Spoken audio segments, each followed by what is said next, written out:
gen long all about blom plan now get out talk now when mo lap me play stop learn Papa God today me play come before long you me play believe all chem you by can go past na come behind do me play long get talk when play can make him do this la house blow you Papa God play committee prime minister deputy prime minister all ministers all governors now members long government side lo today now bless him too online long our opposition leader, deputy opposition leader, now get all members.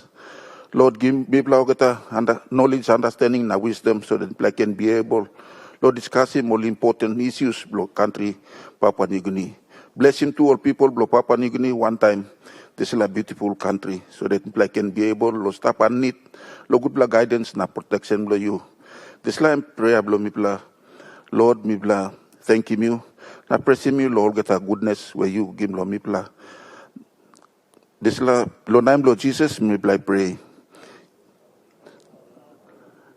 At in heaven, and Lord be thy name, thy kingdom come, thy will be done on earth as it is in heaven. Give us this day our daily bread. Deliver us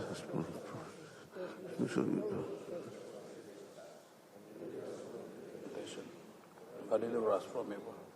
For thy is the kingdom, and the power, and the glory, forever and ever. Amen.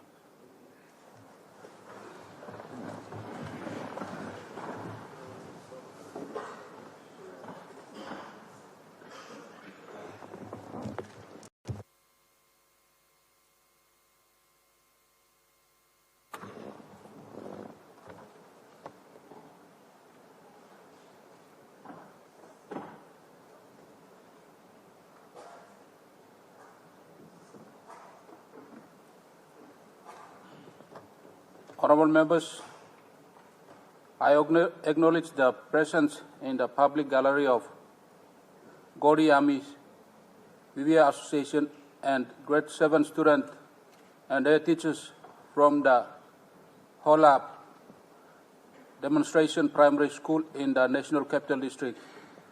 On behalf of the National Parliament, I extend a warm welcome to you all.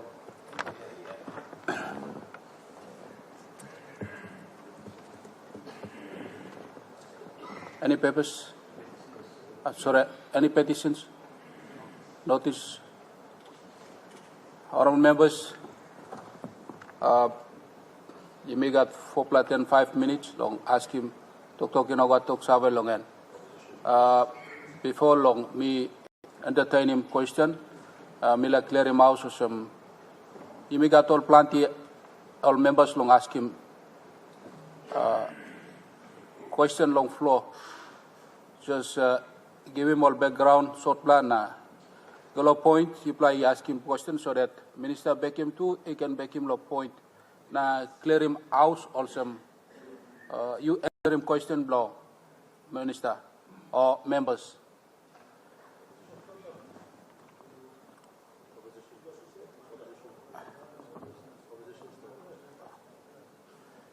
Member blow Bololo. Thank you, Mr. Assistant Speaker. Background lomi, 30 seconds na question lomi, 30 seconds and 1 minute. Question lomi, go again lo Prime Minister. Since last week, me ask him the question lo Wafi.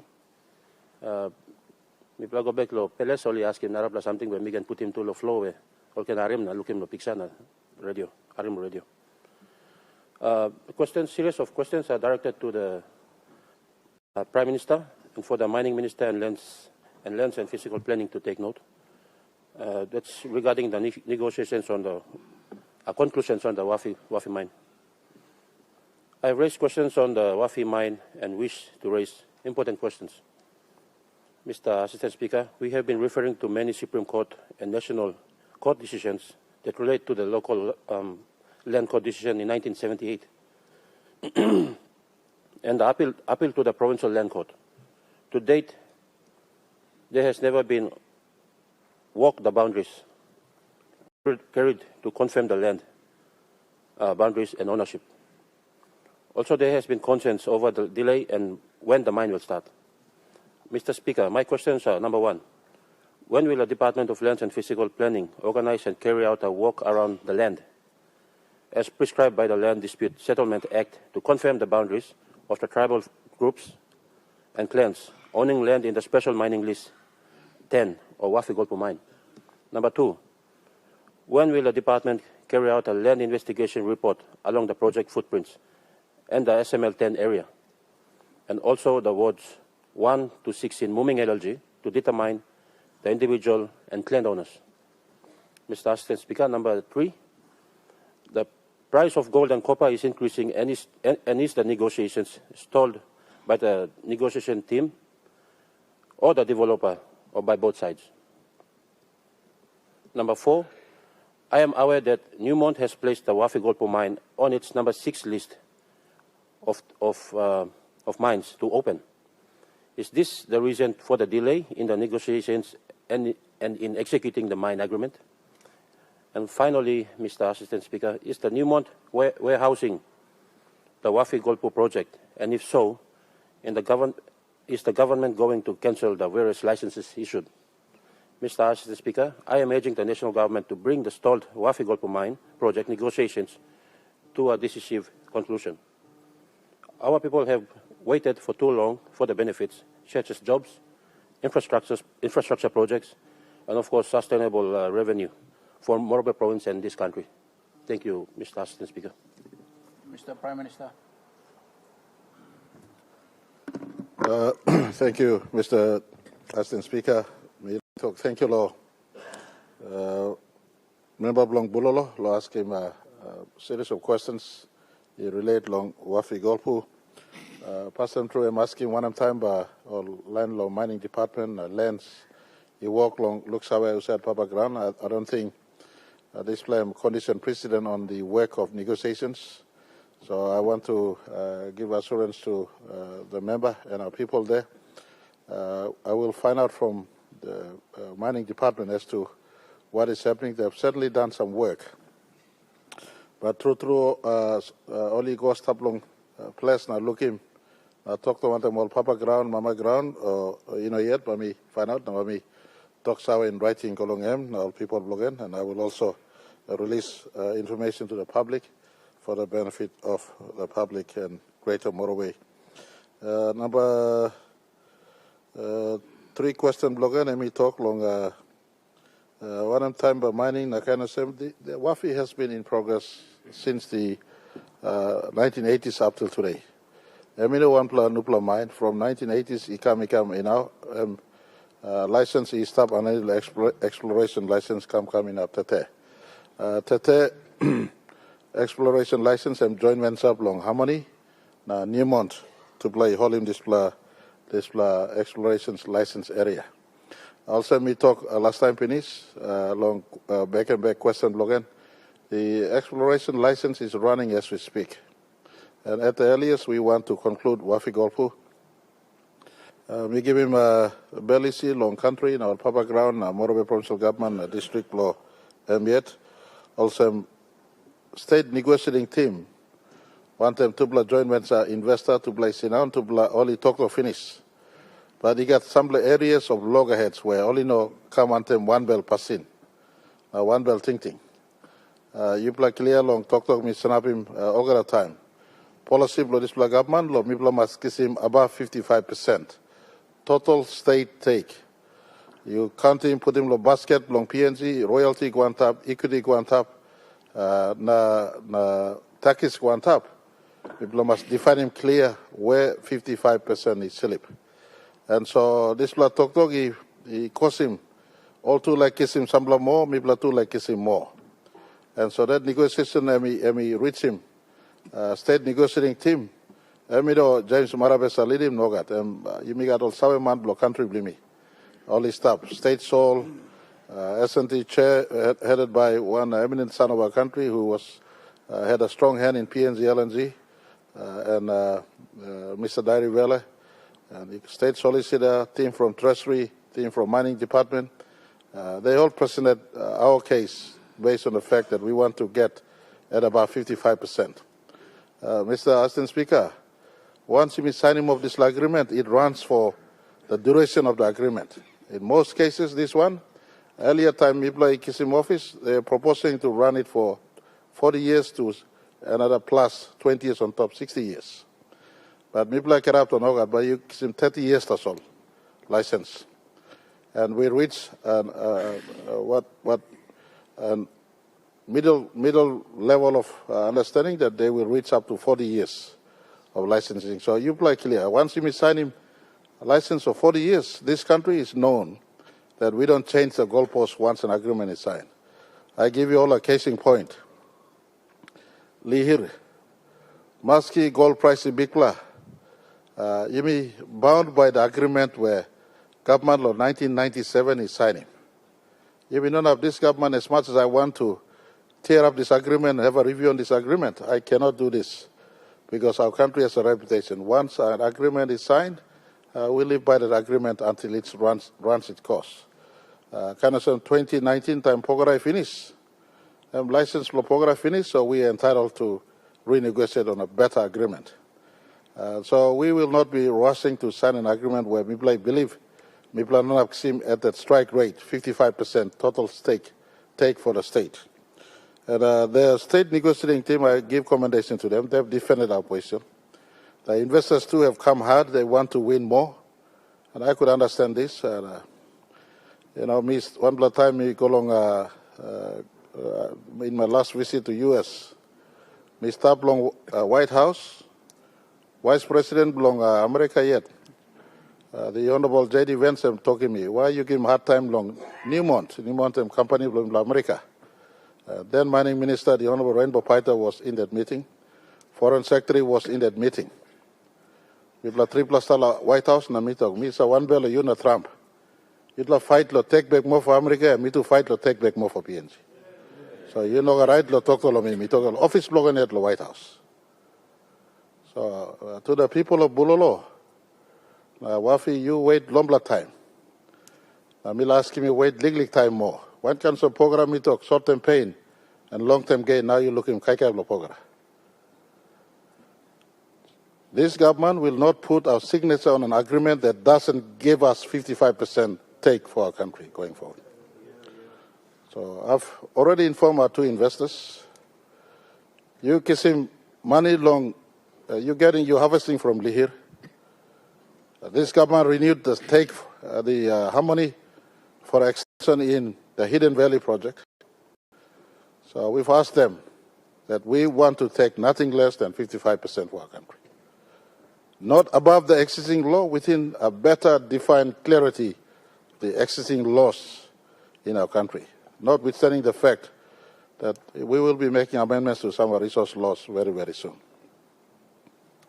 So I want to inform the people of Wafi and people of Bulolo, Minyama, Makam, Huon Gulf, Ley, Morobe country. So we've established a peer review team. So a peer review team, all lick money clear long industry, you go inside a peer review team. You may get former Ambassador, former Chief Secretary, Ambassador Isaac Lupari. Point of order. Mr. Speaker, the Prime Minister is making a statement. And I just want you to take note through the Chair, Assistant Speaker, that all the good leaders in government, they were just in government caucus. Some of these questions should have been asked in government caucus and responded to. You have to give opposition time to hold the government to account and ask these questions 2-1.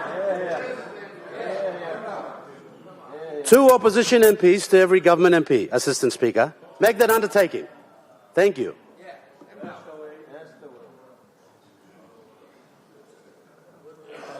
Opposition Leader, your point of order. Is in order. Take note. Let the Prime Minister can complete it, respond. Mr. Prime Minister. All right. Thank you. And I take note of the issues raised by the opposition leader. But Mr. Speaker, the leader has every right to ask this question for the benefit of his constituent, who is not part of the live transactions that's happening at government caucuses. So as a leader, he's entitled to ask this question on the floor of Parliament, just like he is on matters pertaining to Suave or other matters. So I want to I want to conclude this by saying a peer review team has been established. We put him sabe man blo yumiet, or got experience law this sector. Law seeking work with S&T. Whether S&T na mibla government talk right or company talk right. So the peer review team composed of Ambassador Isaac Lupari, who's strong hand and experience in all these matters, former Minister of State and Member of Parliament, Mr. Atta Sumare, and he's part of the team, and Mr. Anthony Smare. Anthony Smare, I'm President Blong, Chamber of Resource and Energy. Just to see whether the negotiating team is making work and be reasonable or unreasonable. We want to also cross-check. So Cabinet is appointed as peer review team. We're taking work with S&T that a strike rate in blood of 55%. Negotiate want them all to play investor and be reasonable or unreasonable. And I want to give assurance to our country and to our people in Wafi-Golpu. We're doing everything possible. The investors have responded positive to in my last advice. The peer review team is concluding their work. They'll be finishing a report to the mining minister and to myself at the very earliest. Once the review has been completed, we will inform the investors. Take it or leave it. This is the final position of state in respect to the law that faces us. So, me like talks also to the leader of Bulolo. Please pass him big bell, sorry, Blomin, one bell go along all people who Wafi-Golpu, that something here but go for more than 40 years. We cannot get it wrong right from the start. Just like I cannot review Lear today. Maski big gold price Iran, but payment of Lear and based on 1997 agreement. James Marabe cannot put my name behind an agreement that doesn't give maximum to our people, period. Thank you. Member for Goroka.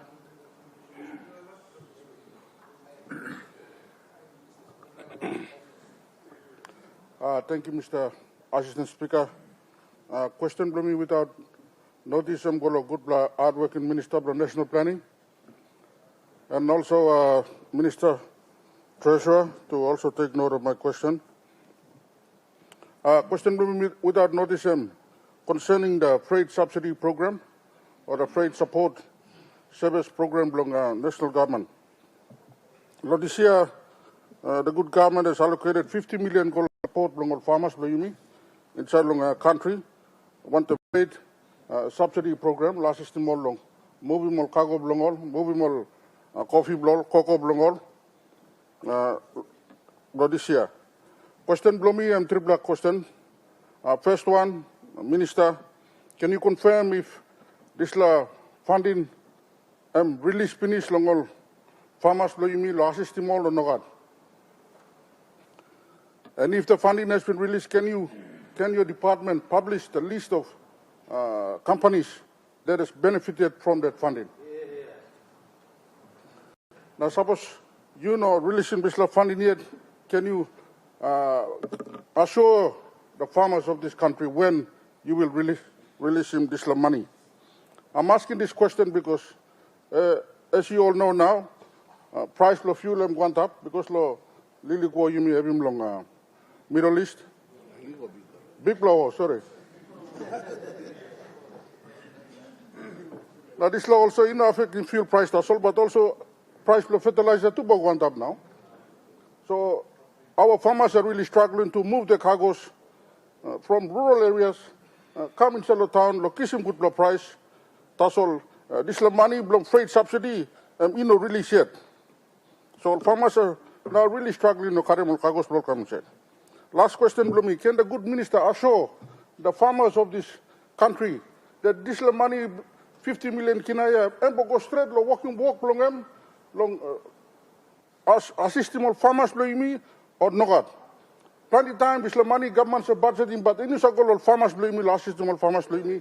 Now I'm so called another road where I'm so money so foul in the department. Honorable Member for Goroka, question be directed to Minister of Law. Planning. Planning. So question below me. Thank you. Thank you. Minister for Planning. Thank you, Mr. Speaker. Thank you for that question.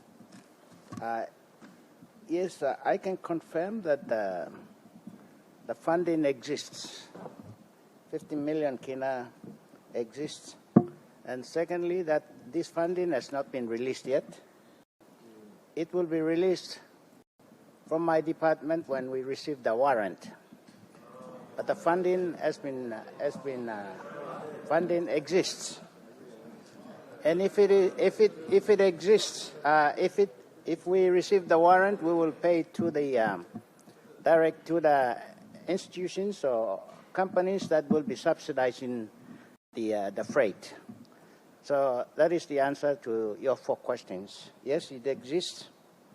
We will release it when the warrant has been received, and we will pay direct to those companies providing the subsidy services. Thank you.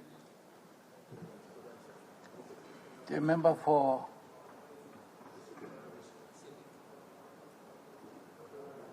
not fly.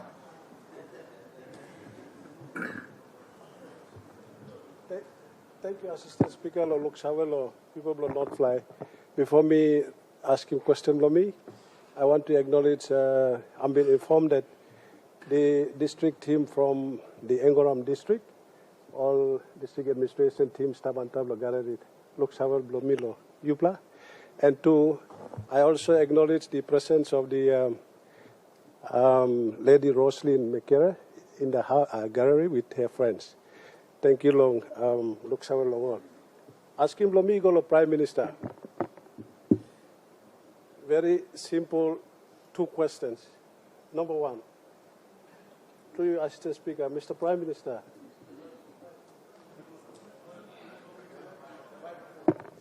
Sorry, Assistant Speaker. My question is to the Prime Minister. Mr. Prime Minister, what are the key reasons and achievements that makes a strong case for your Pangu government to continue to lead Papua New Guinea for the next term from 2027, considering your achievements while in office 4 years since 2019, and how do you plan to address the challenges ahead? Additionally, what do you plan to ensure that 2027 national general elections are free, fair, transparent, and what specific measures will you implement to strengthen the electoral system and prevent electoral irregularities? Many of us wonder why some of the seats get declared first with no records of informal votes or any form of delays. Thank you, Assistant Speaker. Mr. Minister. All right. Thank you, Mr. Assistant Speaker, and I want to commend the member for Not Fly for asking these 2 questions. In fact, the first question is no-brainer in terms of 2027 election predictability. Unless he's the man above to know what is the outcome of election that is not yet held, none of us know what is the outcome of elections not yet held. His party, as much as my party, and any party who contests the elections are entitled to receive Section 63 invitation based on your policies, your platform, your campaign, and the people out there who will vote for you. And so I want to say that Pangu Party, just like everyone, will make a bid for the re-elections into government, but the people will decide in any case. And people have every right to decide. It is a constitutional right. Section 50 of our Constitution is the greatest power our people have in this country. The greatest power people have in this country. And if they so choose Pangu candidates, and Pangu has the majority or the highest number to receive the Section 63 invitation, then it will be the case.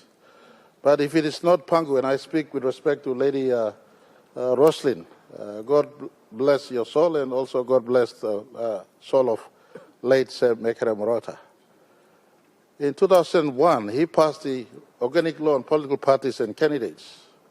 That Section 63 invitation was his architecture to bring sanity to the insanity that has permeated our country the last 50 years, especially the first 27 years of our nationhood, where average life of government was always 2.5 years.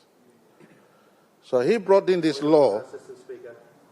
Prime Minister, we have point of order. Yes, Assistant Speaker, If the good Prime Minister could withdraw, stating that past leaders coming into the House making decisions were insanity, because we could accuse the current government of being insane right now. So if he could just kindly withdraw that past leaders acted with insanity in the House. Thank you.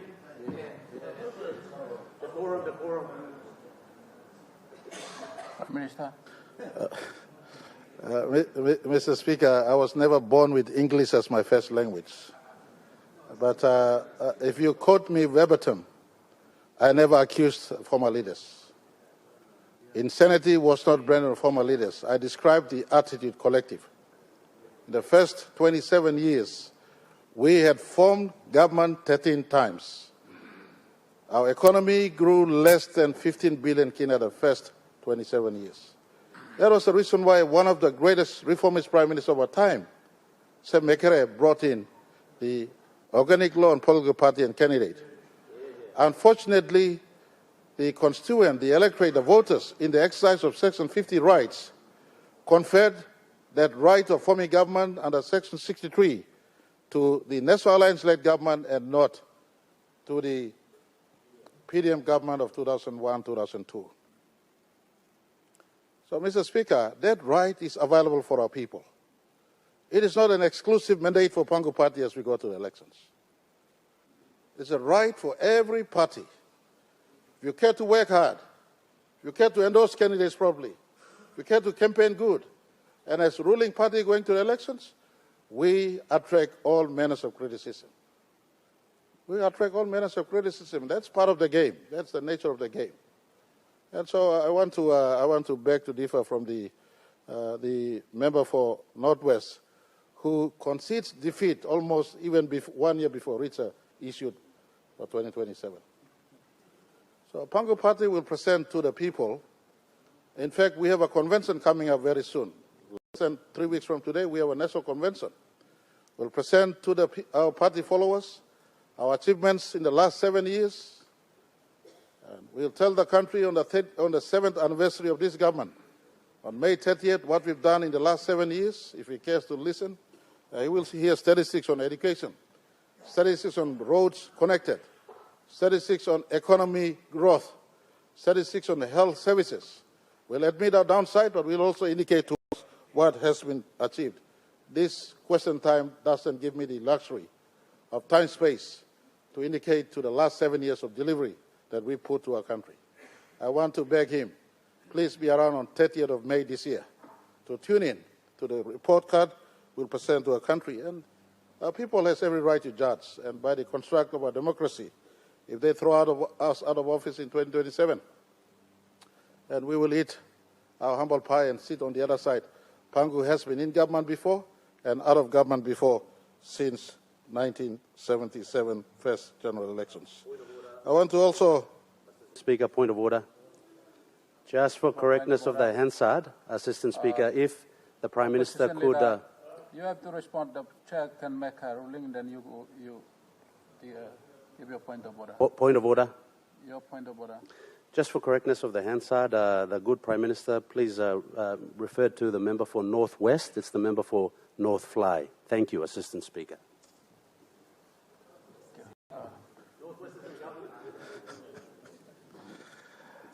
It is correction. I want to appreciate and acknowledge this one. It is not Fly, but in terms of the PNG presence, it's really the northwest part of our country, so midwest part of our country. So, as an electorate close to my heart, I spent the first 6 years of my life in that part of our country, and I want to apologize, my member, for misrepresenting you in saying northwest. Coming to the second question on fair, free elections, and he made a slight remark that some electorates used to be the first to be declared. I want to say I hold the record of being first to be declared in 2012, 2017, and 2022 in our country. The reason is simple, not because we're doing anything strange up there. The Electoral Commission has, in terms of the security planning for entire Highlands elections, they start with the very last province first. And last province is Hela. Because it's a one-day polling, they deliver Hela, then they go to Southern Highlands, they go to Enga, they come to Western Highlands, Jiwaka, Chimbu, and Eastern Highlands. So as they deliver Hela first, unfortunately the Taripori seat is in the frontier of Hela province. It's the smallest in Hela province. So they counter Taripori first. And whether I like it or not, it happens that the last 3 elections back to back, I was the first to be declared in our country right through. And if he also looks across his aisle, his fellow colleague in the opposition, member for Yalu Pangia, has always come home on the first count, earlier. Because he's the most favorite leader in his electorate, undisputed. I have to give that to him. I have to give that to him. So he comes first all the time. And he comes with the overwhelming majority. I too come with overwhelming majority all the time. So, Mr. Assistant Speaker, the member for North Fly just made a slight remark saying that how come some electorate comes first all the time? I hope I clear this. But for 2027 elections, we allowed a bipartisan approach to many of the things. All the time the ruling party that goes to the election is held to account the greatest. NA was held to account the greatest in 2007. PNC was held to account the greatest in 2012 and 17. Pangu likewise will be held to account. Now, we on this side will do something different. That's something different. That's why we've allowed the committee, bipartisan committee led by Governor Baird. Governor Baird is the biggest opposition spokesman on the other side. And possibly, with respect to all brothers in the opposition, amongst the most credible opposition spokesmen. So he sits there. He's in that bipartisan committee. He's the chair of this committee. His work as a bipartisan committee will scrutinize the work of government and the work of electoral commission in as far as 2027 election planning is concerned. So that all of you who aspire to be Prime Minister have a fair go in 2027. Thank you, Mr. Speaker. Member for Vivek. Thank you, Mr. Assistant Speaker. Lo Luksawe lo Vivek. Askim blomi, long blaskim, short blaskim, that's all. Kolo Minister of Agriculture, but since me go out long, due to trouble, bami lusim la question golo. Good Prime Minister. Askim blomi golo exen blong Coco boat blong Papua New Guinea. Only engaging one black contractor lo walk long Gawiga Road without consent blong we work DDA. We work DDA been putting one black $500,000 kina last year. Na contractor and we still walk at Lodisla Road. Na at our back only put him close to one black $4 million kina go inside Lodisla contractor lo walk on top of the same road. Walk on top lo walk in. So, Mr. Assistant Speaker, me like him, Minister must carry out investigation as to one process only carry out law, how would him contract without prior knowledge from me or some chairman Blue Work DDA. Now, we work District Development Authority. Time one Blawogila come up, lo bush, wara, mountain, Solwara, and island. He said that Papa grounds and stop. You must give him permission past time before you go inside. You don't have go inside and walk until like blue. When I'm interested, lo PNG Coco board, lo bypassing we work DDA, lo go inside and I would him contract lo disla. Contractor, time work and stop, still carry on yet. Thank you, Mr. Assistant Speaker. Now, Muslim. Good Minister, me aware that PNG Coco board and me give him contract, Colosla contractor. Number 2, why not Wubek DDA? In number 3, what was the process followed in awarding the contract to that particular contractor? Now, last asking Blomi, will the good minister carry out an investigation? Now check him, online inside of PNG Coco board. All of them walk straight or all start lo rousing money blow government. Now Salim go gamlo side. Thank you. Mr. Assistant Speaker, I'm legally short plus scheme long. We will come long. Minister, but Prime Minister can answer him the question. Thank you. Mr. Prime Minister. All right, thank you, Mr. Speaker. Mitok passing through. Thank you, long. Member Wiwek asking this very important question. I just want to also recognize the members of Angoram DDA. Although I'm Wiwek member asking, but I'm Angoram Wiwek it like close to so. I'll want to talk long leaders long Wiwek Angoram DDA looks all Ipla. I'll pick in blame sit down on public gallery. I think students from whole ward demonstration school. I just want to acknowledge your presence also in our parliament. I'll get the question in writing if you don't mind, leader, Mr. Deputy Assistant Speaker, and we'll get a formal investigation into this matter. No state agencies should be bypassing provinces or districts. If the work is to happen, there should be a formal advice to a district and to the province. This government has a clear policy that any national agency who wants to do a work in the province or in a district, the province must be informed or the district must be informed so that that project is complemented with either a kina for kina allocation or a registry of the project and a support by the district or by the province concerned. So we'll get a full report on this one and in writing report back to the member concerned and I'll make a response at a later date. Thank you, Thomas. The Governor for Wiwek. Thank you, Mr. Assistant Speaker. Member Blowiwek, nami Governor Blong Isipik. One kind to on behalf of people Blomi Long Sipik, me look sabe long Lady Morauta now line Blongem. Na two all people Blomi Blalong, Engoram or leaders in on backside. Now get a line of gallery. This question Blomi, Mr. Assistant Speaker, I think it's a matter of national interest. Na based on some question, I'll ask him binigo pinis lo narbla day. Na me like direct him this la question go long Prime Minister.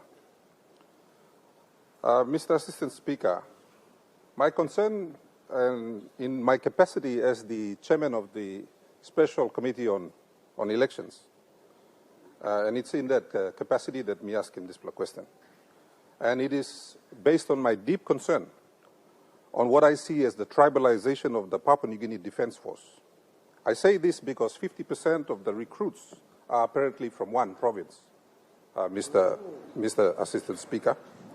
Now, the elections inquiry that myself and the committee conducted indicated that elections in the Upper Highlands have been compromised, Mr. Speaker. Governor, we have a point of order. Minister for Defense, what is your point of order? Yeah, with due respect to the Governor for ECPIC, this question has been asked, and I have committed that a statement will be made while the investigation that is being done, the results are made available. At this stage, he is assuming numbers that doesn't exist. So my point of order is that he should allow me to table that and he can debate. Thank you.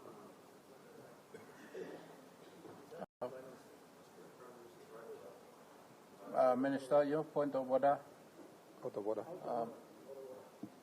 When I ask him to go along, Prime Minister, so we can let him and we can complete him. Ask him long him now, Prime Minister can back him. Governor. Thank you, Mr. Assistant Speaker. Me, Hamamaslo, ruling below you. Governor, we get another point of order. Mr. Minister for State and Enterprise.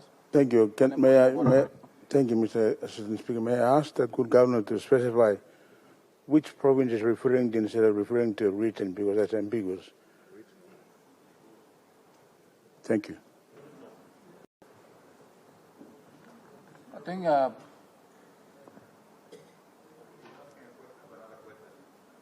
Governor. Thank you, Mr. Assistant Speaker. I was coming to that before I was rudely interrupted. Governor will ask him now. Now you can him Thank you, good ruling blue. You can number 2 time, Mr. Assistant Speaker.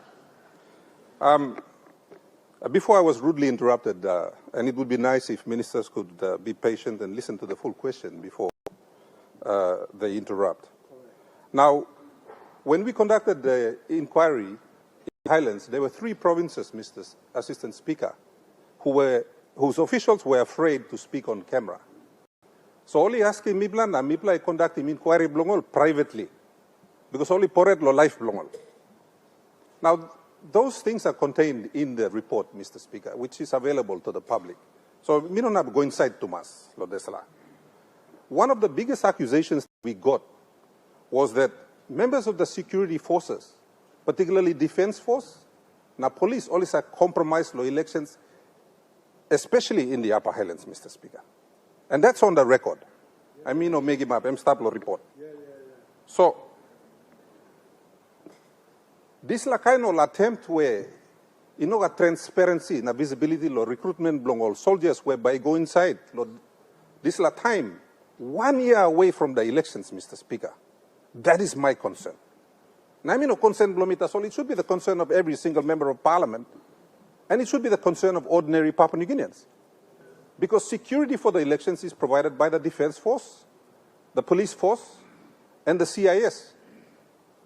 Now, suppose you may get compromised long ability blow one blood long or display all state entities, institutions long recruit him, all right man Mary long make him walk, then that is going to impact on the outcome of the next elections, Mr. Speaker. Now, while Minister may give him commitment, trouble let me come up long, inside long, department long him. Now you same trouble man, you don't have to investigate him you yet, Mr. Speaker. That's a principle. So, this law action, I mean, losing public trust. In fact, it is a huge blemish on this parliament. So Governor, my first question is this. Honorable Governor, time law debate, you can make him debate, but you can ask him questions straight law.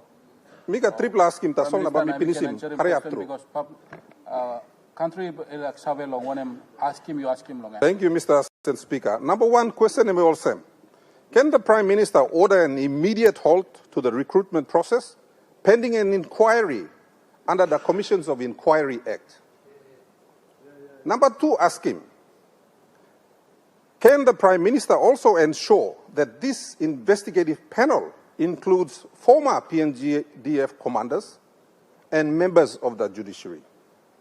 Number three, ask him, can this inquiry be concluded speedily with results tabled within 6 months so that we can all be assured that this faulty recruitment process does not interfere with the 2027 elections? Thank you, Mr. Assistant Speaker.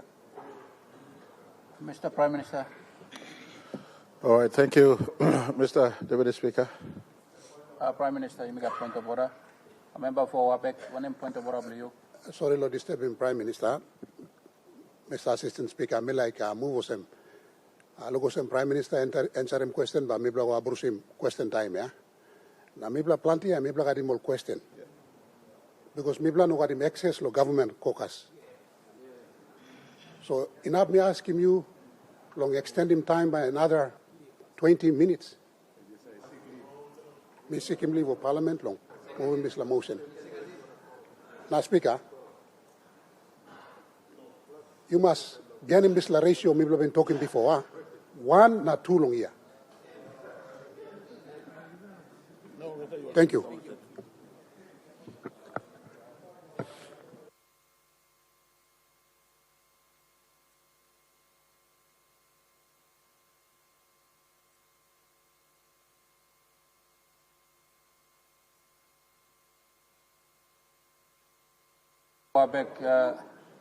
Point of order, blue, I'm out of order. You by no abusima a point of order or extend him question time. He one play give him floor long. Any members long ask him question now, and I can extend him ask him long extend him time. But me no na one you na honorable member me making balance long say making balance long house. Look survey long opposition and government one time. Plenty long opposition is enough, we can give him floor long talk.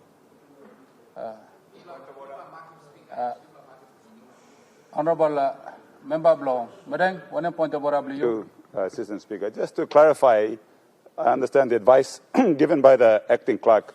There's nothing in the standing orders that dictates that a person asking a question can be the only one to seek leave of Parliament. There's nothing. It doesn't exist. The only provision that talks about extending time is when someone is giving a speech, he may seek leave to extend time to give his speech. So just for the record, you ruled out of order, but just put it for the record, Lodista. Thank you.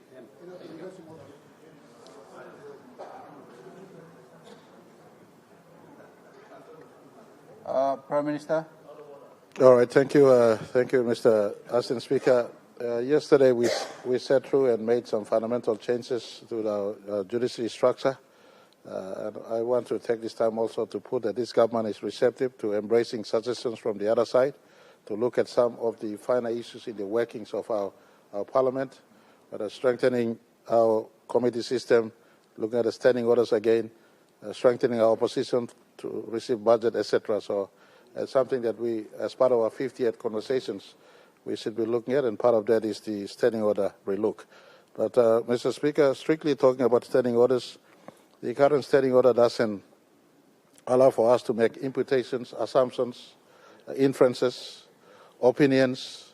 These are standing order provisions, and I ask you, Clerk of Parliament, to shepherd us properly in the current standing order. If need be, we could make changes later on. But our current standing order needs to be adhered strictly, because that is the basis in which we conduct ourselves and maintain decorum on this important House. Coming to the issue on the Defence Force, and I want to say I have caused a letter to the Defence Minister and Defence Commander on a full report on this matter. It is a national importance matter, and we cannot afford to taint our Defence Force. The Defence Minister has advised Cabinet and advised myself that he is fully committed to transparency, and his own reply yesterday, if you had heard his closing statement, he said he's also asked for a report and look into this matter, and a report will be presented to Parliament at the earliest. That includes, and my letter to the Defence Minister and the Commander includes composition of the recruits. Many of these that are in circulation in public spaces entails my letter. The recruits, where they're from, what basis of which they will be recruited from. And we've said enough of the current mode of recruit. People should be applying online and applying through online process. We've also indicated there must be a quota.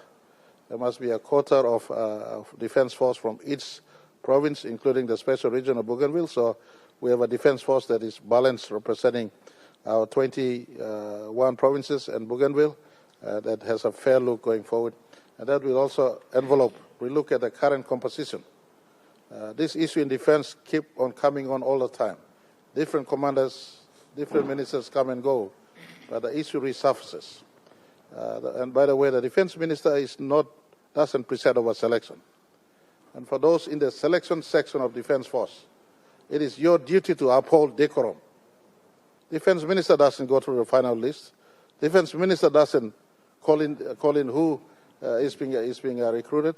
Those who are tasked with the responsibility, and as this letter comes, I know the governor asked for inquiry. We can cause for inquiry, but I think I want to ask the governor to await a response from Defence Commander through the Defence Minister to report back as to what has happened in this latest batch of recruit. If you take back your memory a few years back, these sort of accusations freeze defence recruit for some time. Now, we want to increase our Defence Force to a 7,000-man force at the earliest. With our defence treaty with Australia, the synergy and coexistence with PNG Defence Force and Australia, for us, our contribution should be manpower contribution. So it doesn't do well when we have this sort of allegations. So it is in our shared national interest, our combined national interest, for us to know that the process used for selection is credible. And so we will leave no stones unturned. Mari Barracks has been informed to report back to Cabinet, to the Minister, what transpired, and if those issues that are in circulation in public space is true or otherwise, and penalty will be dispensed to those below the commander level who have facilitated if there was some breach taking place. But I want to inform this House, I speak at the moment with no information on what has happened. We've all been fed with what has been in circulation in the public space. report is coming back to me at the earliest, if not by the end of this week, by early next week. When the report is on my hand, I will inform the country as to what transpired. And if any person whatsoever has a cause in the defect we have in Mari Barracks, then that person or that office will be held to account if such be. I want to advise our country, sometimes social media does run ahead with negativities. Sometimes fabrication, sometimes fake. I remember sometimes back when there was assumption that a candidate in the election won. And some of us in this good house post in Facebook that, oh, congratulations, so-and-so. Later to only retract that so-and-so didn't win, but the Honorable Keeper came home. So let's hold the horse, allow this process to run. We'll get a full report. It is in our shared national interest because PNG Defence Force is now bigger than what happens in 2026. We want to build a force that is 7,000 men strong. And if someone stands in the way with corrupt and illegal practices, that someone will have to go for the system to be cleansed. And I give you assurance in this floor of our people's house that we will clean up what is happening in Mari Barracks. Enough of this nonsense that permeates from Mari Barracks all the time. And I'll get back to this Parliament and the people, the full report on what has happened once I am informed with a reply from the commander of PNG Defence Force. And I want to also recognize, in closing, Lady Roslyn sits in the public gallery, not only as a wife of a former Prime Minister, but on her own, she sits there as chair of the Global Fund. She currently holds office as chair of a global fund, one proud daughter of our country, who is currently leading a global fund, a global agency. We do recognize her contribution to this space. Thank you too much. Honourable members, asking me to talk 10 plus. Hopefully 10, 5 minutes and finish. Minister.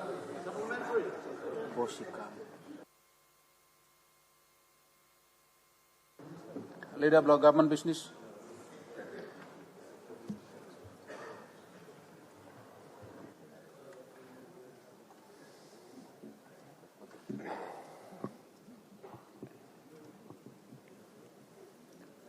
Mr. Speaker, I ask leave of Parliament to move a motion without notice. Is leave granted? Leave granted. Leader of government business. Mr. Speaker, I move that so much of our standing orders be suspended as would prevent notice number 206, government business, being called on forthwith. The question is that the motion be agreed to. Those in favor say aye. Aye. Those against say no. The ayes have it. Mr. Clark. Notice number 206, Mr. Prime Minister.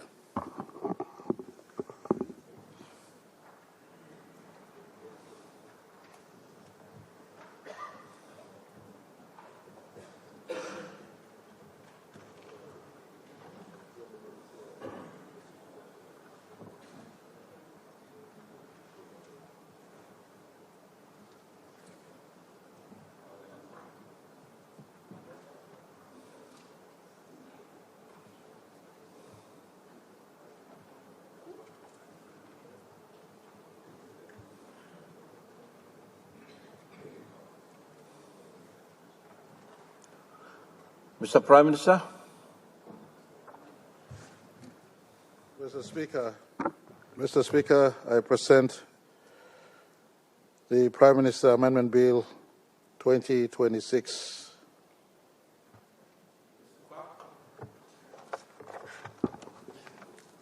First reading, a bill for an act to amend the Prime Minister Act 2002. Mr. Prime Minister.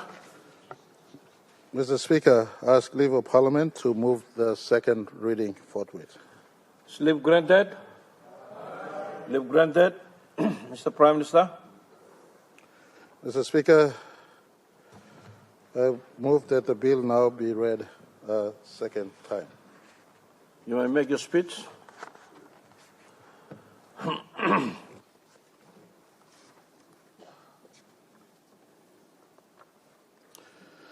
Mr. Speaker, I rise to move that the Prime Minister's Amendment Bill be now read a second time. Mr. Speaker, this bill is a central reform under the government's Reset at 50 agenda, aligned with our commitment to strengthen accountability, improve implementation, discipline, and reform the machinery of government to deliver the results to our people. For too long, the House has passed historic budgets and visionary policies only to see them languish in the halls of bureaucracy, or should I add here, the Waigani swamp. We speak of service delivery, but without a system to measure, enforce, and track the delivery, it remains an aspiration. Papua New Guinea has never lacked plans, Mr. Speaker, but we have lacked systematic implementation and a check on those implementations. Across successive governments, well-designed policies have failed at the point of execution. The department operates in silos. Directions are delayed or ignored. No single authority has been effectively empowered to ensure that the decisions of government are carried through. Mr. Speaker, I will make a point of reference here. For instance, the first 27 years, as I alluded to earlier, our country saw change of government every 2.5 years. Governments come, governments go, but public service lives on. Public service lives on, and public service accountability sometimes has not been measured correctly. Today, Mr. Speaker, we are changing that. We move from a culture of process to a culture of performance. Mr. Speaker, at the center of government sits the office of Chief Secretary. The Chief Secretary is responsible for coordinating the implementation of NEC decisions, advising the Prime Minister, and overseeing the performance of the public service. But the law as it stands gives responsibility without sufficient authority. This creates a fundamental imbalance. The Chief Secretary is expected to ensure delivery, yet lacks clear statutory powers to enforce compliance when departments fail to act. Mr. Speaker, as Prime Minister, much is expected of me to deliver, but I cannot do everything myself. In fact, I will come and go, but public service lives on. That is why we have the Department of Prime Minister and the Office of the Chief Secretary. When government makes a policy announcements, or when a Prime Minister makes a policy announcements, that office expects the bureaucracy to act, to follow through, and to deliver, so long as those announcements are consistent in law and in budget. The department must function as the nerve center of government, connecting all agencies and ensuring that the NEC decisions are translated into action.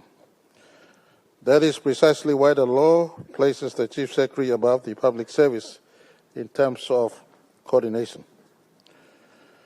But in practice, Mr. Speaker, many directions of the Chief Secretary remains only one way. I repeat, so far remains only one way. They are issued, but not always followed. And when they are ignored, there is very little consequences. The Chief Secretary simply writes many letters of directions, but department heads knows that the Chief Secretary cannot discipline them. So they don't report back. When I put a pointer, every department head is expected to finish annual reports by 31st of March every year. But they know that currently no one disciplines them. So there is an ignorance knowing very well his story the last 50 years, there is no consequence to lack of reporting back to the ministers concerned, to Cabinet, through the Office of Chief Secretary, and eventually to this Parliament. As a result, many of government policies remain in limbo. Mr. Speaker, it was my initial intention to fully empower the Chief Secretary with direct disciplinary powers over department heads, particularly where reports are not submitted to NEC or decisions are not implemented and ignored. However, I am advised that these broader disciplinary reforms are being progressed by the Reset team under Big Beth 9 as ninth focus area as part of the wider public service reform program that we are currently undertaking right now to complement the 58th year reset that we want to put in some of the fundamental areas to making sure the system is responding better for our country. I am further advised that once the whole of government functional review is completed, we will be in a position to introduce a more comprehensive reforms to the public service management framework. Accordingly, the bill takes a deliberate and structured approach. It introduces reforms that can be implemented immediately within the existing legal framework, while allowing the broader reforms to be addressed comprehensively through the public service reform package. The key pillars of this amendment includes, Mr. Speaker, to align authority with responsibility, to ensure that government decisions are implemented on time, in full, and with accountability. And I repeat, Mr. Speaker, the objective of this amendment is very clear: to align authority with responsibility, to ensure that government decisions are implemented on time and in full and with full accountability. Mr. Speaker, this bill introduced 4 key changes. Firstly, it establishes clear performance benchmarks as entailed in Section 20. We are amending Section 20 to empower the Chief Secretary in consultation with relevant ministers and the Department of Personnel Management to establish key result areas and key performance indicators. No longer will performance be subjective. It will be measurable, data-driven, and transparent. Chief Secretary will be required to use a structured scoring system to evaluate the performance of department heads and heads of agencies. Second, it strengthens monitoring and evaluation. The Chief Secretary will be empowered to require periodic performance reports, assess compliance, and administer a transparent performance scoring system. For the first time, we will have a consistent whole-of-government view on how agencies are performing. And, Mr. Speaker, it is my intention to make this scorecard public so that beyond the oversight of NEC and ministers, our people themselves can see, assess, and hold accountable those entrusted with delivering government services. Thirdly, Mr. Speaker, mandatory reporting and performance certification, or Section 21.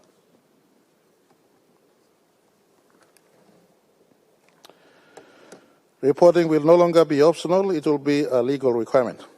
The Chief Secretary will certify whether department heads and heads of public bodies have met their performance obligation. This certification will directly inform decisions on renewal, extension, or continuation in office or otherwise. Mr. Speaker, if you do not perform, you do not stay in the job or do not seek re-engagements.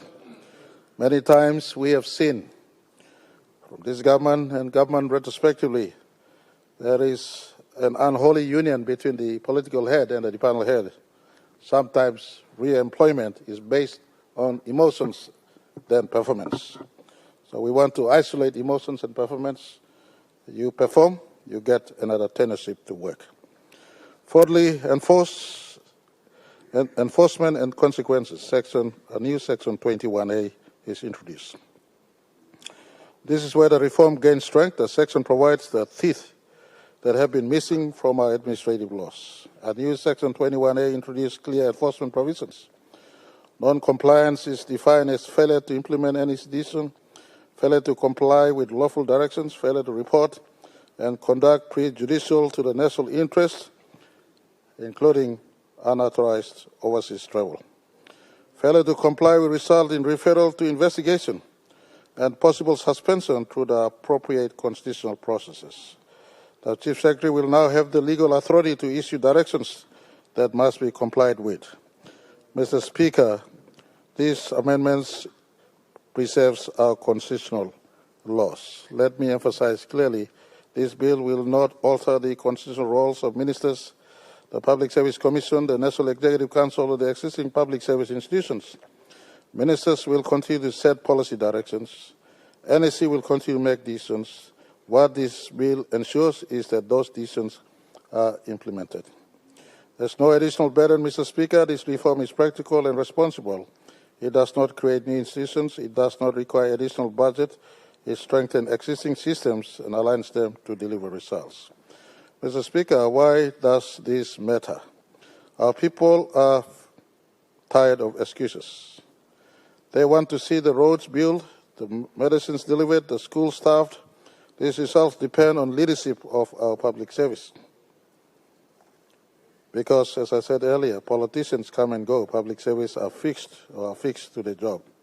Through these amendments, we are sending a clear message to all department heads. The states provide you with the high office and significant resource. In return, the state and the people demand results. This bill ensures the Chief Secretary has the tools to monitor those results in real time and take swift action when performance falls short, linking with the establishment of the National Monitoring Authority, where the Chief Secretary is the chair of. Mr. Speaker, there will be resistance. Any reform that strengthens accountability will inevitably face resistance, but we must be clear. The cost of inaction is far greater. Every delayed project, every stalled program, and every unimplemented NEC decision has real consequences for our people. This reform is therefore not optional, but absolutely necessary going forward. The expected impact of this reform is significant. It will strengthen implementation of NEC decisions, reduce delays in government programs, remove territorialism within government, and promote whole-of-government coordination, eliminate fragmentation across agencies, improve accountability of senior officials, and build a performance-driven public service.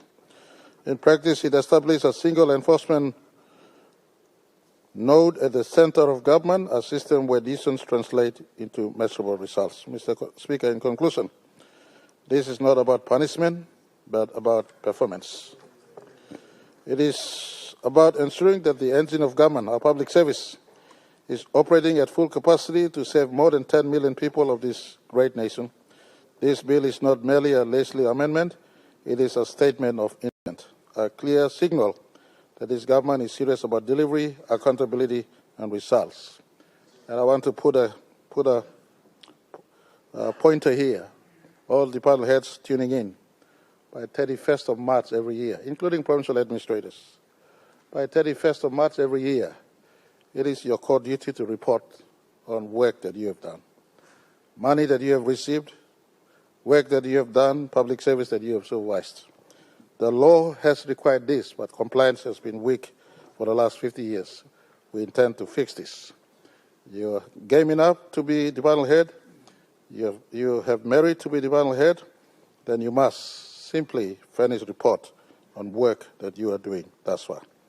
As we mark 50 years of nationhood, Reset at 50 is about ensuring that the next phase of our development is defined not just by plans, but really, more importantly, by implementation. This bill is a critical step in that journey. Mr. Speaker, I commend this bill to the House. Honourable Member for Abao. Thank you, Mr. Speaker. Thank you for giving me another chance to make some commentaries on this bill presented by our Prime Minister. 3 points to make. One, feel sorry for the PMNEC Act, particularly under the leadership of our Prime Minister, particularly on this particular portion called the Chief Secretary to Government.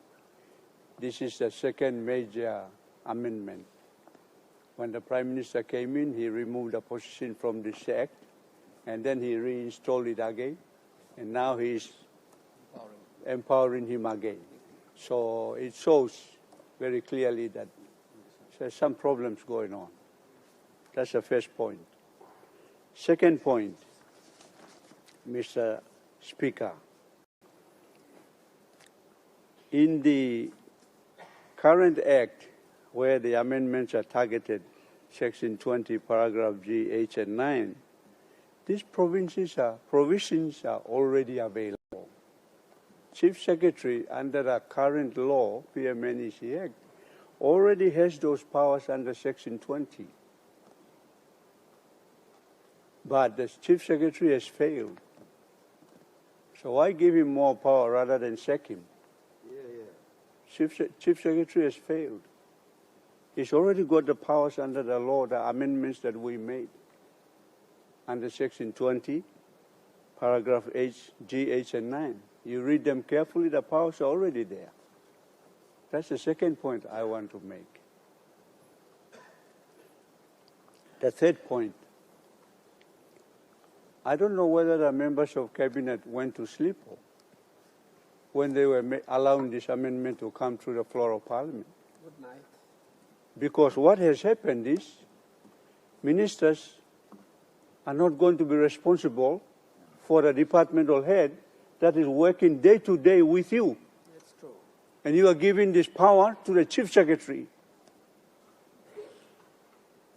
So the ministers are losing their authority.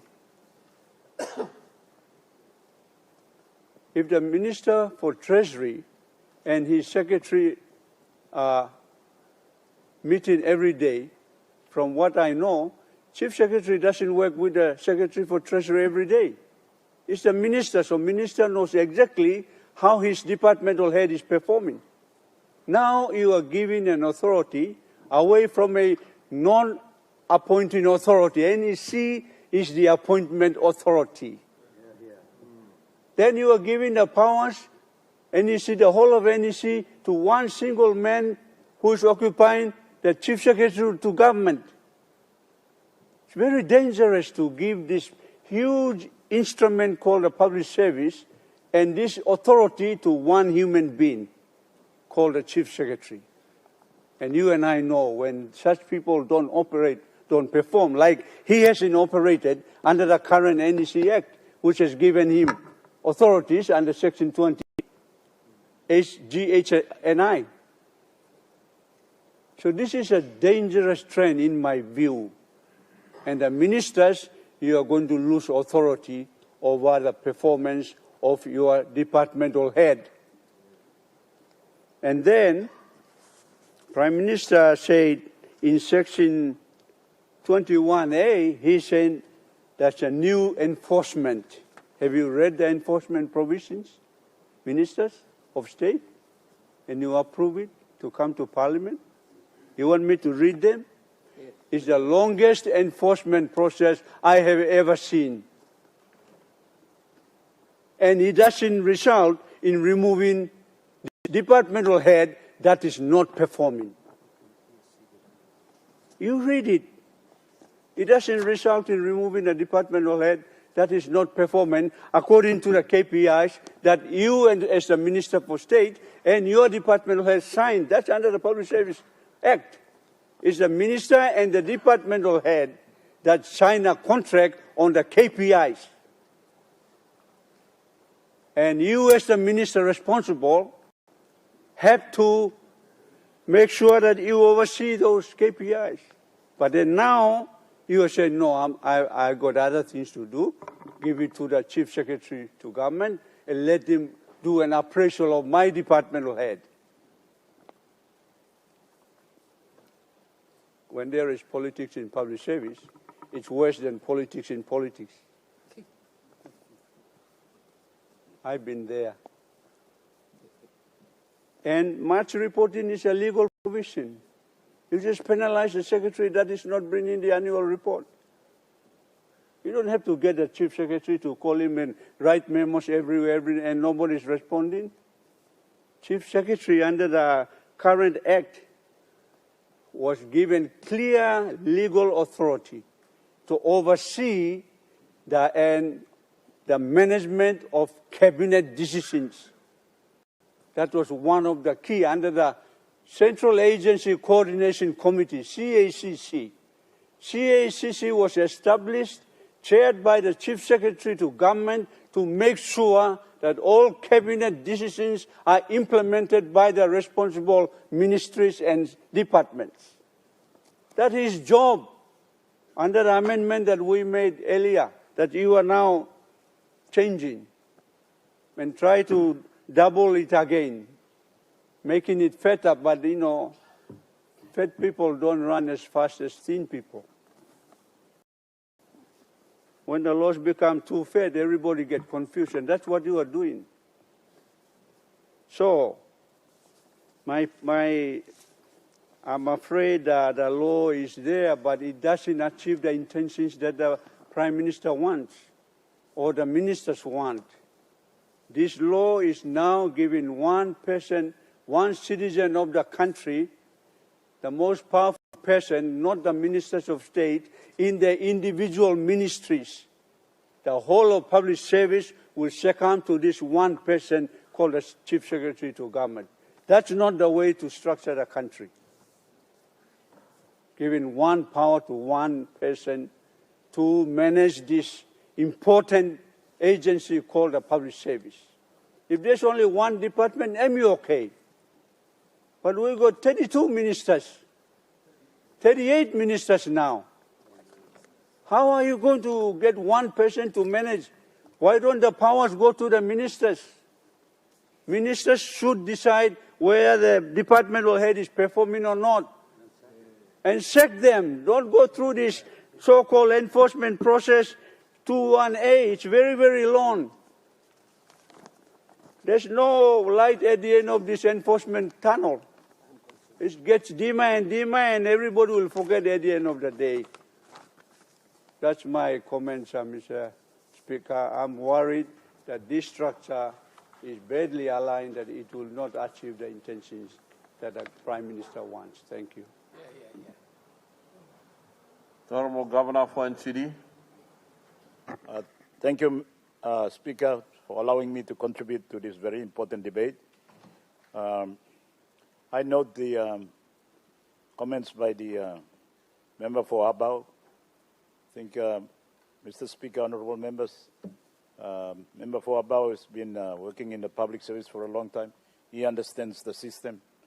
Some of you might have been working in the public service, so you all understand the system too. But so we should take heed of some of his advice. But I think, Mr. Speaker, Prime Minister, I think he's trying to do what needs to be done in a situation where meeting also it's not functioning well. And as the incumbent Chief Executive Loimi, he needs to take action to get the system to function and work. That's how I would like to understand it. Mr. Speaker, I must confess that I have not really seen the context of the substance of the amendment, so I would not comment too much further in terms of what the member for Abao has mentioned. But all I want to say is to look at the bigger picture, Mr. Speaker. I think members of Parliament, public services, we must take it seriously. I think we are giving them a lot of power. We are probably not scrutinizing them enough. And at the end of the day, you know, we are paying high price too for, you know, the public service, how it functions, the system. We must understand, Mr. Speaker, that everything that we plan for, everything that you set for your province or district or for the nation, ministers of state, depends on the public servants. They have to deliver it. And Prime Minister is trying to make adjustment in a situation where probably it's not ideal. So we have to think about this seriously and think about how we can really make the public service system, the delivery system, more effective than perhaps it is now. especially in the last 50 years, now looking towards the horizon in the next 50 years. How are we going to improve things? So, Mr. Speaker, side immediate, I can share with members of Parliament and members of the public about what we've been trying to do in NCDC. NCDC, when I came in, I realized that most of the staff, not all of them, but most of them, not on merits or competency or experience, Mr. Speaker and members of Parliament. Most of them, they come through the back door, window, or chimney, or one-talk system, and trying to get the NCDC deliver for the city, deliver for the nation too as the national capital. It's not been easy. Then we have to drive things ourselves. And then we get accused of being project managers. Because the public service that is going to deliver for all of us, it's staffed by people who don't have the competency or expertise or experience. And that comes to the appointment system. We have to look at the appointment system, Mr. Speaker. Prime Minister is trying to do as best as he can in where he is now, but I think the point that Member for Abao is making is that we shouldn't do piecemeal. We should look at how the system is functioning or not functioning and then fix it. Like, for example, the Public Service Commission. What is this body about? Is it performing to the expectation and what is provided in the law? You it's not performing to how it's supposed to perform. They do the merit-based appointment here. All getting corrupted here. They get corrupted. So how are we going to fix the Public Service, Commission? And maybe it's the role of the Public Service Commission to, discipline or assess all the secretaries of the department to see whether they're performing or not, or kind of them. Maybe that should be part of their role if it's not part of their role. Otherwise, if they're not performing to the expectation, Mr. Speaker and Prime Minister too, maybe we convert them to become a public service ombudsman or something, so they can check on the performance of the public servants, on the secretaries of the department, for example. First, are they appointed on merit? And that comes back to Yupla Cabinet too. When you all are appointing all department secretary or now provincial administrators, they must be on merits, have competency, have experience, not based on who you know or people we have connection with, or just to put them there, just to make it easy for all of us to do whatever we want to do. We've got to put a system in the next 50 years that is based on competency. We've got to lift the standard. So, Mr. Speaker, in NCDC, in the first part of my term, I tried to do the change, restructure, and make it merit-based. Hey, all this surveillance system, you're following me. When I get too busy, come to Parliament, or trying to get things done here and there, it didn't work. The restructure didn't work. Now it's taken me nearly 19 years to try to get it done. In this term, I am determined that we must restructure NCDC. It's based on competency. So this year and last year, in the last 3 years, people are declaring Molgara portion to be redundant.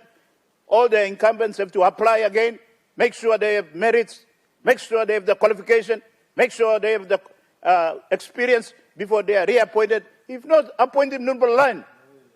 That's what we are doing. That's what we have to do if we are really, serious about resetting the country. Because you can talk here. You can have great plans. But who's going to deliver it for you? Mr. Speaker, who's going to deliver it for you? If you don't have competent administrator and public servants working in your district, and by heart here. So we need to bite the bullet. Prime Minister, maybe you are doing a bit of piecemeal. You're trying to fix something that is a big problem all around. We have a parliamentary committee.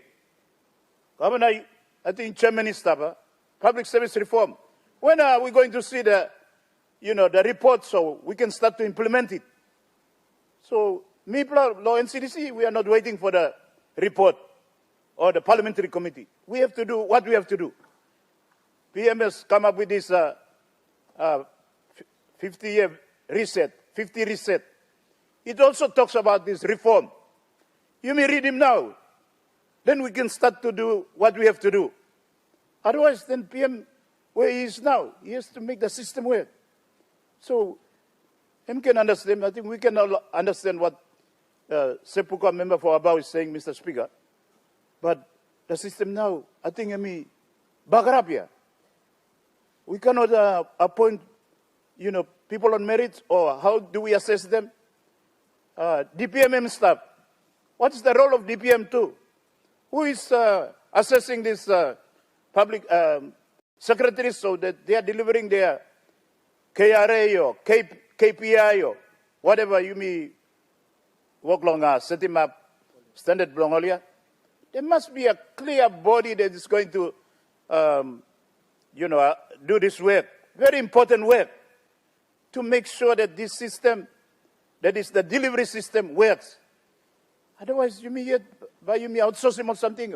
In NCDC too, Mr. Speaker, members of Parliament, we try to rely on public service to Nogat now. We pass a resolution at our board to outsource as much responsibility or function as possible. So you may go outsource it too. Mr. Speaker, some of the companies full of people blame me too. They are not competent too. They write good profile and come up with very colorful, activities or plans. But time you may engage them all too. Hey, I'm not here. So, Mr. Speaker, that comes to also one problem that we have in this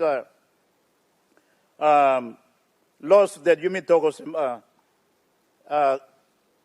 All the contracts up to 10 million by giving law national company. After that, we can give it to other company or it goes to 50 million.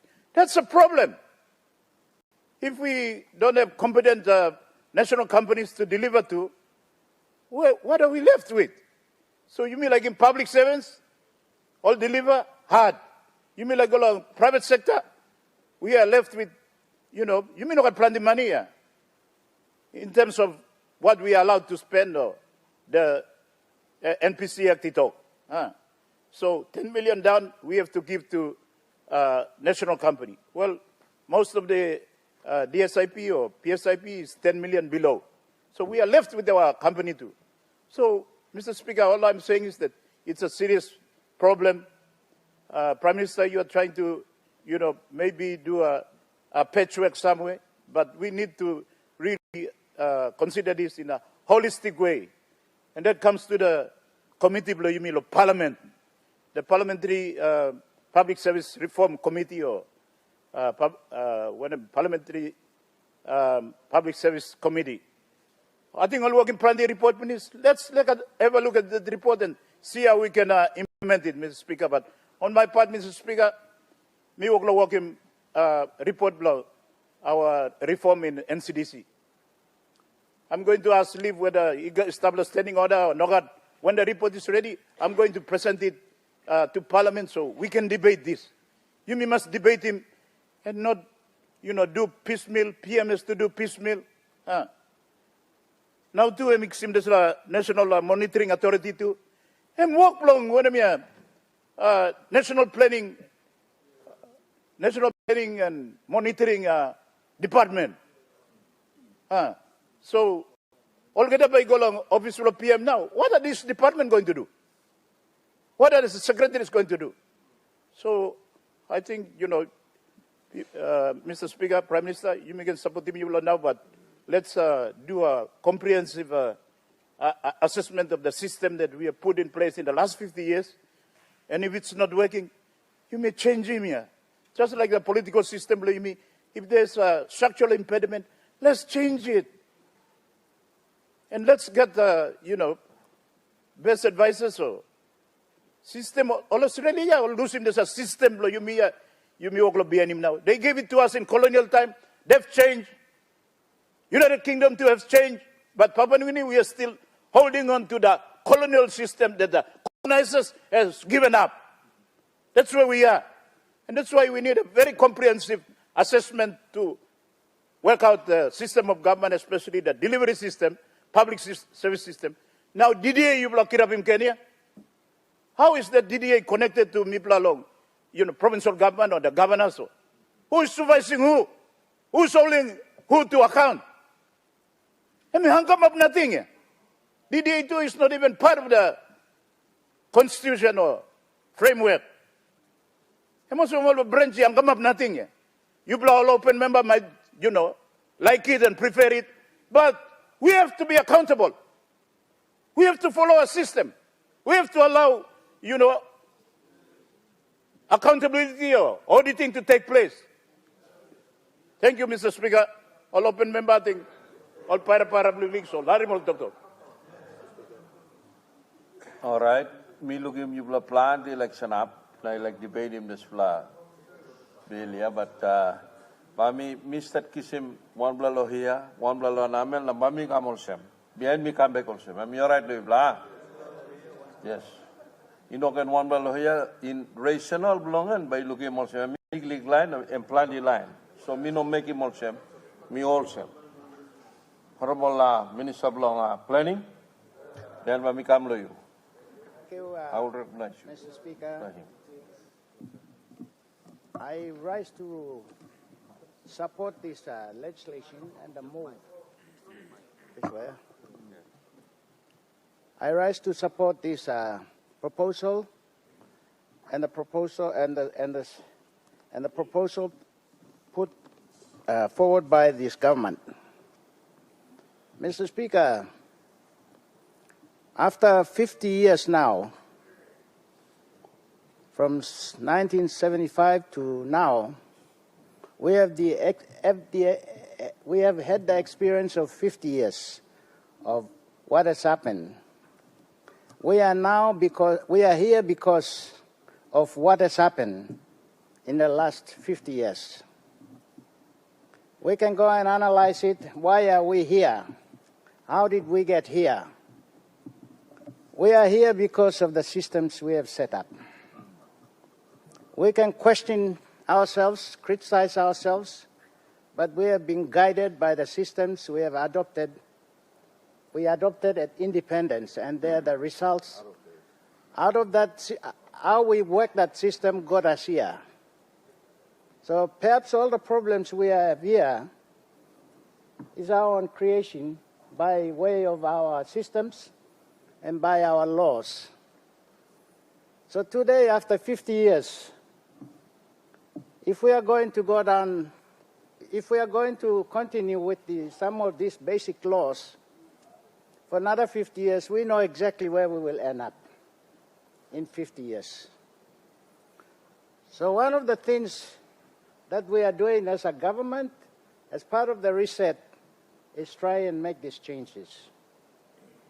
And one of the biggest changes we brought yesterday was lifting the standard of the Supreme Court and the court system. Because the Constitution set a very high standard. But bit by bit, over the years, we have been lowering the standards. Because we know how to work the system. We know the loopholes. And our people have used the loopholes to lower the standards. So these systems we have adopted work to strengthen themselves. And we are in power to do those things. So, Mr. Speaker, when our founders established gave us a constitution, they set very, very high standards. And the same constitution still remains. But after 50 years, we found ways of lowering the standards. We found loopholes. We found that there were easier ways of getting things done. So in doing so, we created problems for ourselves. And after 50 years now, we have to go back and tighten some of those loopholes. And this government is bit by bit tightening up those loopholes. I was listening to a preacher the other day. He said, in the beginning, God created man in his image. But today, man is now creating God in his image. So when we were created in his image, we were supposed to be a high supreme authority, well-behaved, higher standards of conduct, higher standards of honesty. That's what God wanted us, according to this preacher. I'm not a preacher, but I'm just referring to what he said. But many years later, man said, this is the standards. So we bring God down to our level of standard. So we said, God is from Rigo district. God is from Alukuni village. God is from Abao district. Or Madain, or Engas. So if I'm upset, I will get God on my side and we'll fight you. And that's how we brought down that high standard. We have to go back. Our constitution is a bit like that. When they gave us the constitution, it was of the highest standard. But I think over the years, we have eroded that system. We brought it down. You see, at independence, our institutions of the constitution were brought over from England. And I've said it many, many times. Because our leaders at the time were advised by the Australians. And all our advisors, local advisors, were also educated by the Australians. So those systems made a lot of sense.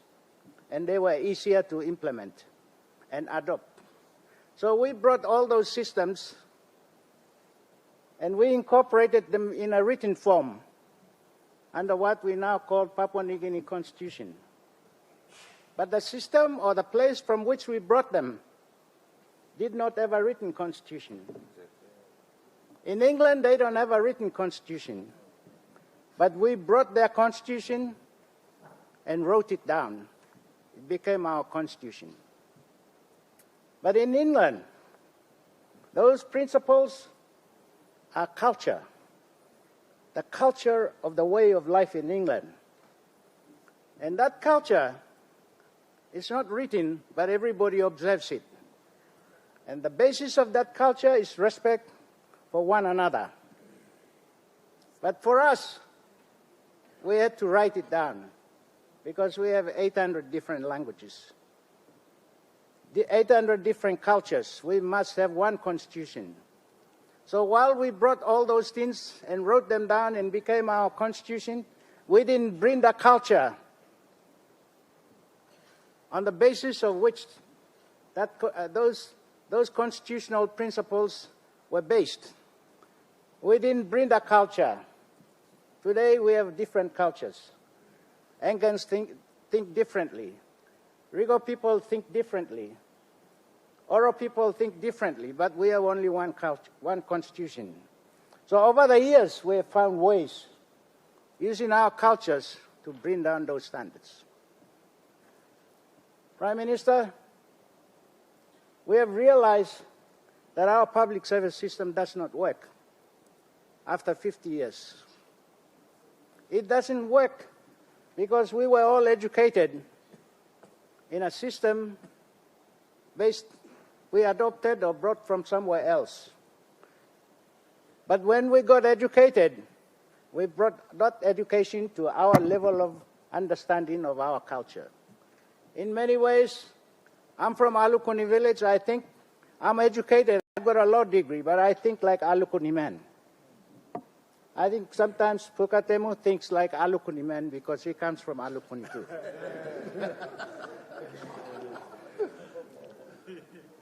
So the point I'm trying to make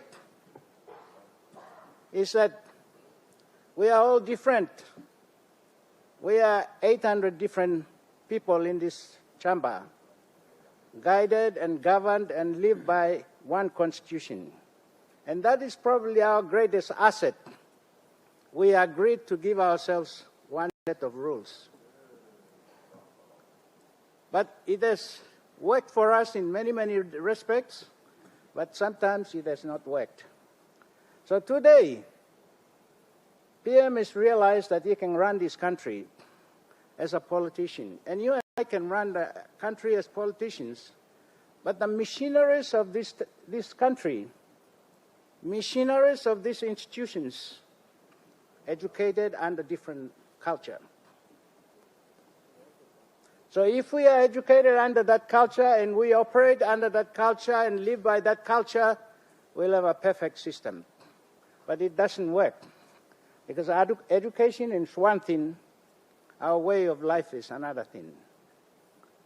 So when PM has realized that politicians can say one thing, but it may not get done. That's why public servants can hide behind us as politicians. When things don't get done, we will get blamed. They won't get blamed. You and I will be judged every 5 years. Public servants, they may be the ones causing the problem, but they stay in the job, we get removed. Because there is a fundamental difference on how we see things. Because public servants are trained in a professional way, their job is to do their work. For us, we have to be answerable to the people out there who live in the real world.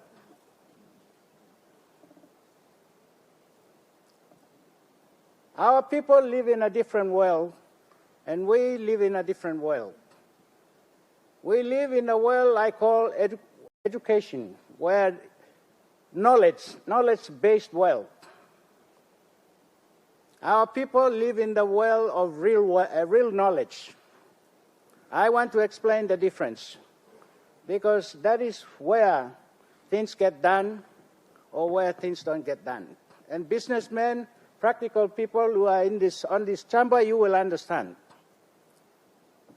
Knowledge is you pick it up from university or from schools. Real knowledge, you pick it up by doing it. I'll give you an example. 15 years ago, Sepuka and I wanted to do rice. We worked very hard to put a program in place so that we can grow rice in this country. It somehow was blocked, so I said, I will go and find somebody to grow rice.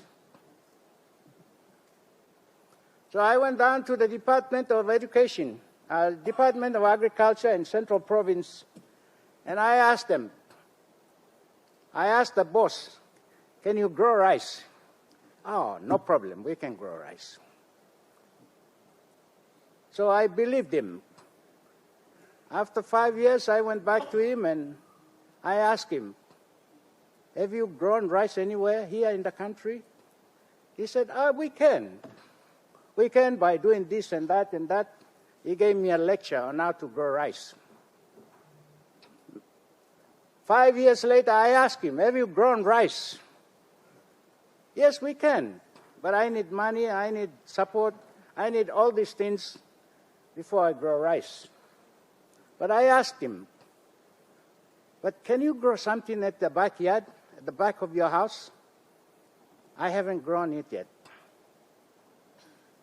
You see, he's full of knowledge. He's got a degree on how to grow rice, but he couldn't even grow rice.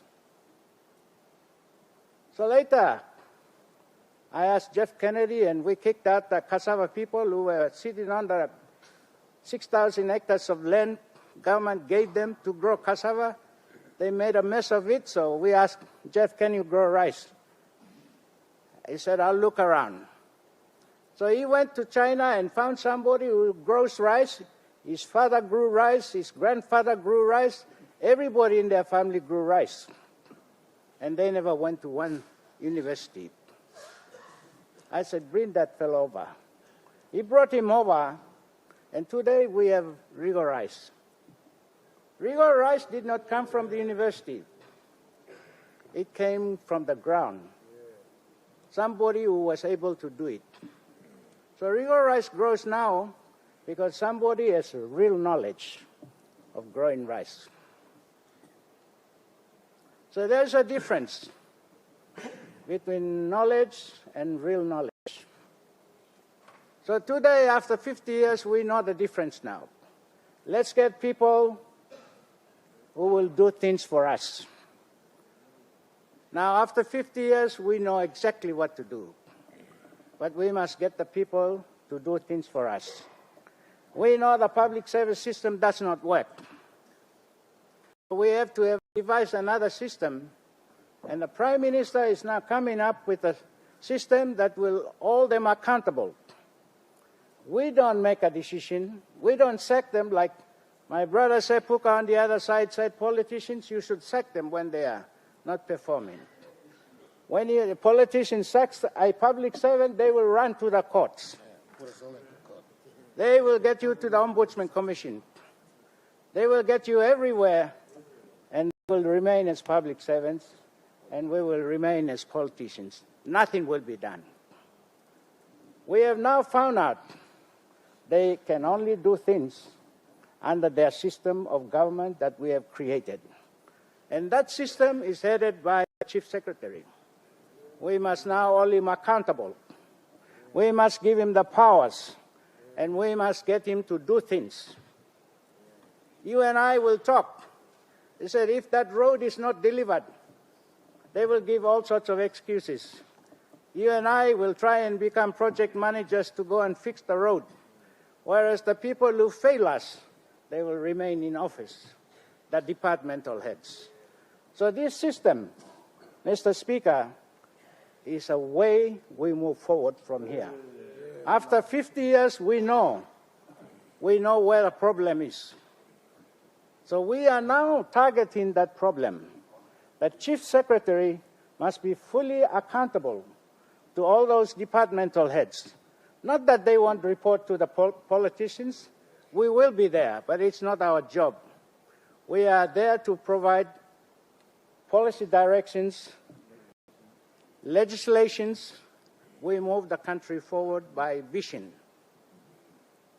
by policy, and by setting the standards. Our country has everything we need to move forward. Our constitution is very well based and set up on proper fundamentals of very strong principles. We have a democracy that has been well founded, but the systems must work. When there is somebody who's got a degree, must come in and do the work. I used to sit in this office here, where the clerk is sitting. I used to be the clerk. Now, today I'm a politician. But when I was the clerk, I saw a difference between you people, or me now, and that position. That is a public service position. This is a politics. So I learned one thing. You can be a public servant, but you cannot be a politician from that seat. But today I'm on this side, so I understand how it feels. You see, I had a problem once when I advised on something that one of the members did not like. And he got a book there and he didn't throw it at the speaker, but he threw it at me as the clerk because he thought I gave the wrong advice. The point is this. The clerk of parliament is in politics, but he's not a politician. Public servants are same. They are also in politics, but they are not politicians. There is a difference. It's like jumping into water and you are not wet. You see, this man cannot be wet because he's... The politicians must remain there, and we must allow the public servants, because they are not wet, they should do the work properly and give us proper advice. And we get wet, and we must believe and trust and strengthen that system, because that's the foundation of the strength of our system of government. After 50 years, we must realize the fundamental difference. The one who gets the work done, we must free them and protect them. Because our systems, if they don't work, will end up somewhere else, because we depend on those systems to work. Yesterday, we introduced several laws to strengthen our systems of justice, because we rely on that system. And that's the system as standards of its own.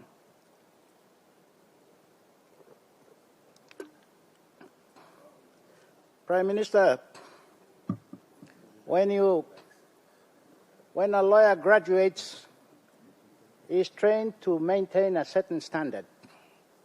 And his standards are guided by his law society and that profession. When an engineer is the same, doctors are the same. That system must work to the standards that they are part of. And we politicians, we are above everything else. But we must protect those systems. That's the secret of this government, moving and delivering. Thank you very much, Mr. Speaker. Honourable Member Blamadang. Thank you, Mr. Speaker, for affording me this opportunity to contribute to today's debate. I would also like to ask, and for you to take note, is it possible for you to discuss with the clerk and the relevant committee to amend the standing orders and make debate 10 minutes? So we would have more opportunity to debate, rather than having 20-minute debates about DDAs and growing rice and preaching and positions of clerk. So I'm legally contribution me like put it you. My contribution to today's debate, I commend the intention of this bill by the Prime Minister, but I'd like to note a number of issues. Firstly, the bill, it says to make an amendment to the Prime Minister's Act of 2002. There is no Prime Minister's Act of 2002. There is the Prime Minister and National Executive Act of 2002. This is a bill. This is important. This is law. So I like bringing your attention. I noted the comments by the member for Abau. So I went through the opportunity to actually quickly go through the Act of 2002. And the letter F, it says, the Act also to assist the Prime Minister in formulating the Minister's key result areas and tracking their performance. So there is already provision that exists to achieve the same outcomes that this amendment or bill seeks to achieve. And I also wish to note that whoever drafted the bill, they took out the subsection I, which says all other functions as are determined by NEC. So that's an important provision, because it means NEC can extend beyond this and make any decisions empowering the Chief Secretary. But that's gone now. So basically, NEC no longer has that power to make any further or add any other functions determined by NEC. So just something that the Prime Minister or whoever drafted this bill ought to take note of. Now, the amendments seek to remove paragraph G, H, and I. Now, G, the original provision, talks about collaboration with the Secretary. And the new amendment talks about consultation with the Secretary on the key performance areas. Now, if you go to L, it says to make recommendations to the appropriate appointing authority or responsible minister. It should say and responsible minister. So basically, the Chief Secretary doesn't have to consult NEC. He can just go to the minister. So that suggests that the minister now has more power than NEC. So that's another noting of drafting, whether it was intended or was a typographical error. So we are now legislating what already exists, but it's clear in PNG. A law is just a piece of paper until someone enforces that piece of paper. So I commend the Prime Minister on bringing further amendments, but even these amendments aren't clear. Like the KPIs, based on what? When we drafted the Bougainville Agreement, they were smart enough to say based on international practices, best practices. They put that in the peace agreement. So we should also put in KPIs based on the best international practices.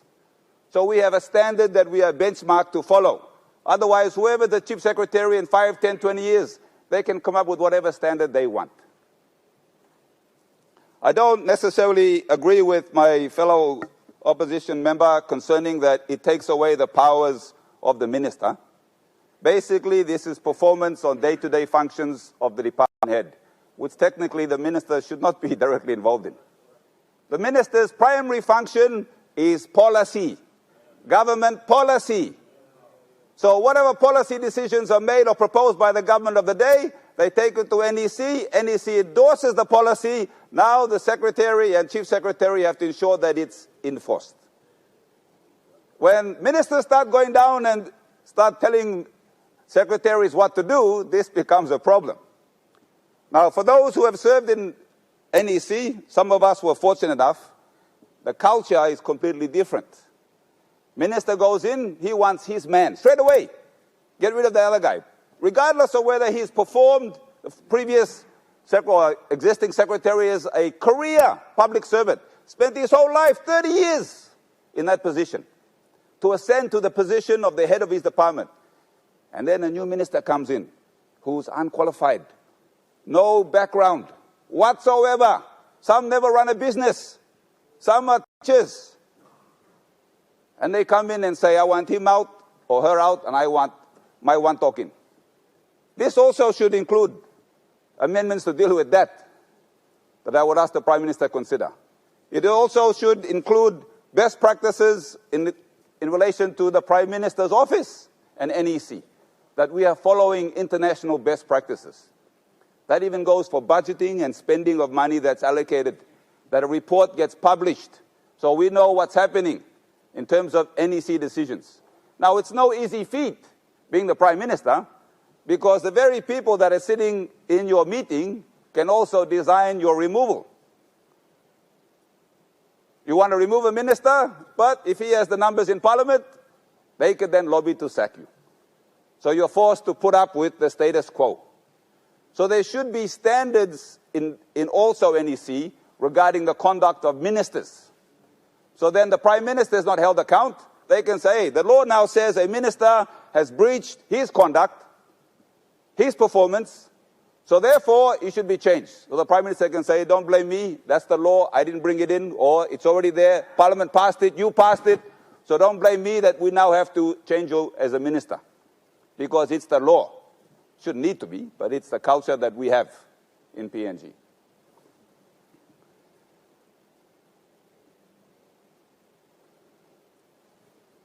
So 7 minutes. Tasol, thank you for my contribution to today's debate.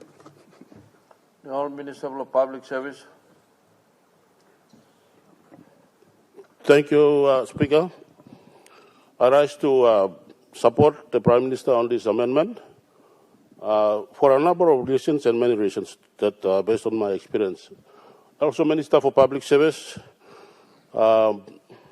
we have to acknowledge and we all admit that the entire public service in terms of performance has collapsed. And also the performance has collapsed. We all admit it, we all talk about it, all of us and everyone.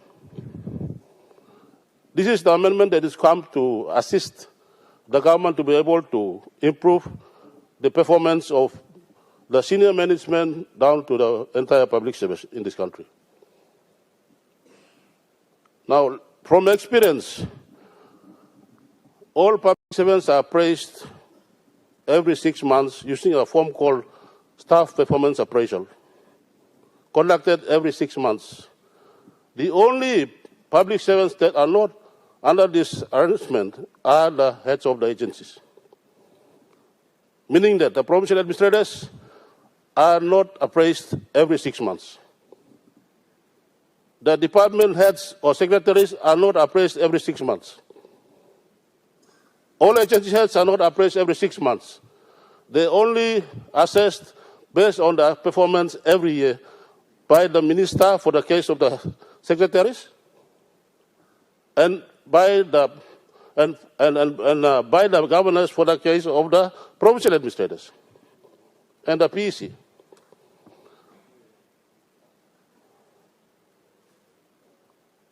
So in terms of appraisal, you have to wait for 1 year to appraise the performance of a head of the agency. For the case of secretaries of the departments, CEOs and MDs of the state-owned enterprises, and also the provincial administrators, or for the case of CEOs of PSAs. The staff performance appraisal is not a joke. It's by law. It says that if a certain officer scores below 3 out of the 5, 3 consecutive appraisals, is deemed to is due for dismissal from office. 3 consecutive times, Mr. Speaker. 3 appraisals, that means 1 year, 1.5 year appraisal by the supervisor indicates below 3, that officer is deemed for dismissal from the public service. You don't have to commit another crime. This is based on performance. And that staff performance appraisal consists of the code of dressing, attendance, punctuality. Everything is all under staff performance appraisal form. It's all there. And the heads of departments are immune to this. They are not. I have been the provincial administrator for 9 years. And I'm not appraised by the PC of West Sepik or Southern Provincial Government. No. I do my own assessment because the governor cannot assess me. What does the governor know about assessing the PA? What does the minister know about assessing the secretary? And I support the member for Medang. It's quite correct. It's very correct. This is the amendment that will now bring the departmental heads in scrutiny and up to account for account. Right now, my secretary, I know in your mind, then what is the job of your secretary? My secretary administers the Public Service Management Act. The Department of Special Management administers the Public Service Management Act. My secretary is not responsible for assessing the performance of the departmental heads. Departmental heads are held accountable by the ministers and the governors for the case of PAs. And therefore, this amendment is brought up, so that bill is brought in, so that the chief secretary, who sits in the Prime Minister's office, can now do an assessment, appraise all the departmental heads, and hold them accountable. The other thing that we should know about also, Prime Minister is concerned and the government is concerned because so much money is being given to all the provinces, all the districts, and the agencies, but the performance is not showing for, the results are not showing for.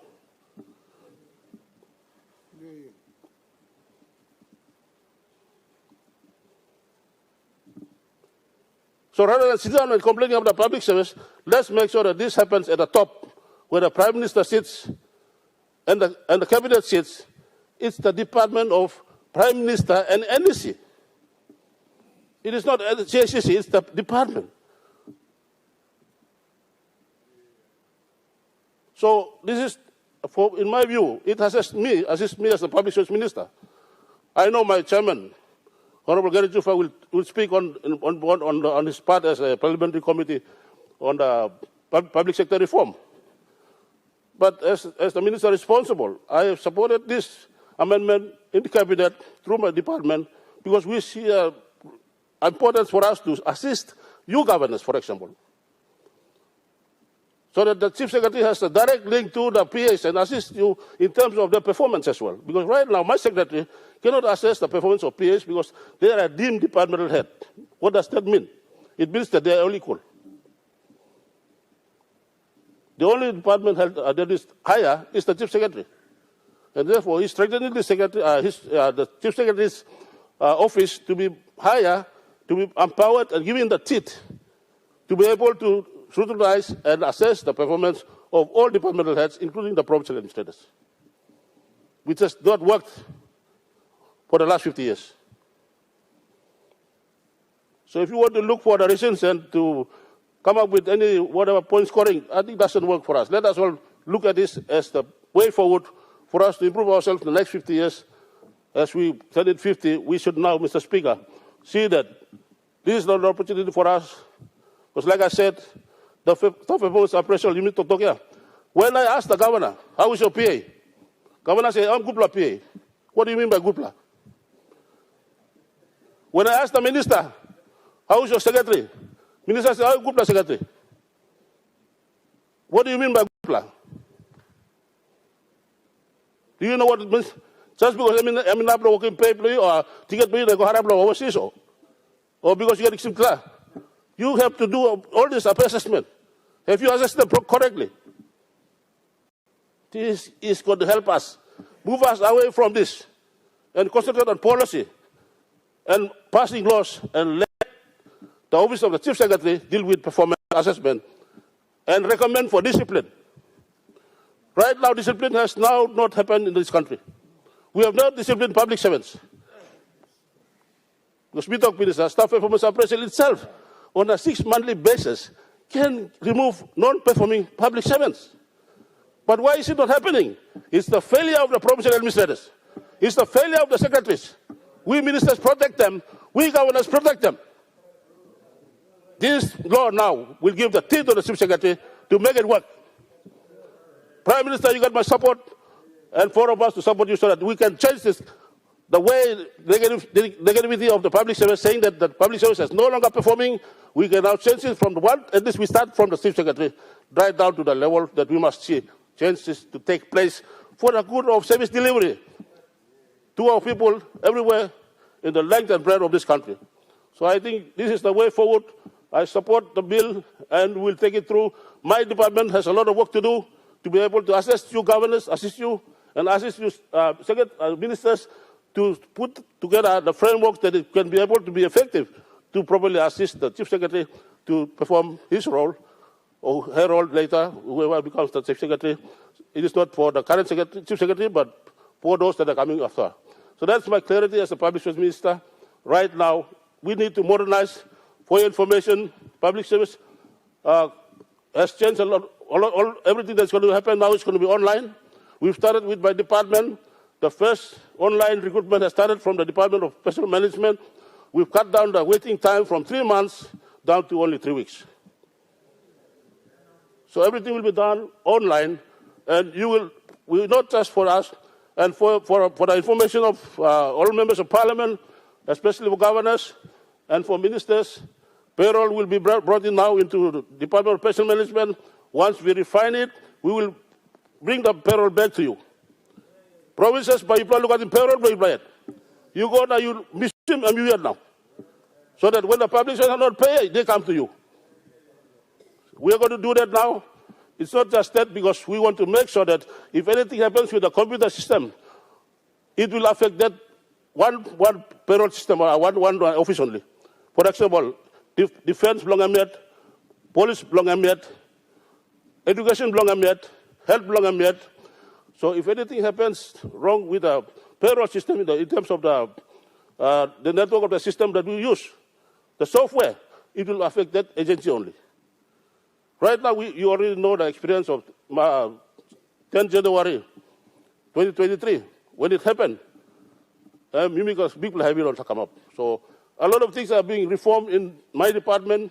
We are all prepared. We're going to make sure with the my chairman of the parliamentary committee, headed by Governor Jufa, we're working together so that we can reform this under the big umbrella that we call, we will modernize the public service. No longer will we talk about paper application. Even the departmental heads now, it's all online now. All departments heads will now apply online.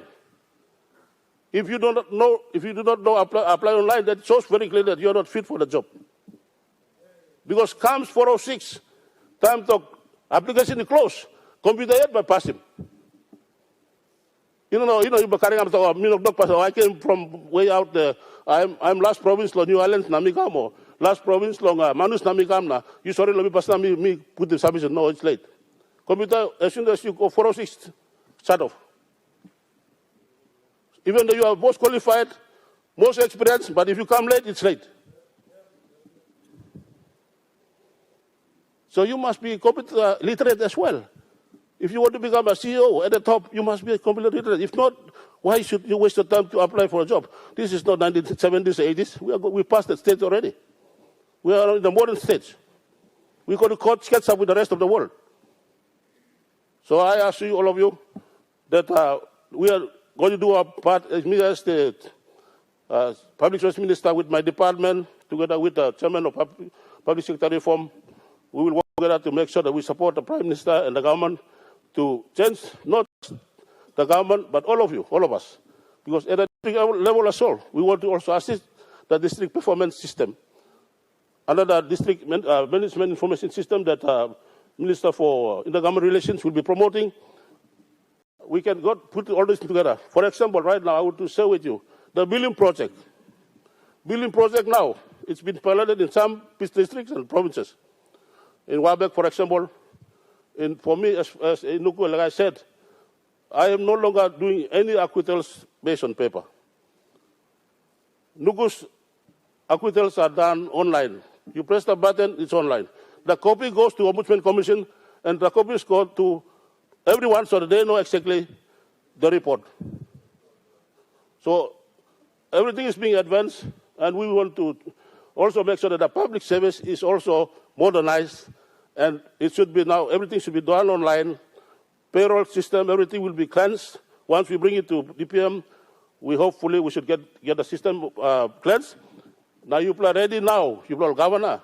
Want them all ministers also payroll now. Some payroll now. Some housing come back. Now if you come now, if you must have also, if you must group payroll officers, we will assist you to build the capacity of your team for training, through the proper training, and SILAC, so that we can assist you. So we all work together as a team to improve the system, of the public service entire system that we have been complaining about. So with that, I commend and support the Prime Minister in this bill, and my department work together, and I assure all of you to also work with you. If the reform comes into you and to your department and your agency, especially the provinces, you get my full support to work with you. Thank you, Mr. Speaker.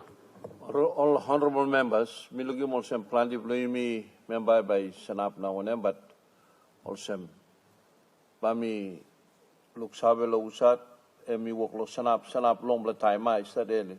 You usat di senap bien, bami lare mi bien, usat di senap pastem, mi lare mi senap naim tok pasema. Am alright So long this bla long this side, governor blo civics that senap long bla time yet, so mi lare mi senap pastem, emi tok pasema. Thank you, Mr. Speaker. Maybe I keep him short. Me not kiss him full 20 minutes. Number one, talk mosem. Me agree in principle want them thinking we government emigat. But why blow me mosem? I think approach you play kiss him you play go krangiliglik. And I want to explain, Mr. Speaker. Mr. Speaker, we are talking about authority and responsibility. And it's one of the things that governors have argued about previously now. Miyama also minister belong local level government, want them provincial government. Let me take him some effect now law reform, where part of the reform is to give the appointment process back to the provincial governments. Now there's a reason for that. Mr. Speaker, anyone who has done a master's degree in management understands the process of management.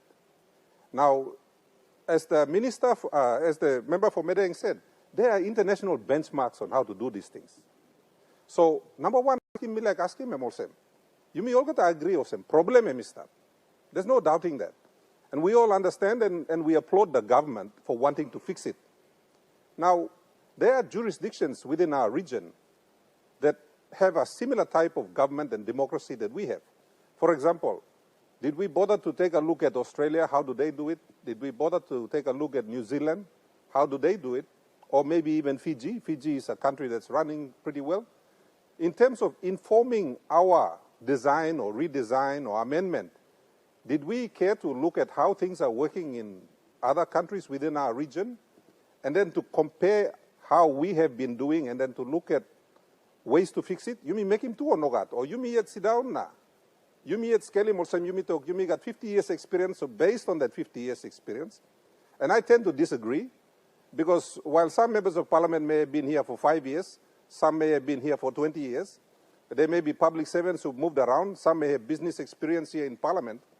Okay, the experience blaming one kind. So, on what basis did we make this assessment in trying to solve a very real problem?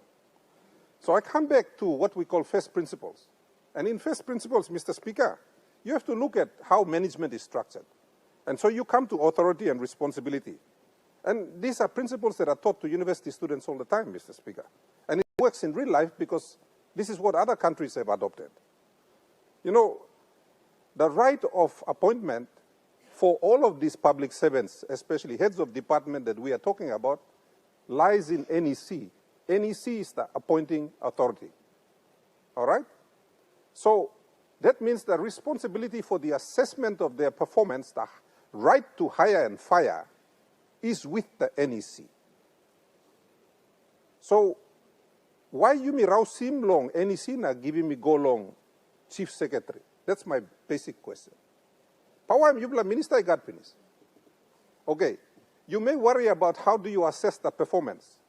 You like assessing performance belong head of department. Now the issue you always have is who should be doing that assessment. We've got things like Auditor Generals. Auditor General's office, when they are doing a financial assessment in a province or a department, display am all assessing performance for head of department now. Now, if the Auditor General's office is not funded properly and they are unable to do that assessment, then you don't have a basis upon which to measure the performance of your head of department, whoever that is. So you can cascade this downwards. On what basis what are you measuring? Who develops the KRAs, for instance, and, you know, with respect to the Prime Minister, he talks a lot about the key result areas. Who is developing that? Is that going to come back to the Chief Secretary to also develop? And if you develop that, is that going to be standard across all of the heads of department? Again, Mr. Speaker, my point is quite simple. Yes, we want to solve the problem, but have we taken a good look at who is exercising these powers? Suppose you put him along Chief Secretary.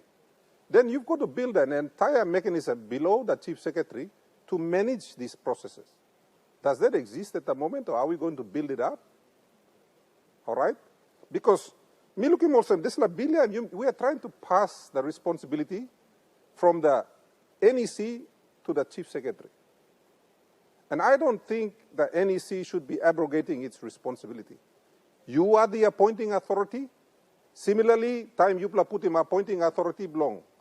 All provincial administrators, he come down along all province, okay, we become the appointing authority, which means the PA is now responsible to the PEC, is accountable to the PEC. And same principle should apply to Yupla now, where you already have that power. You've always had the appointment power.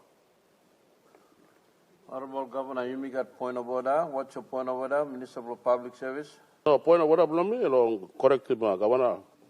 Also, Chief Secretary, obviously Chief Secretary, the PMNC,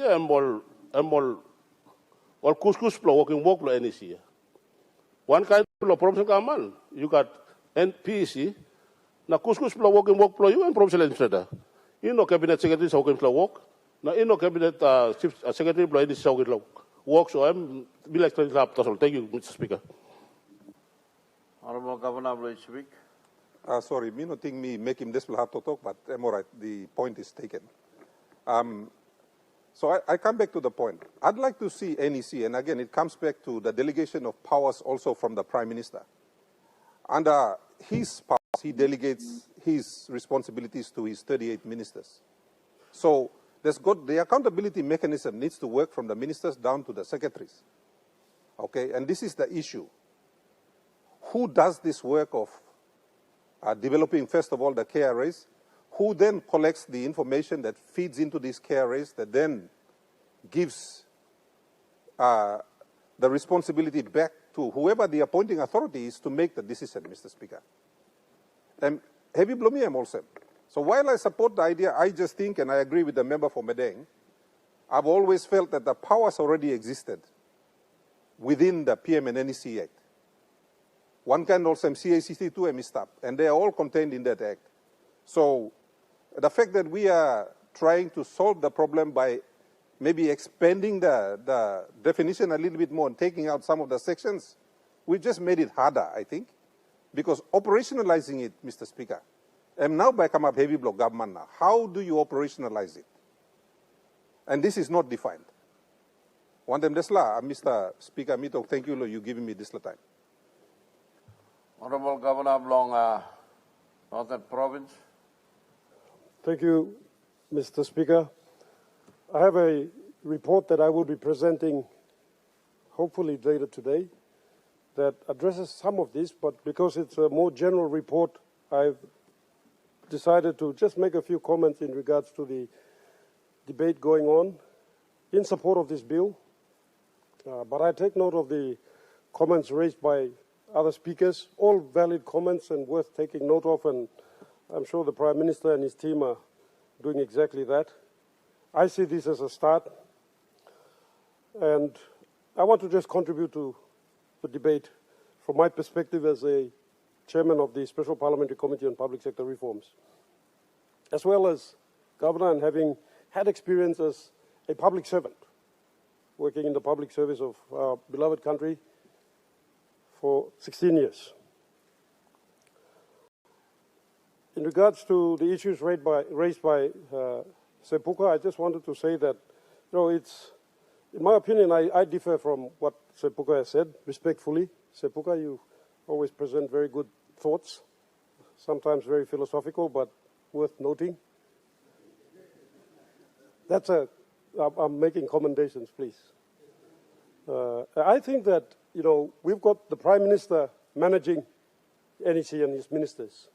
The public service needs someone in charge of the public service, and I think this is the right way to go, to appoint this responsibility or give this responsibility to the Chief Secretary. So it's the one point of contact to assess the public servants and how they perform. And this is happening in many countries in the Commonwealth. This is happening in New Zealand. This is happening in Australia as well. But instead of a Chief Secretary, it comes under the Public Service Commissioner, which we did have until 1986, when, for political reasons, Public Service Commission was shut out and the Department of Personnel Management was created. So besides the 1995 reforms that have caused a lot of problems for this country, that's another issue that at some point we, as the first parliament in the next 50 years, should address. For instance, Public Service Commission, as mentioned by Governor Pakop, very powerful organization, but sitting there not doing much, because that's how it was designed in 1986. They were shut out. So the Public Sector Reform Committee has been working on how we can bring back the Public Service Commission, have them work with the Department of Personnel Management, and have these organizations manage the public sector in Papua New Guinea. I feel that in this way we will also remove the accusations of political interference. On the one hand, we want ministers to take charge, but then when ministers do take charge, we accuse them of political interference. So this removes that situation, and the responsibility then lies with the Chief Secretary. If the minister feels that his head of department is not performing, he can simply, through a process that will be established, I'm certain, report to the Chief Secretary and state, I don't feel my head of department is working according to his KPIs or KRAs or whatever other agreements we've had put in place to measure his performance. And then the Chief Secretary can assess this and determine whether those are valid claims and allegations, have it investigated, reviewed, and then deal with that public servant accordingly.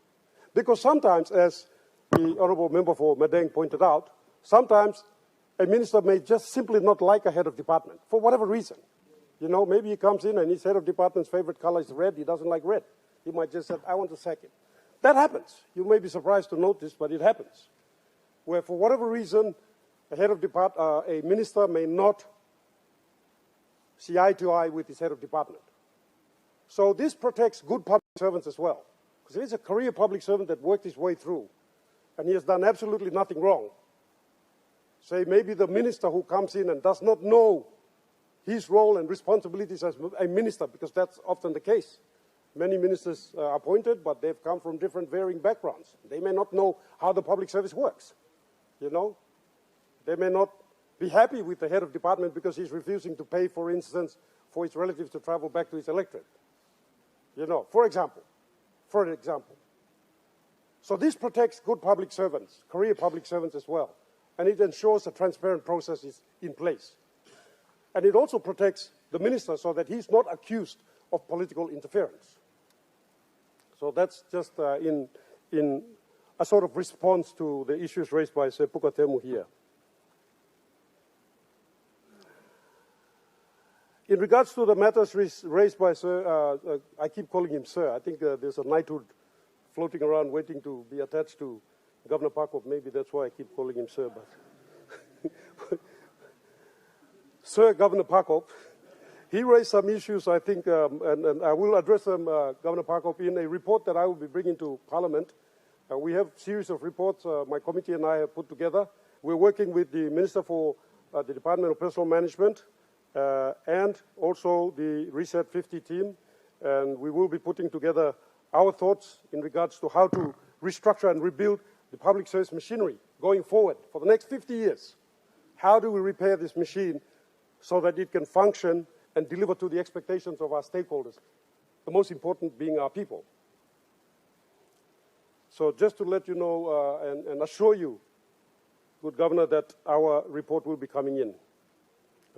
I'll be presenting the first, which will be an update on the work of the committee, as well as the Forestry report. And then in consequential sessions, I shall be bringing other reports, which will include our suggestions in regards to how to reform the public sector. Now, my specific area that I wanted to raise concern about, because I did not put it in my report that I'm presenting today, is about the public servants themselves. Okay, now we're looking at the heads of department. And the heads of department, we now put them in a position where they have no excuse to deliver, so to speak. And they're well remunerated, they have very good packages, housing, health, insurance, all of that's taken care of. But what about their public servants? And this is what I wanted to speak about, or what I wanted to add to the debate we're having here. We expect these public servants to be patriotic, to come to work diligently, prepared to build our nation. That's our expectation of them. But let's look at the public servant's lot insofar as it's concerned today, in his situation. Is he motivated to come to work and be productive, contribute meaningfully? Let's look at him or her. I can tell you that's a big flat no. And I'll compare this with just before independence. The public servant in Papua New Guinea just before independence. If you went throughout this country, in any province, or in those days they were called districts, in any district, and you went to that district, the public servants were a well-oiled machine, or were part of a well-oiled machine. They performed their duties diligently. They were disciplined. They were punctual. They were committed. They were productive. And they were happy. Why? Because they had housing. Because their needs were taken care of. Because they felt that the organization they served was loyal to them and served them as well, and took care of them. And so they felt that they could come and contribute meaningfully. They were inspired. That's not the case today. Fast forward to today. In those days, even cleaners, even an ordinary laborer had a home. He could live with dignity. He was respected by his community. And he didn't have to worry so much about his family because they were taken care of. They were adequately housed. They were adequately remunerated. So he polished his shoes, lined up his pens, and turned up to work well-dressed, ready to serve his nation. That was just before independence. After independence, things went downhill pretty fast. And here I disagree with Governor Pakop. He stated that we didn't change anything. No, we did change a few things, and not for the better. for example, the 1995 reforms. I feel that this was a very crucial moment in PNG's history. It took us to a very dark place, because it's after 1995 that you will see the deterioration of the district stations and government services, when we fixed something that wasn't broken. And it was inspired by political will.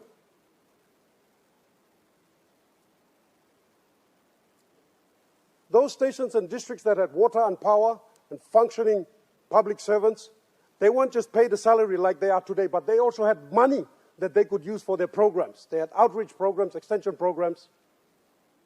They could get out there in the community and serve their people. That stopped after 95. Districts and stations stopped getting their revenues. Water got shut off. Power, law and order, elephant grass started growing everywhere. The business services that were taking place and keeping those mini economies thriving and surviving started to shut down. People started to drift to the urban centers. And now we are experiencing a lot of these problems now. All started in 95, Mr. Speaker. So yes, we did make an effort to change things, but Governor Parkop, we didn't change them for the better. We made things worse. And then we went and created DDAs. I know all my fellow MPs, the open members, might be a little bit, now they're getting really tense because they're like, what's the government going to say? We need to protect our DSIP. How dare he question us? No, I'm not questioning you, my colleagues. I'm just trying to make a point here. Listen carefully. Now the open members have the responsibility with their funding to take care of the infrastructure needs of their districts. But who's taking care of the service needs of the district? They don't get the funding they used to. Yes, the public servant is in the station or in the district. He gets his fortnightly wage. But he doesn't have funds to roll out his extension programs, to go out there and carry out his patrols, to carry out his immunization programs. He can't. And the funds that used to go to the provinces are now limited because we have to line up here on the 21st of every month and collect our GST, which we are getting only 60% of, by the way. It's insufficient. That's why I proposed at some other debate that all provinces should get 100% of their GST, not just 60%. And the difference that we are not getting, that should be allocated to the districts so that districts and stations can deliver those services. Because the open members can't do that. They don't have enough to do that. Their funding is for infrastructure. Now, going back to what I was talking about, the issue is addressing the public servants' desire to come to work and be productive. Just like you and I have the desire to come here and make a difference, they must also have that same desire. How do we do that? How do we cultivate that? We have to look at their welfare and benefits. And we have no excuse at all. This is one of the wealthiest countries in the world in terms of the resources we have.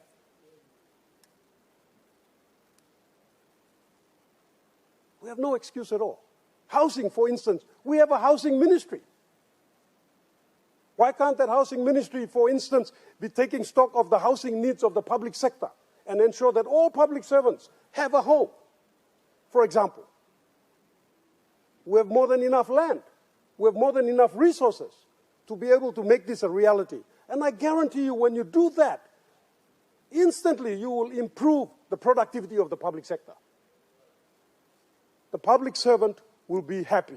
He will feel satisfied. He will know that the organization that he serves actually cares for him. And when it cares for him, he will reciprocate that care.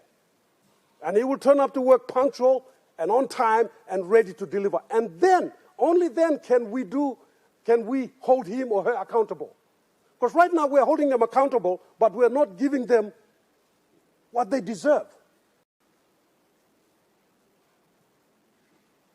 So my debate is this. Yes, we are taking care of the heads of organizations, and I'm very supportive of this bill. Thank you, Prime Minister, for bringing it forward. I'm very confident that with your efforts with Reset 2050 and with the NMCA, with ICAC, and the new look DPM PSC entity that we are going to propose, we will be able to better manage not just the public servants, but the departments as well.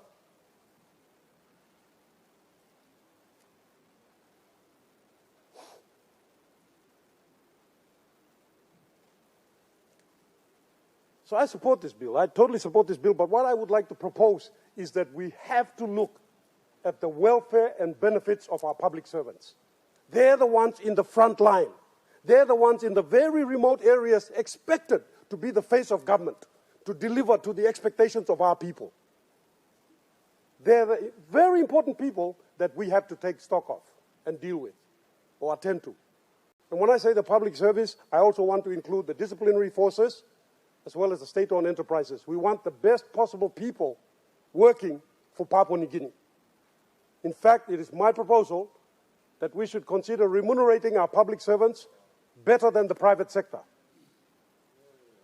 Better than the private sector. You look at the private sector, what are they doing in comparison to the public sector? The private sector contributes by paying its taxes, and it contributes to the development of a country by contributing in that way and other development efforts.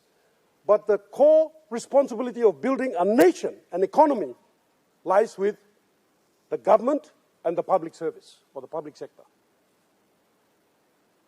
That is my debate, and I support this bill. I think it's a great bill. We need one point of contact in the public sector that is responsible for the public servants, and that point of contact should be the Chief Secretary. Thank you very much, Mr. Speaker.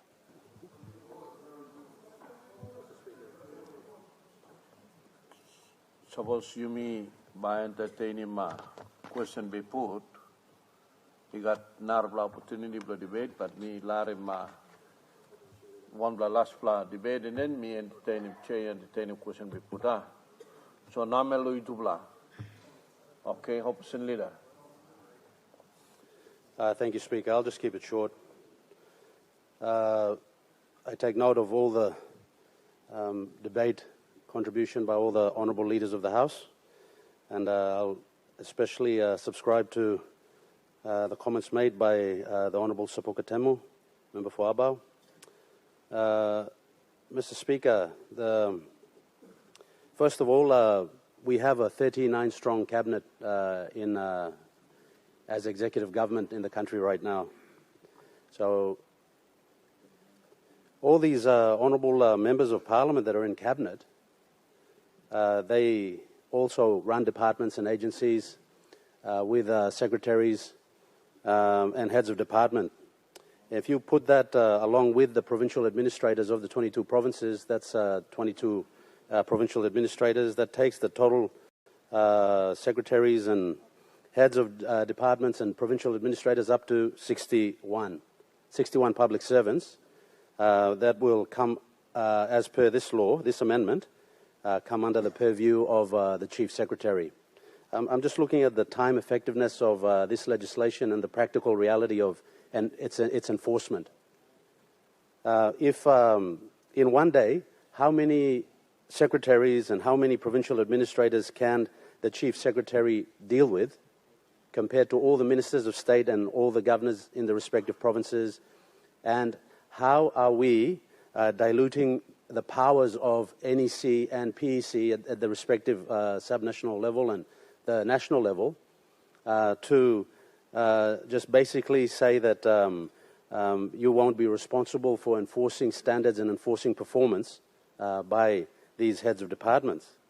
The practical reality is all ministers of state can, at one point in time, in one day, deal with all your secretaries and MDs at the same time.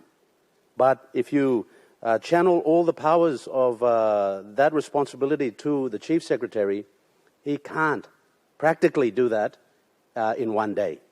So we will be making the whole system of government more convoluted and more inefficient through this legislation. Although I commend the Prime Minister on the intent to get results on the ground, because we're all aware, Mr. Speaker, that the road to hell is littered with good intentions, and what matters is results, results, results. Now, we can't pass the buck and then say that, all right, we've had secretaries not performing the public service, which takes up a big chunk of the national development budget every year, Mr. Speaker. It's over 5 billion kina of public money, of taxpayers' money that is paid to public servants, and the people of Papua New Guinea expect results. And rather than making amendments which as from where I'm sitting, there's some duplicity in these amendments, especially to Section 21, Mr. Speaker. And just for the Prime Minister to take note, I think the Honourable Member for Madang has highlighted a typographical error that needs correction. Otherwise, it renders the bill redundant.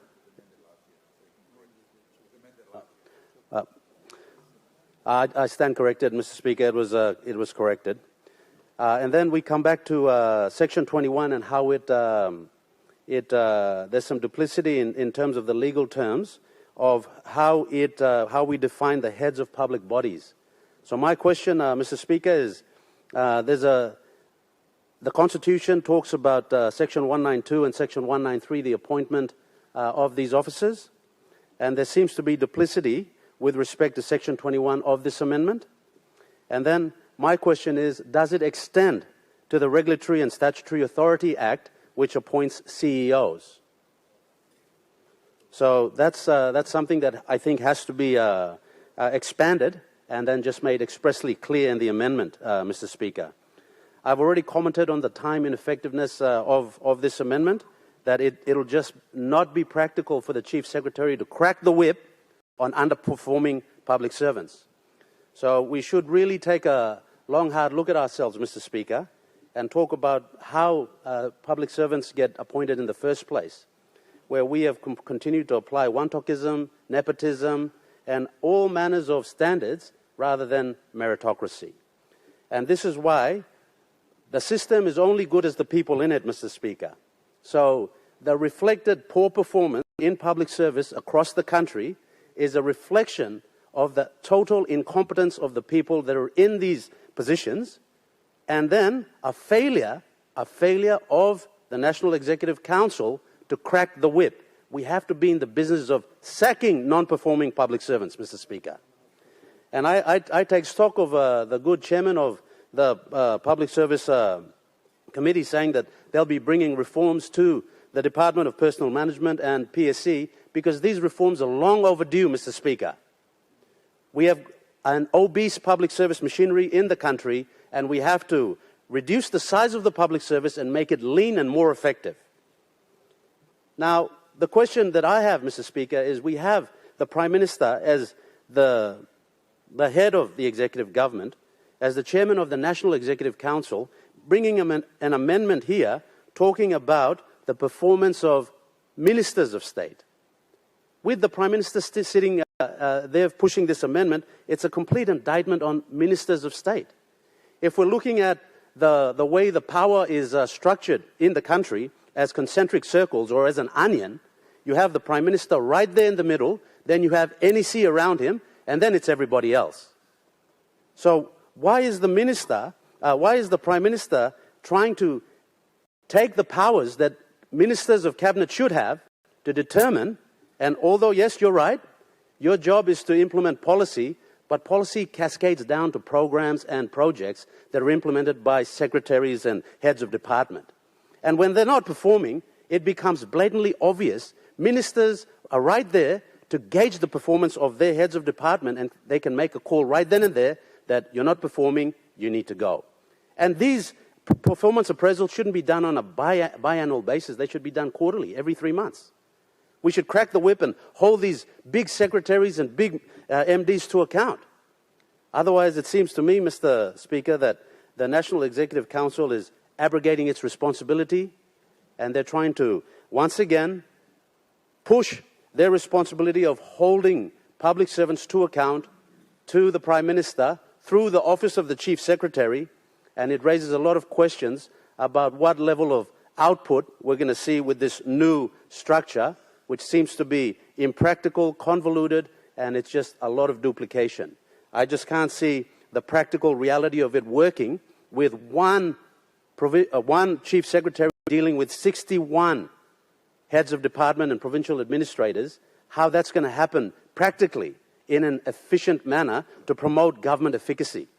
So at the end of the day, Mr. Speaker, the country needs more than what it's getting, and the NEC really needs to step up. If the NEC is not able, if any minister is not able to have their heads of department toe the line and perform, then they shouldn't be passing the buck to the Prime Minister to then further pass the buck to the Chief Secretary. You should be putting your foot down and sacking these non-performing public servants. And if you're not doing that, you need to question your position in the NEC. And you should be sacked. That's how it works. We should be in the business of sacking ministers and sacking public servants when they're not performing to acceptable and expected standards. Accountability has to be enforced, Mr. Speaker. So that's my contribution to the debate. Thank you, Mr. Speaker. Honourable members, you may have in this point of order. I mean, question be put. Na immediate order below this house at time question be put, he must come, and you must entertain him. You may get opportunity belong the debate. But since point of order, I go, may allow him opposition leader long make him this fly, but may allow him Deputy Prime Minister. The last fly, and then by me entertaining point of order, na ibla arbla members, he got another opportunity to debate after second, third reading. Thank you, Mr. Speaker. I'll be short. I know it's been a long debate, but an important debate. Very, very important debate, and I understand a lot of MPs, ministers, and MPs, governors want to join the debate, and I welcome it too. Thank you for giving me the opportunity to debate, Mr. Speaker. I stand here also to commend the Prime Minister on tabling this bill. It's a long, necessary and awaited bill that needs to improve the efficiency of the public service. Mr. Speaker, we have heard many good debates. A lot of them we take note of. The debates are very, very good. It comes from different sectors, Mr. Speaker. But the bottom line that we all agree on, Mr. Speaker, is that our public service is our arm of implementation. In any organization, an effective implementation agency makes the company, the organization better. And we all agree from all the debates that our public service, Mr. Speaker, is lacking. Some through their own fault, some through laws, and some through just not being organized properly. Mr. Speaker, whilst we hear all these debates, in my view, it's a pretty simple thing, a very, very simple thing that I will explain.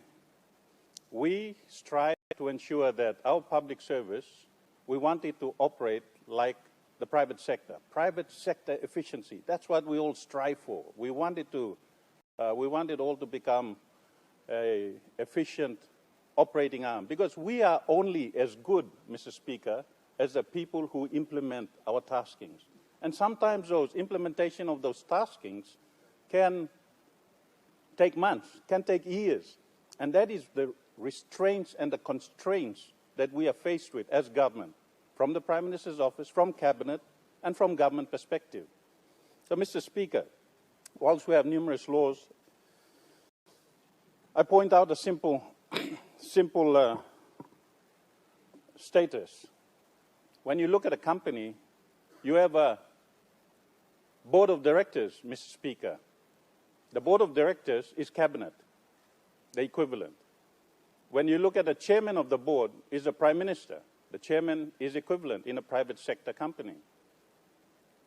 These people do not run the day-to-day intimate operations of any organization.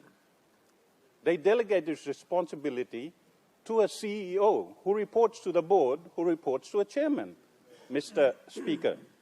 It's pretty simple, pretty basic. That is for effectiveness. While we convolute the system, we're trying to make it efficient. So we need to, who is our CEO, Mr. Speaker? Our CEO is the Chief Secretary. He needs to have the appropriate powers to manage the company and report back to the board, who reports to the chairman, who's the chairman is the Prime Minister. And you need to give those powers to your Chief Executive Officer, Mr. Speaker, and the Chief Executive Officer, just like Chief Secretary, so you must give him power, fire, check-in, work. Currently his hands are a little bit bound, Mr. Speaker. And we have trialed a lot of things. We can say, Yes, he got lost up. Yes, he got lost up. But you may all get a complaint, which is the same something. 50 years, you may all get a complaint. Or months before come, people complain. Something doesn't work efficiently. So we need to not stand in the status quo, Mr. Speaker. We need to look at alternatives. And this is a simple alternative. Empower the CEO. And if the CEO doesn't work, we get rid of the CEO. He's not performing. It's pretty simple. Mr. Speaker, when you talk about ministers too, you must understand the country we are in, the democracy we have in our country, and the diverse country we are. We're a coalition government. Ministers are expected to do things, but sometimes all ministers don't agree. And when you want to sack a certain secretary, a certain minister might not agree. A certain party might not agree. Something blotok. And that affects the effectiveness of running government. So we've got to simplify it. And by simplifying it, Mr. Speaker, is empowering our top bureaucrat, our CEO, to be able to implement rules of governance and discipline. Pretty simple, pretty basic. One kind, awesome, all company. If you come from a company background, you got all company, Exxon, Mobil, all get a. You got board, Ironim, you got chairman of the board, Emronim, and chairman of Exxon. Now, aninit longam, you got CEO, we am running day-to-day organization, na discipline, na something blow company. And piliminonap, and carry come back to cabinet, which is the board strategy.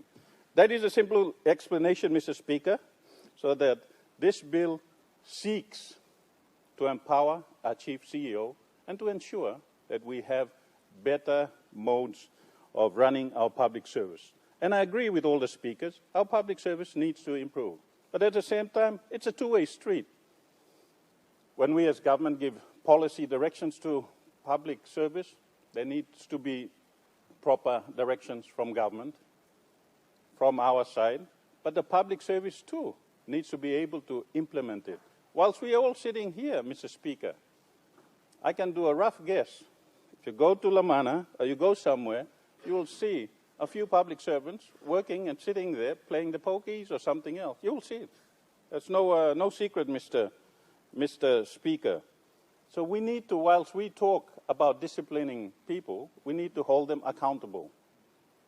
And by doing that, giving the CEO, which is our Chief Secretary, accountability and the powers to make people accountable, that fixes a lot of the things. And it is not one easy fix, Mr. Speaker. It's a long, systematic fix that we need to do, from our CEO down to the secretaries and down to the divisional heads. And Mr. Speaker, whilst we tend to say we should look elsewhere, Mr. Speaker, I tend to disagree a little bit. Because, Mr. Speaker, we had a really effective functioning public service in the 80s and the early 90s. I know because I was part of it. I speak from experience, Mr. Speaker.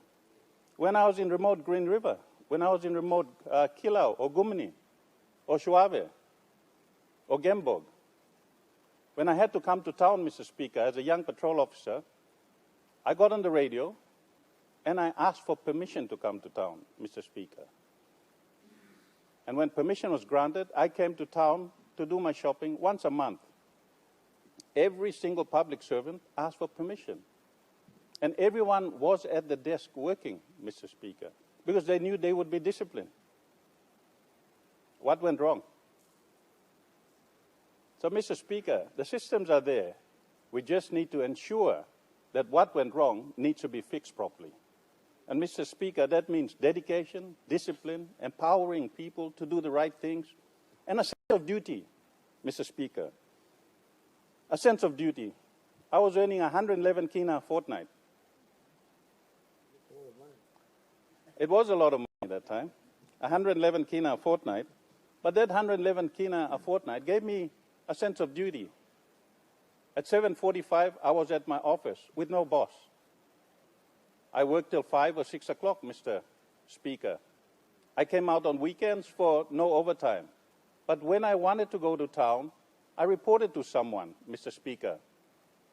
And my boss made certain that all of us didn't chew buai. We reported to work on time, We made certain we did our dedication to duty, and we made certain that we were at work, Mr. Speaker. So it doesn't need rocket science to go out looking for new answers. It was already here. It just needs us to tighten up on our implementation, taking into account the diversity of our country and the lackluster of the public service that has dropped back because of no proper discipline from relevant sources and relevant people and relevant organizations. We need to tighten it up. And as Governor Jufa quite rightfully pointed out, Mr. Speaker, whilst we tighten up discipline, while we ask for more dedication, we need to ensure that they are given the proper tools, housing, they're given proper tools, vehicles to operate and stuff, and then we hold them accountable. We hold them accountable, Mr. Speaker. Because as I said again, Mr. Speaker, a lot of our teachers that we want to send to rural Kabul, for example, or rural Green River, for example, they have to pay for their own tickets. For a public servant to go rural Teleforeman, he needs to pay for his own tickets. That's about 800 kina one way, roughly. Going back to the 80s and 90s, we used to have a plane, Mr. Speaker, that arrived every morning at 8 o'clock to Amanab, to Green River, to Idam, to Teleforeman, to Oksapmin, for free, that carried a public servant and posted him there, that carried the fuel in, and in the afternoon would do the same milk run back. Right now, that milk run doesn't exist anymore. The airlines don't take the public servant in. And who would you blame, Mr. Speaker? Would you blame a poor teacher who's trying to struggle with a salary to pay that 600 kina or 800 kina to go and stay somewhere for about 800 kina with no communication and stay there for 12 months, Mr. Speaker? It is an unfortunate situation, Mr. Speaker, but that situation can be alleviated by us in government. And we need to relook at how effective our public servant we want to be, and we need to relook at how we look after and treat our public servants, Mr. Speaker, and hold them accountable. And when we hold them accountable, we need to ensure they have a sense of duty, a sense of responsibility, looking after their accountability, welfare, efficiency, and make it private sector efficiency. And Mr. Speaker, this bill is a start of a lot of reforms, holding the top public servant accountable so he can be able to hold his departmental heads or his sector heads accountable. With that, Mr. Speaker, I'd like to commend this bill to Parliament and thank you for the debate. The question is that the question be now put. Those in favour say aye. Aye. Those against say no. The ayes have it.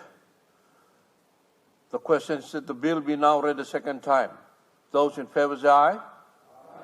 Those against say no. The ayes have it. Mr. Clark.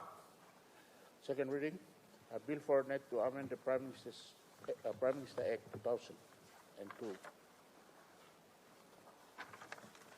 Mr. Prime Minister.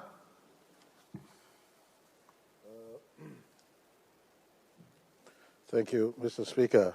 And I want to appreciate many of the worthy suggestions that has been expressed as we contemplate these timely changes. Mr. Speaker, I just want to make one or two observations and response. And so I seek leave of yourself or Parliament to make the third reading and bring the third reading forthwith. Is leave granted? Leave granted, Mr. Prime Minister. Mr. Speaker, may move him third reading now. May make him one or two talk. Mr. Speaker, pass them through. All get a talk. You may work him. You observe him. We just making one or two corrections. Member Blomedeng, he talked, and I know he meant well. He thought that the law was Prime Minister and NEC Act that we are trying to amend, but there was an amendment we did earlier this year, or last year, I beg your pardon. This amendment, you may work him, effectively separate him NEC, now make him PM department standalone. So Emi soimol some time, me all members, some opinion believe me in us as threat.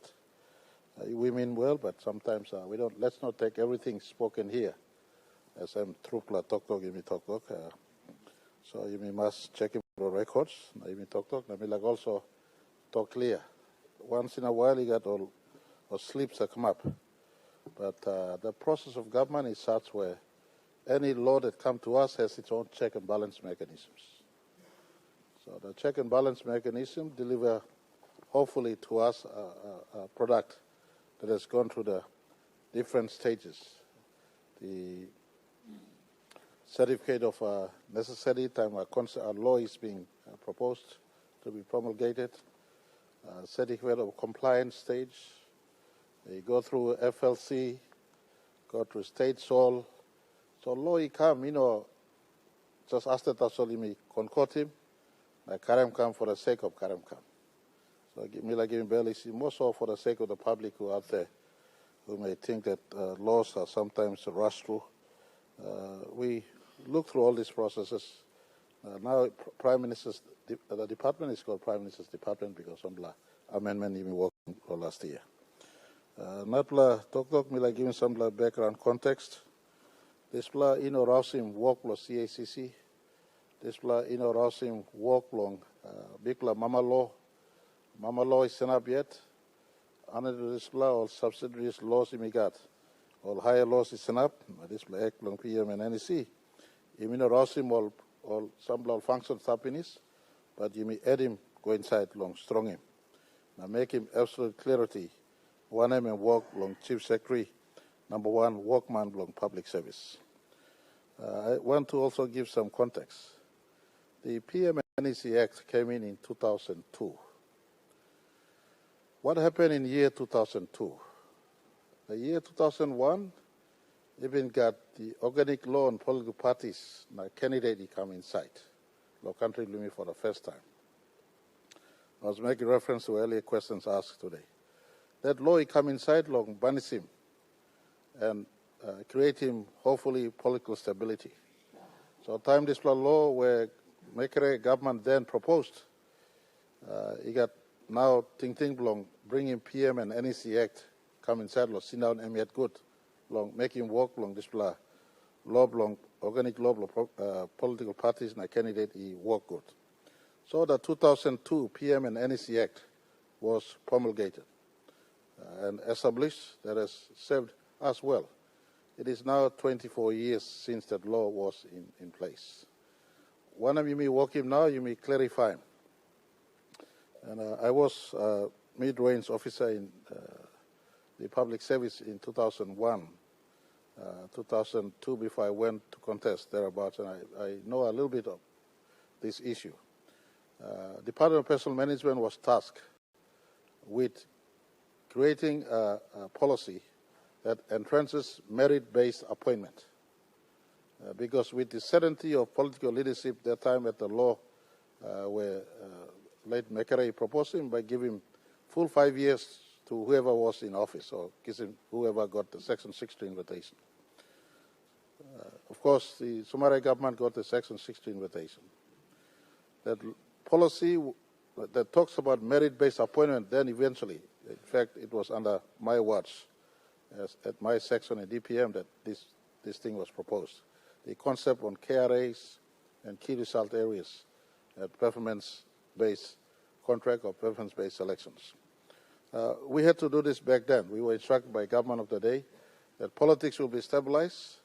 Let us create a very independent public service that stays away from the political place. Because if you looked at it earlier, the first 27 years up to 2002, if you care to study, government change, new secretaries are appointed.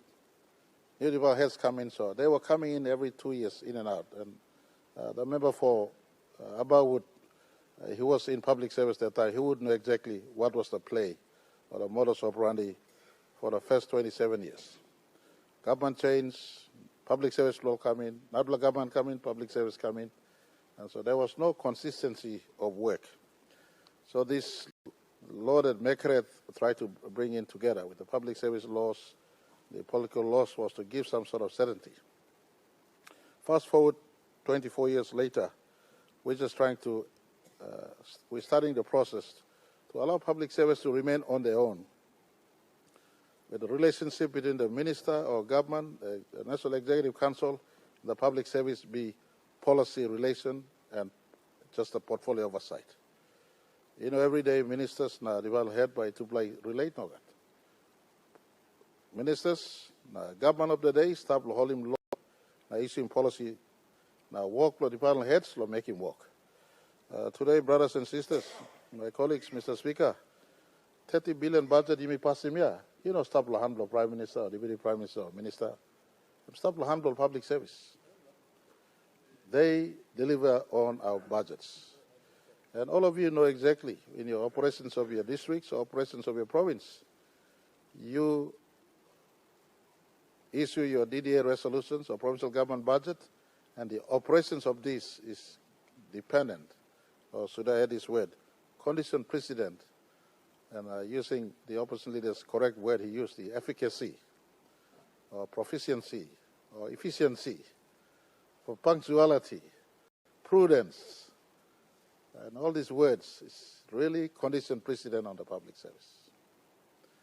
If they are not at work from the floor up, from the district, from the province, from the departments, there is not a link of accountability from the Chief Secretary down with a clarity of link to KRAs. This law established the KRAs that government of the day will issue.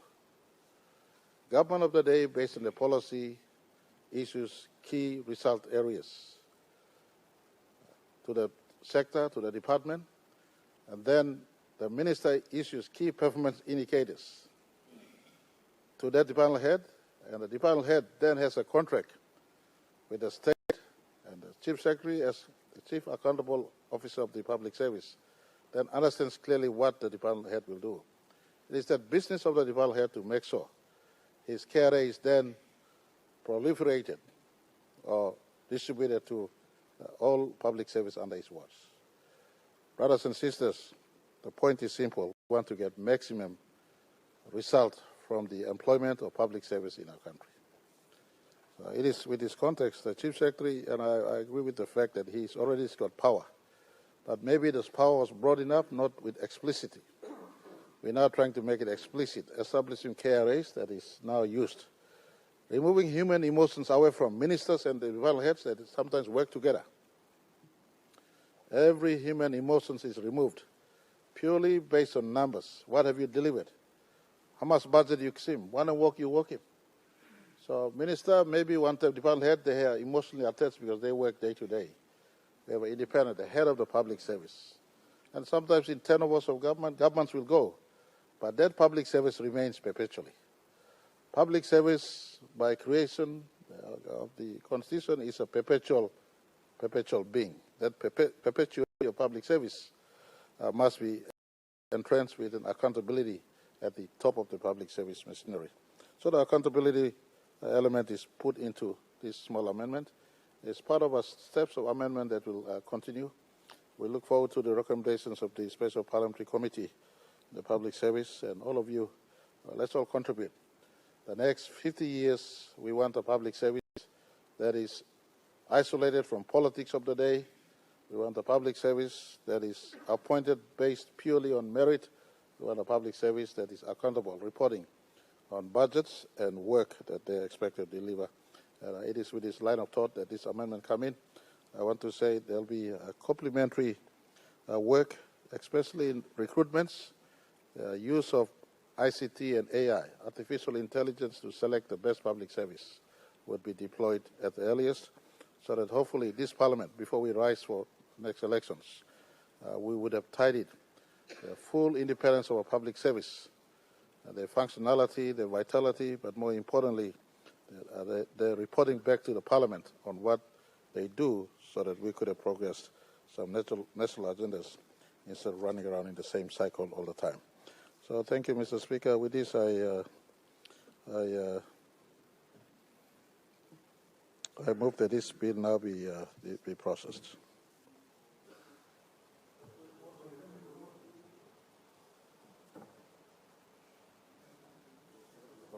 That question we put now is na me, I got all member, is still like debate. No second opportunity also past time we talk, and this is the second opportunity to debate. Now you play mas hurry up sana pa. Mamilare ma Minister of Health and then member of Wabek by you last month. True, Speaker. We contribute to this important amendment today. Also former Minister of Public Service 2017 and 2018. First, something true, I got some talk long opposition. I ask him long KRE, na KPI become low.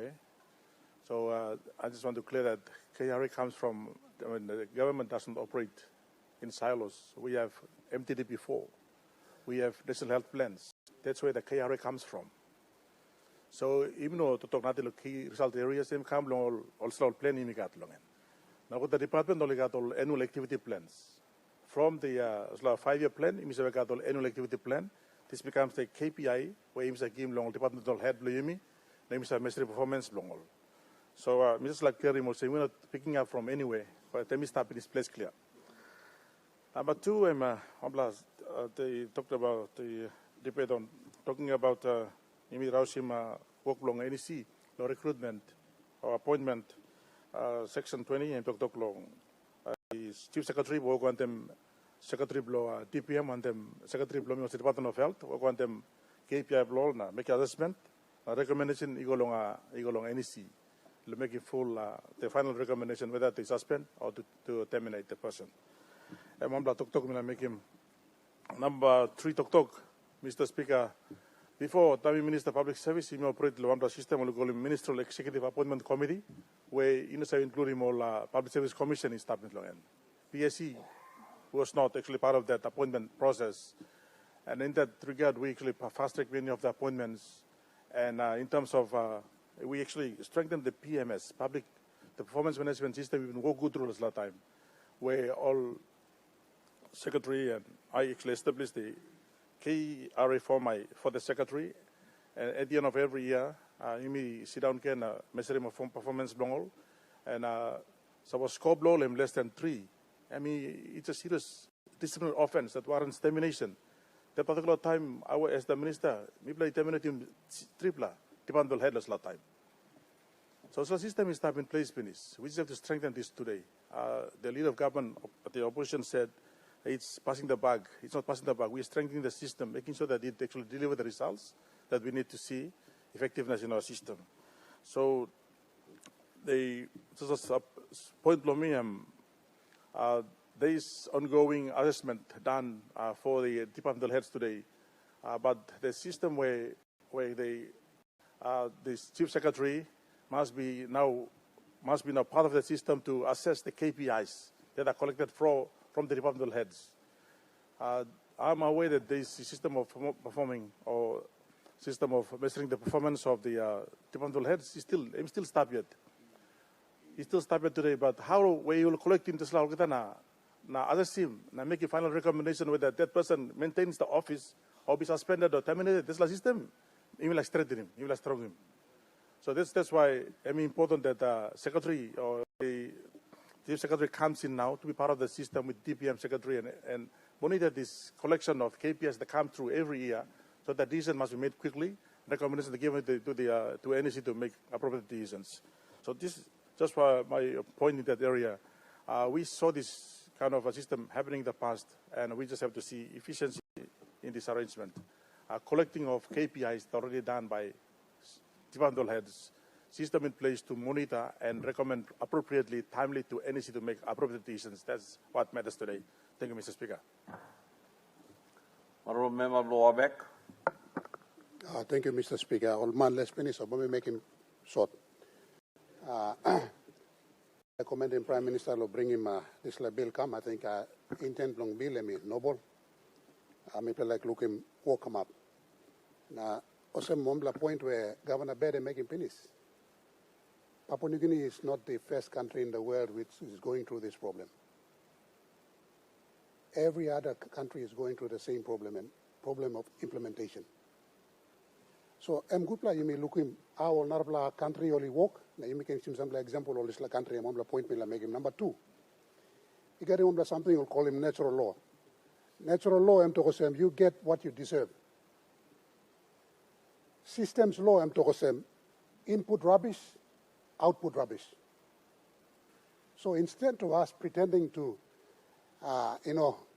say that all of a sudden this bill is going to bring all the changes that we have anticipated and missed out in the last 50 years.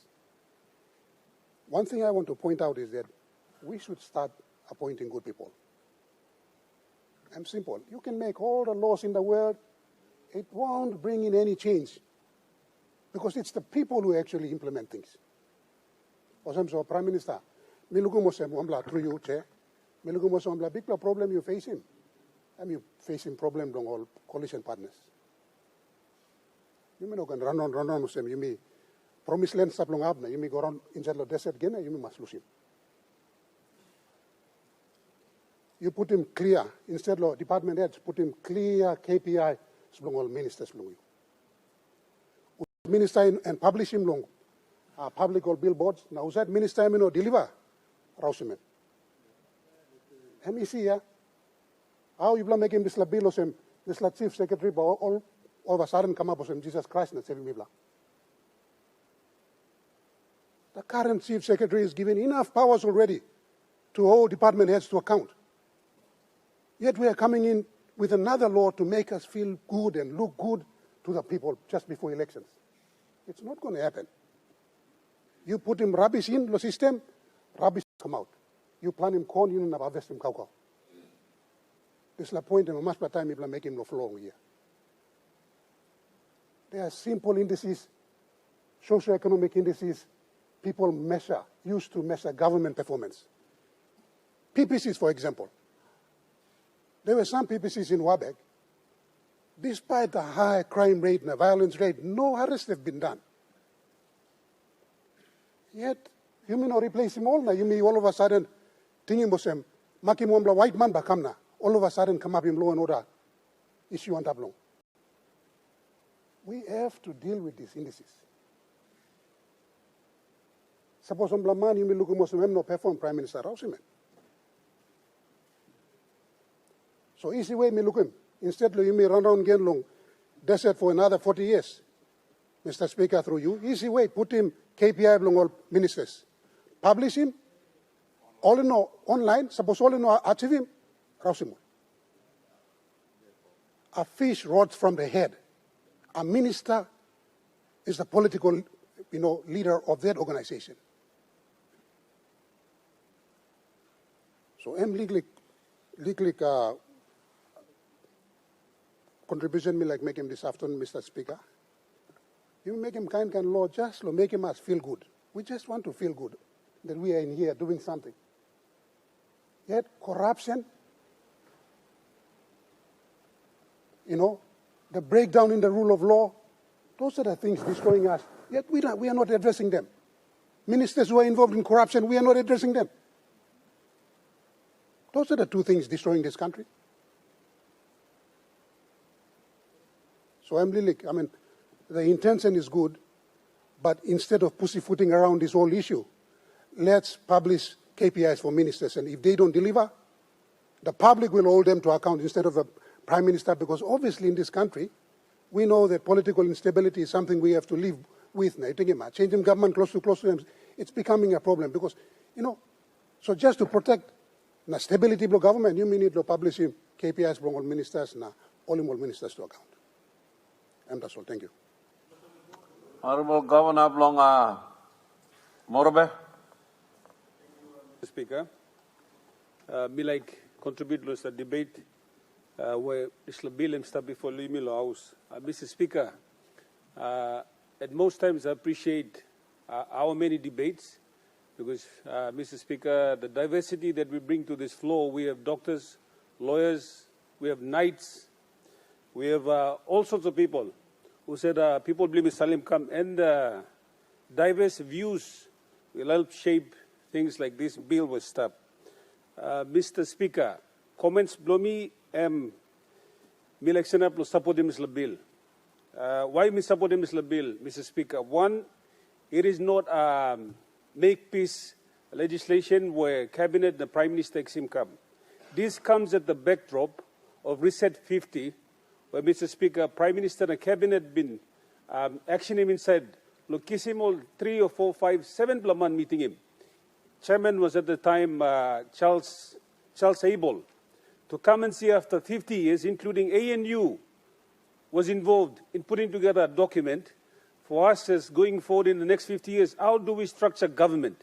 And as I clearly remember being in cabinet, this is one of the core reforms that this 50 reset brought before cabinet. And Prime Minister, I want to commend you. Mr. Speaker, plenty time you miss like endeavor long come up with some country was the world, including countries in Singapore. Now, Mr. Speaker, when Singapore took independence, a lot of comments were made about which system do they use. Some people talk you go democracy, some people said you go communism. The approach that Singapore took was, let's take the best that works for us, pragmatism.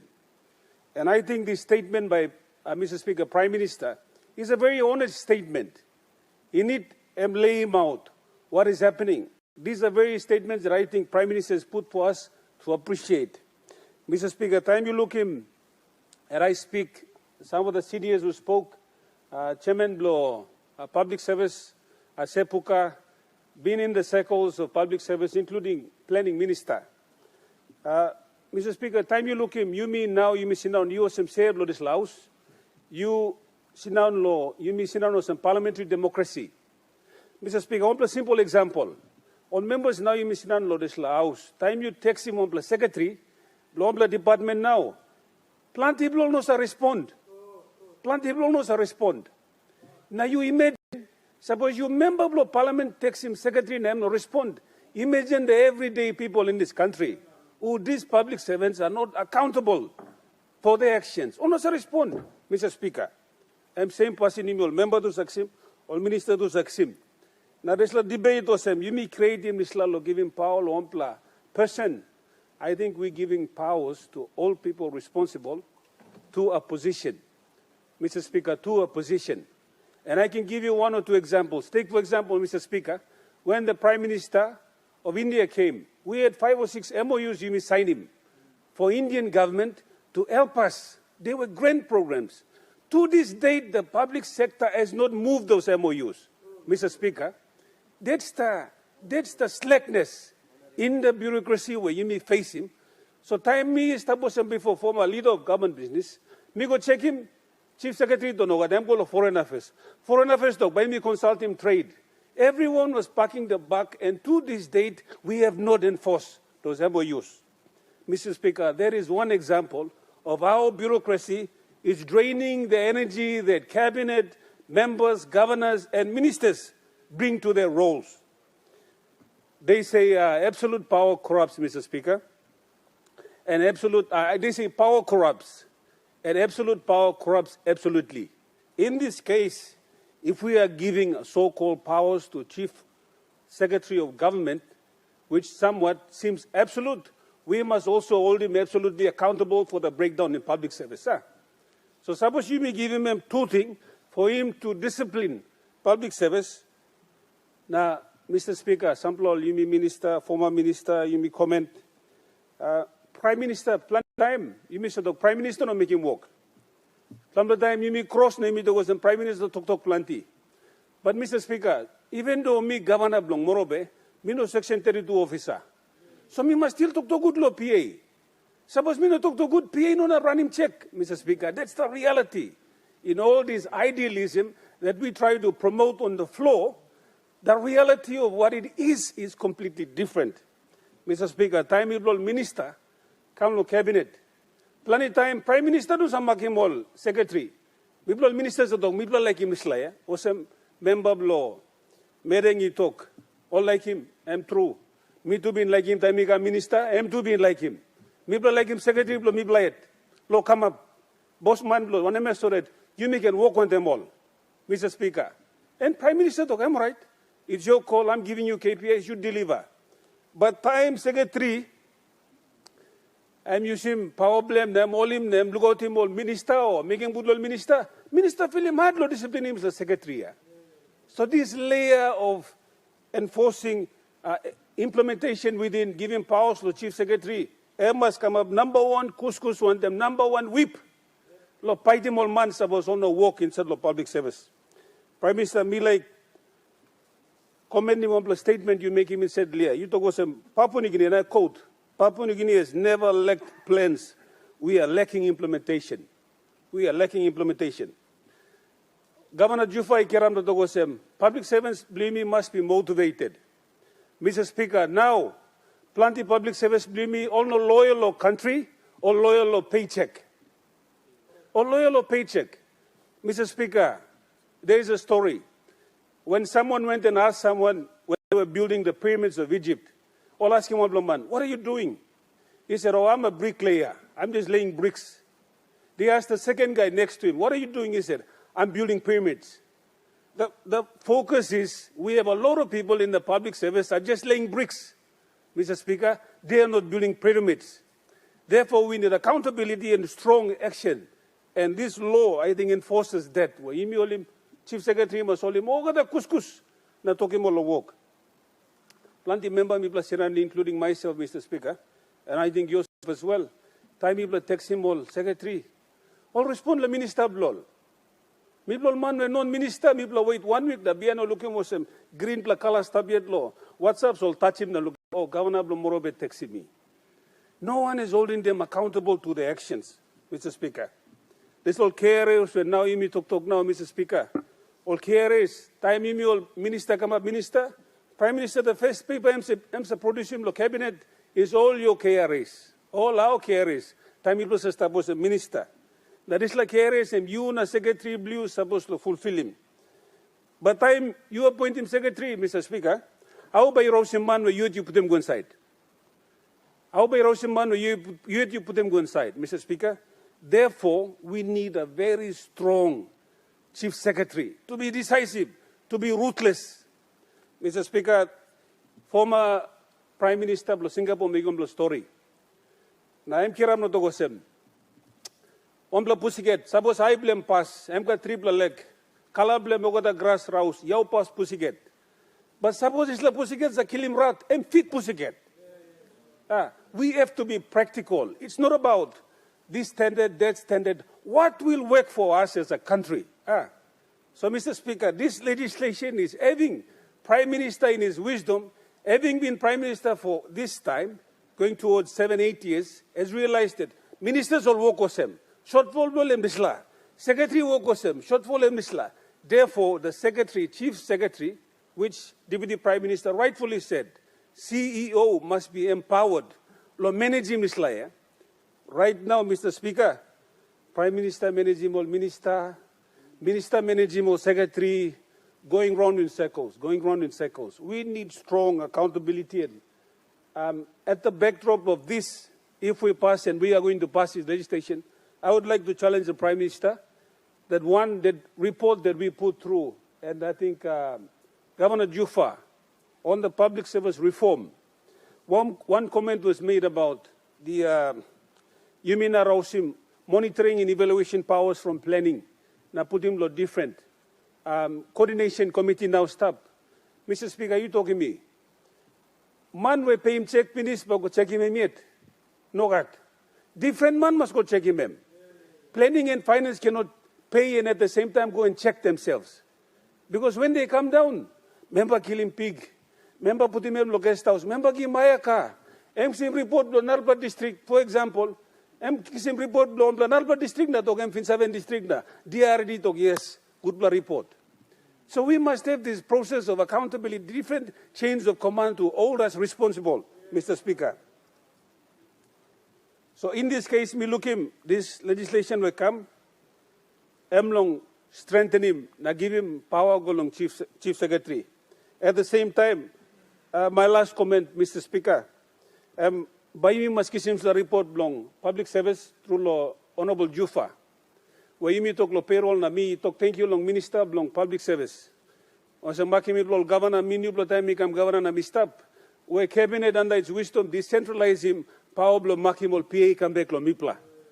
And it's very very good to hear the good minister to go some payroll to become lo mipla all provinces But at the same time people are pay more man, minister planning you talk. Time you politician, supportably stop. Atok man stop, day one man stop. Good man, kaya man, kain man all support the mimiosol member, ya. Mr. Speaker. Na time you like stop him, I'm still payroll na mo to kay. Last time you think him, you raw me. Maybe in pass him la box na mi give you ya. Governor but no one touch him, I'm still controlling the box to me la ward. So we need to take that away from us as well. Payroll must be very independent from us. So that we can pay him public servant law like law. HR2 must be very independent. So that reform, Prime Minister, you spoke about in the 50-50 reset, we must bring that on board as well so that people politician, time people swim, or some planning minister talk, you must wet na, you no can drown. Na. I think this is a topic say, make him talk. You may jump on the water time, you must wet. And I hope we don't drown. So, Mr. Speaker, meeting this reform is timely so that we hold people accountable, ministers, secretaries, PAs, people aligned with governors, members as well. So, Ms. Support the Mr. Bill will come and Prime Minister, this start of that reform on the 2050 reset. Thank you, Mr. Speaker. You look savvy of me. Yubla, talk all Narbla Yahare Binis, they like put the question we put. Governor Blonga Central, you got floor on the make him discussion, will you? Thank you. Thank you, Speaker, for giving me opportunity to contribute to this debate.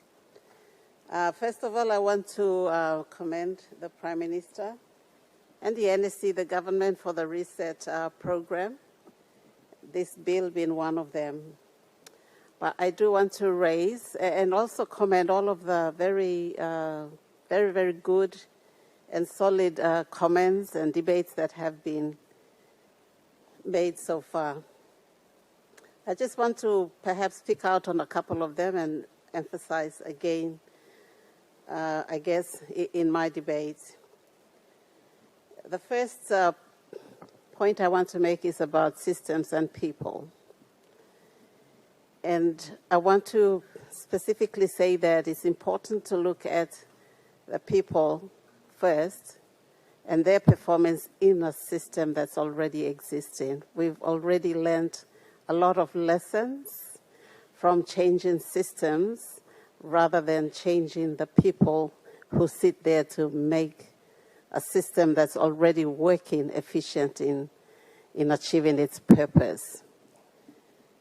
So in saying that, many of the speakers who have stood up, members of parliament who have stood up and debated, have talked about the need to look at the person who is occupying the seat, chief secretary at this point in time, and whether he has actually used the powers that he has already to address this problem that we are trying to that we are now debating. And furthermore to that, if at this moment his powers are limited to 39 ministers, cabinet ministers, then how do we expect, when these powers are extended to 61, for that to be addressed effectively? So I think we should be, in supporting some of the comments that were made, I think it's really, really important also from that point of view that NEC, when they make decision appointments on who sits where, are looking at this in terms of the competencies of persons occupying government, the office within the public service. The second point I want to make is that I think from the point of view of the system that was existing, which we adopted and are using, after independence and up until 1980s, I think, early 1980s, we saw that there was nothing wrong with how the system operated. because I think at the time we still had people who had come through the independence, pre-independence and independence era, which were educated educated at the time and held the values and principles of what a Westminster system and what systems of government had. And so in terms of their conduct in office and their competencies in the jobs that they performed, we didn't really have a problem. There was nothing really evident there for us to be changing systems. But around that time, we also saw that governance broke down, especially in terms of the separation of powers between political leaders or boards and management or public servants. And so that's blur in the separation of roles and responsibilities, or the conduct, I guess, in performance between the politicians and the departmental heads, and in the cases of boards, like commodity boards, for example, between management and the board, the blurring of those separation or the powers where it starts and stops for each of those started to now cause the problems that we are trying to address at this point in time. So answering that question also would be one critical, or addressing that issue would be one critical area to focus in this legislation that we are looking at. The second point I wanted to make is about decentralization and centralization. We just recently got PECs given the, thanks to Department of DPLGA and the minister responsible, we got the powers to appoint our PAs.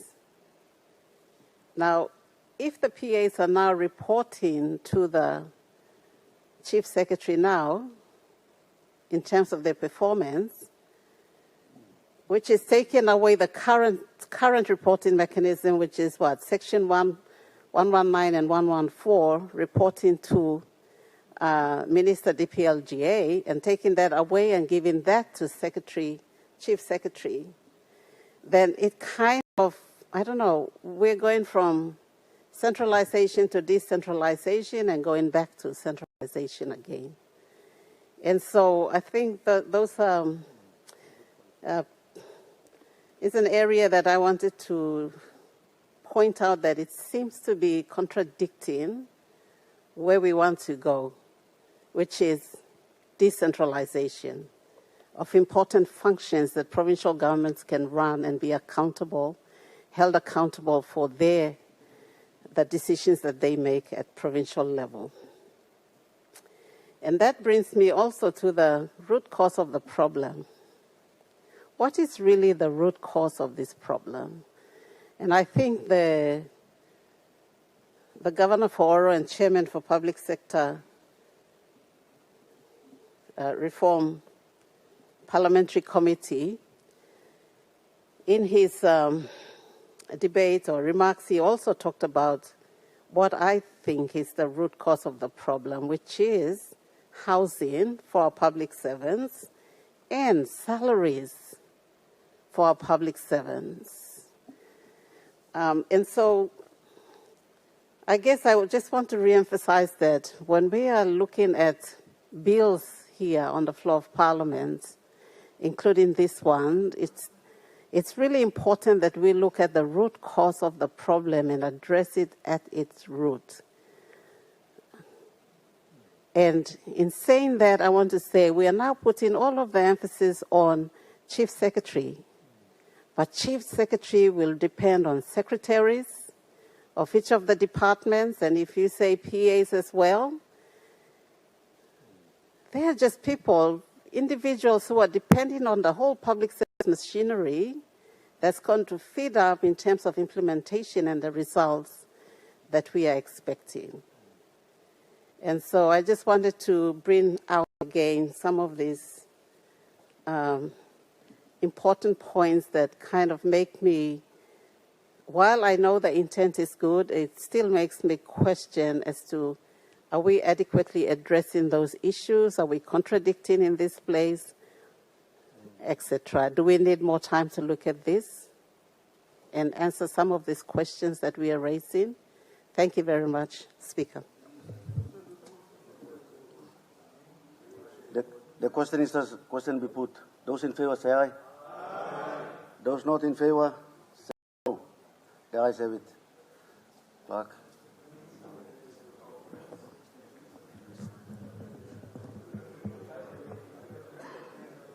The question is that the bill be now read the third time.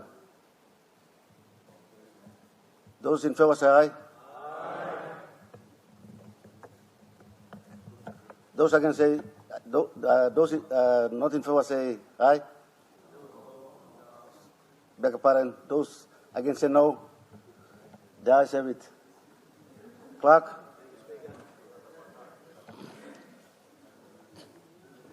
Third reading. Third reading, a bill for an act to amend the Prime Minister Act 2002. Mr. Prime Minister.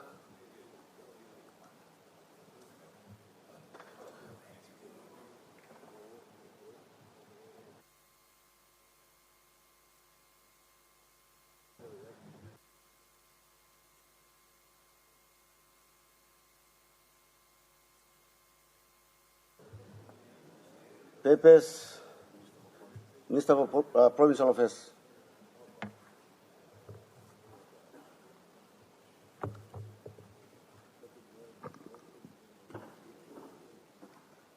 Mr. Assistant Speaker, pursuant to studies, I present the annual report for the Department of Provincial and Local Level Government Affairs for year 2024. Mr. Assistant Speaker, I ask leave of the Parliament to make a statement in connection with the report. Is leave granted? Aye. Mr. Minister. Thank you, Mr. Assistant Speaker. Mr. Assistant Speaker, let me express my sincerest appreciation to Provincial government for supporting this very important ministry. While the department may be small in terms of manpower, it is entrusted with wide-ranging responsibilities critical to sub-national governance. Despite limitations in finance, staffing, and operational challenges, the department has successfully progressed 11 high-profile national government policy initiatives and directives, which are comprehensively outlined in the 2024 Annual Performance Report that I now present to this Honourable House. Mr. Assistant Speaker, key policy initiatives and directives tasked to my ministry and department are as follows. 1. Implementation of 2023 governance resolutions on decentralization on powers and functions. Mr. Assistant Speaker, the 2023 Governors Conference endorsed 30 resolutions requesting the transfer of specific powers and functions to provincial governments. These resolutions were approved to NEC Decision Number 190-2023 and have been implemented through Provincial and Local Level Service Monitoring Authority, or PLASMA, in collaboration with relevant state agencies. All resolutions require corresponding policy and legislative adjustments and amendments. Over the past year, the state agencies have worked tirelessly to establish necessary frameworks to enable the smooth transfer of these powers and functions. Mr. Assistant Speaker, I now highlight few key updates on the implementation of the selected resolutions. A. Block grants. The Intergovernment Functions and Funding Act, IGFA 29, is currently under review to remove existing restrictions on functional grants. Once removed, provinces will be able to allocate provinces will be able to be allocated funds in line with functional assignment determinations. The National Economic and Physical Commission is currently developing a guiding framework to support fiscal decentralization. B. Procurement thresholds. Amendments to National Procurement Act 2018 have been made. Once approved by Parliament, the procurement threshold for provinces will increase from 10 million to 20 million kina, enhancing their procurement autonomy. C. Appointment of provincial administrators, which have been raised several times here this afternoon. Section 73 of the Organic Law on Provincial Governments and Local Level Government Affairs have been amended. Under the new process, the Department of Personal Management will submit a short list of 3 candidates to the Provincial Executive Council, or PEC, which will then make the final appointments. D. Provincial Health Authority, or PHA, reporting. The Provincial Health Authority Act 2007 has been amended to strengthen alignment with provincial governments. The PHA Chief Executive Officers will now report to provincial administration, and the governors and the provincial administrators is now full member of PHA board.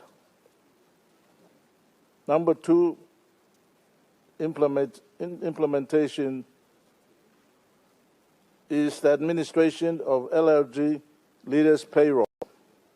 Mr. Speaker, with regards to administration of local level government leaders' payroll, I'm pleased to inform this Honourable House that for the first time, ward members have been successfully placed on the government payroll.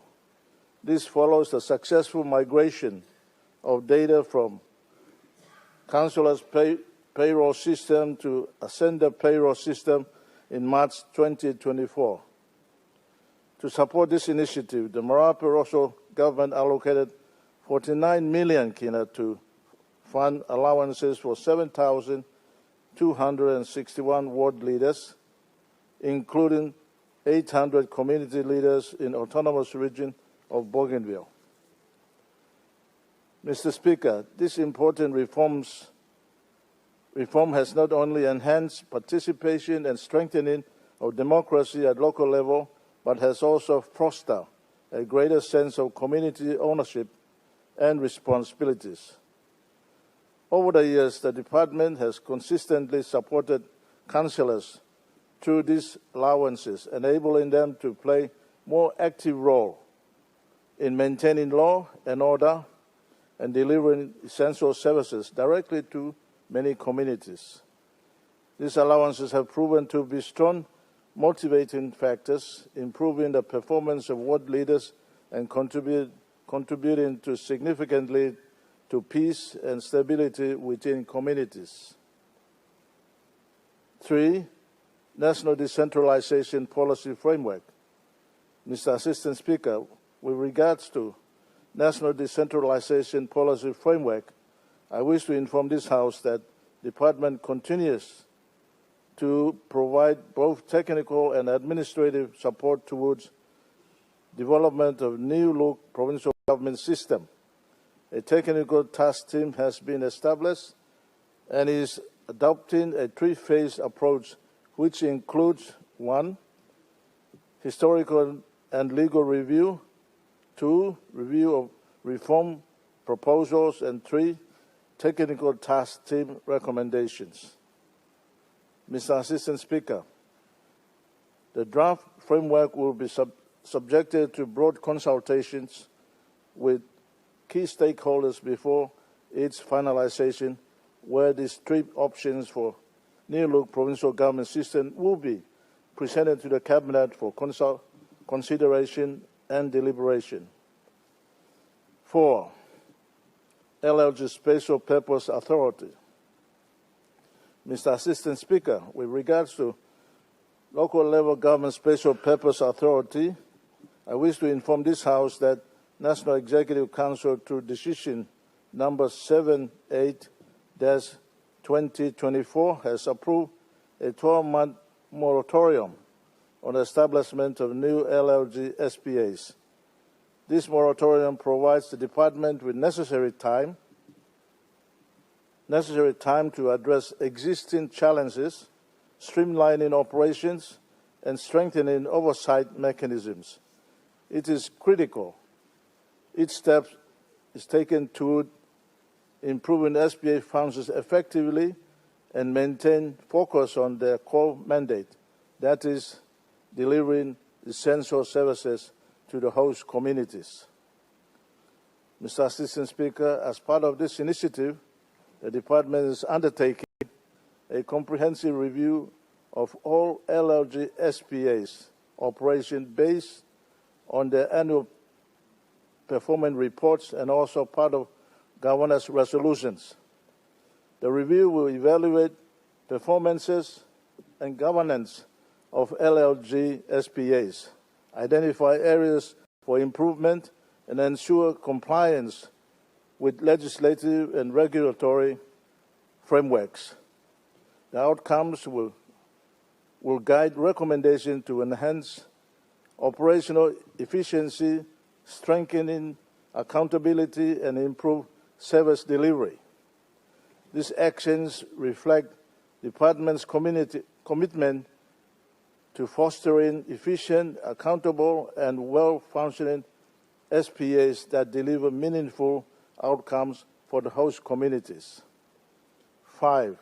The national internally displaced persons, or IDP policy.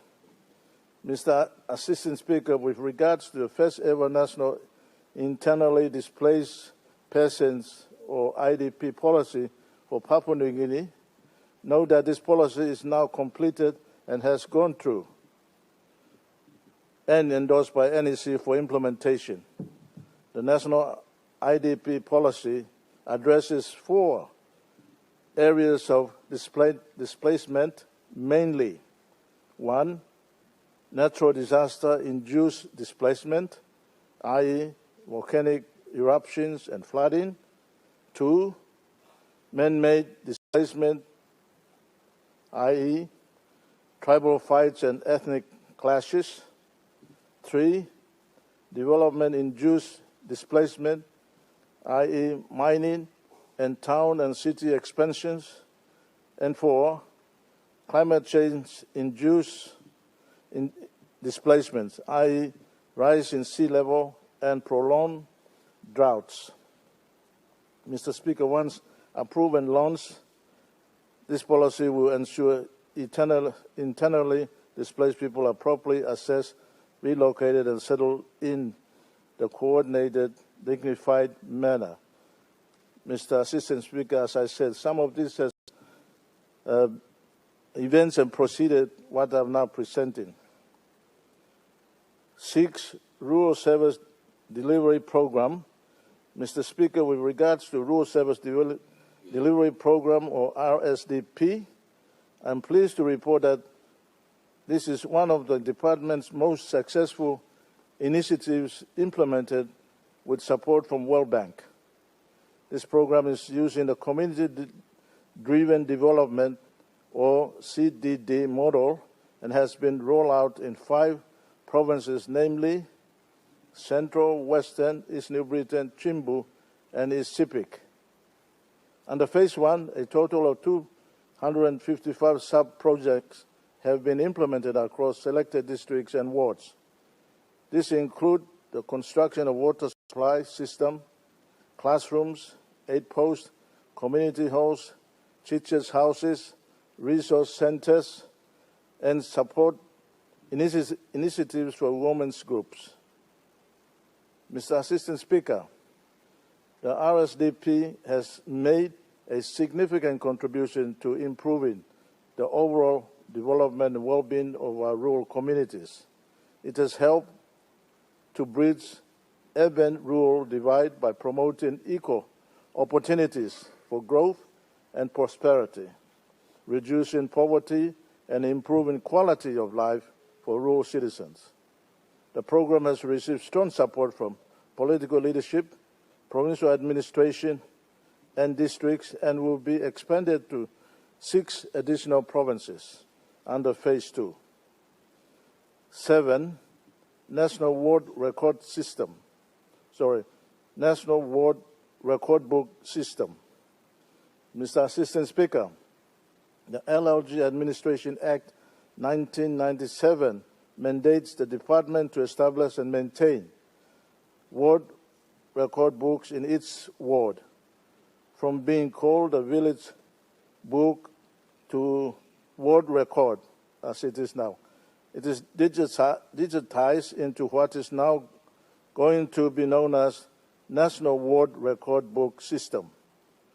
The National Ward Record Book System is a customized platform which has the capability for population registration, capturing vital ward information, and can provide real-time advice to stakeholders. The National Ward Record Book is now online, with data for selected provinces currently being uploaded. Mr. Speaker, Mr. Assistant Speaker, as we speak, this proposal or this project has been officially launched this week, Monday and Tuesday. There has been discussion with provincial administrators and has been a success. 8. Resettlement program. Mr. Assistant Speaker, with regards to resettlement program, the department has continued to provide monthly food rations to 2,200 internally displaced persons residing at Dadan Care Center in East Sepik Province since 2018. In partnership with East Sepik Provincial Government, land has been identified. I want to thank Governor and his team in the Coop and Sump area of Wewak District for permanent resettlement of these internally displaced peoples, allowing them to rebuild their lives in safer and more stable environment. This initiative will create opportunities for economic diversification and development, enabling the displaced communities to recover and pursue sustainable livelihoods. Mr. Assistant Speaker, I also wish to inform this House that Parliament has passed Mulitaka Resettlement Act 2024, which establishes a legal foundation for coordinated settlement efforts for those displaced by recent landslide in Enga Province. The department, in consultation with Enga Provincial Government and key stakeholders, is currently working to operationalize the resettlement authority. Again, as I said, lots of this matter has already been been implemented. 9. Establishment of new LLGs and wards. Mr. Assistant Speaker, with regards to establishment of new LLGs and ward, note that as per our mandate, the creation of new LLGs and wards are ongoing. Going forward into the future, the department will not be dictated by politicians to determine establishment of new LLGs and wards in the country as it has been the case in the past. We will go by laws to ensure that these establishments are created according to the law. and these establishments are vital for effective service delivery, governance, and development of communities. By creating adaptive institutions that can respond to evolving needs, communities can ensure sustainable growth and equitable distribution of resources. 10. Plasma enabling legislation. Mr. Assistant Speaker, with regards to plasma enabling legislation, I wish to highlight that for the first time since 1995 reforms, the Department is developing a dedicated enabling law for provincial and local level government monitoring authority, or PLASMA. This legislation will formally establish PLASMA's legal status, mandate, and governance structure. The draft PLASMA bill has been completed, and once approved will serve as a cornerstone for monitoring sub-national service delivery, assessing governance performances, overseeing implementation of government policies, and providing legal basis to hold leaders and public servants accountable for the use of public funds. Mandated under organic law, this legislation will strengthen accountability mechanism and support more effective service deliveries at subnational level. Item 10, legislative amendments. Mr. Assistant Speaker, with regards to legislative amendments, the Department has taken proactive role and made legislative changes to update and refine existing legislation to reflect changing developmental needs and evolving political landscape.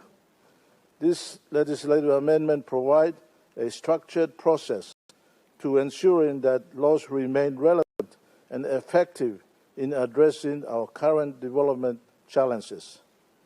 Through these legislative amendments, we have and will continue to rectify deficiencies or ambiguities in existing legislation that the Department administrates, such as organic law on provincial governments, organic law on provincial governments and local level government 1995, LLG Administrative Act 1997, DDA Act 2014, and City Authority Act 2015. Mr. Assistant Speaker, in conclusion, as I mentioned in my initial comments, my ministry, along with the Department of Provincial and Local Level Affairs, operates with limited staff and financial resources. Yet it has carried out significant responsibilities. This includes overseeing 22 provinces, 90 districts,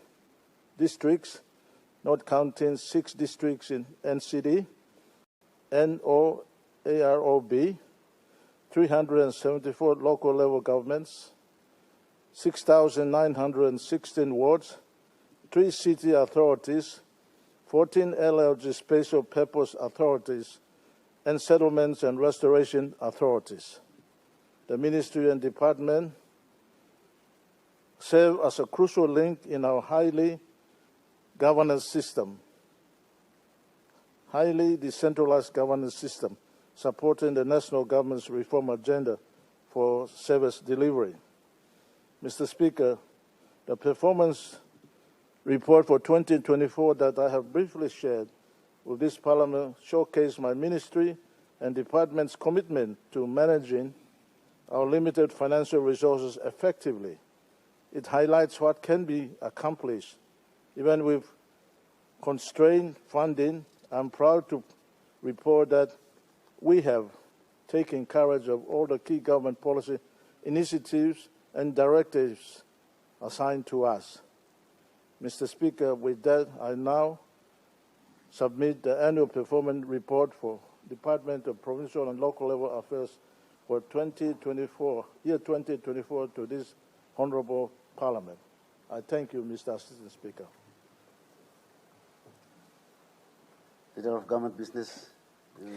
As the Speaker, I move that Parliament take note of the paper and the debate be adjourned and made an order of the day for a subsequent seating. The question is that the motion be agreed to. Those in favor say aye. Those not in favor say no.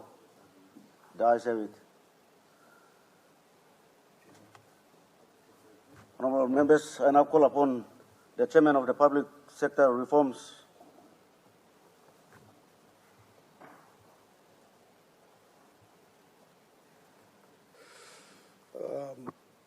Honourable members, I present the report of the Special Parliamentary Committee on Public Sector Reform and Service Delivery relating to the inquiry into the log export monitoring 2026.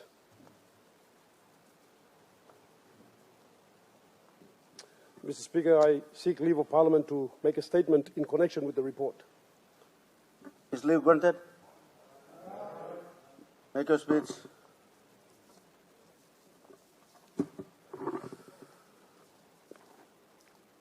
Mr. Speaker, I rise to update this Honourable House on the critical interventions undertaken by the Special Parliamentary Committee on Public Sector Reforms and Service Delivery. And we will be tabling these reports through this session and subsequent sessions of this House. Mr. Speaker, I rise today not to merely speak, but to sound an alarm, a call to action. For far too long, we have stood in this chamber and lamented the failure of public service delivery to our people.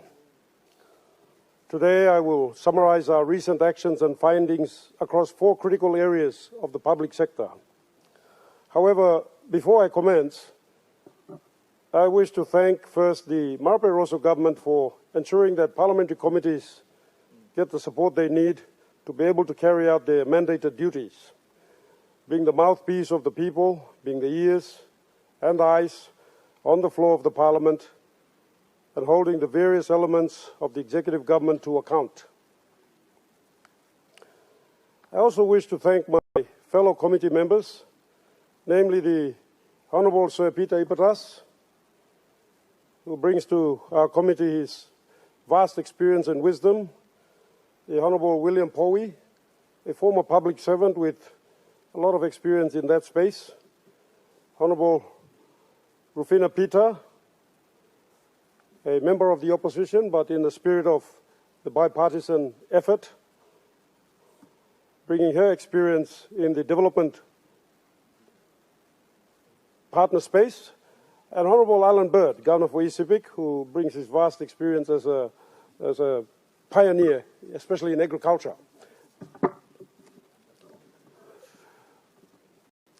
And lastly but not least, Honourable Marsh Naruek, a young, vibrant Member of Parliament doing great work in his electorate. I also wish to thank the Secretariat staff and the parliamentary staff who work exceptionally hard to contribute to the vital reforms needed to build a better PNG. Mr. Speaker, on the subject of subnational governance empowering the provinces, and it's very rewarding to hear the presentation made here by Minister for the Department of Provincial and Local Level Government on his efforts in attending to the concerns of the provincial governments, which is a hallmark of this government. The Marape Rosso government has always stated that it will support, promote and strengthen the provincial government systems, and we're proud to see that it's walking the talk in this regards. Mr. Speaker, my committee became aware of this situation that since the 1995 reforms, we have witnessed a steep decline in service delivery at the village and district levels. To address this, our committee revived the Governors' Conference, a vital forum that had been dormant for 10 years. And through the revived Governors' Conference in 2022 and 2023, this resulted in NEC edition number 190 of 2023, adopting 19 vital recommendations for reform.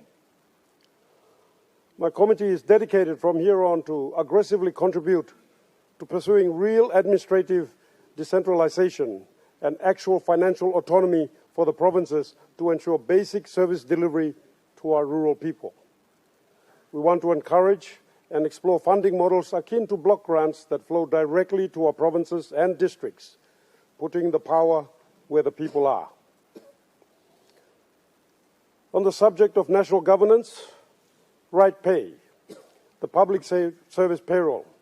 And, Mr. Speaker, I make a side note here that I want to make mention and commend the Public Service Minister and his team, who have worked very well with our committee. They have been very helpful, very responsive in working with us as we make an effort to address the issue of the public service payroll saga. Mr. Speaker, since 2022, my committee has been fully engaged in facilitating an audit into the integrity of the public service payroll. Mr. Speaker, our probing into public reports and the examination of financial and IT experts indicated the existence of ghost names, double payments, offline payments, criminal collusion, fraud and negligence in payroll management worth hundreds of millions of kina per year.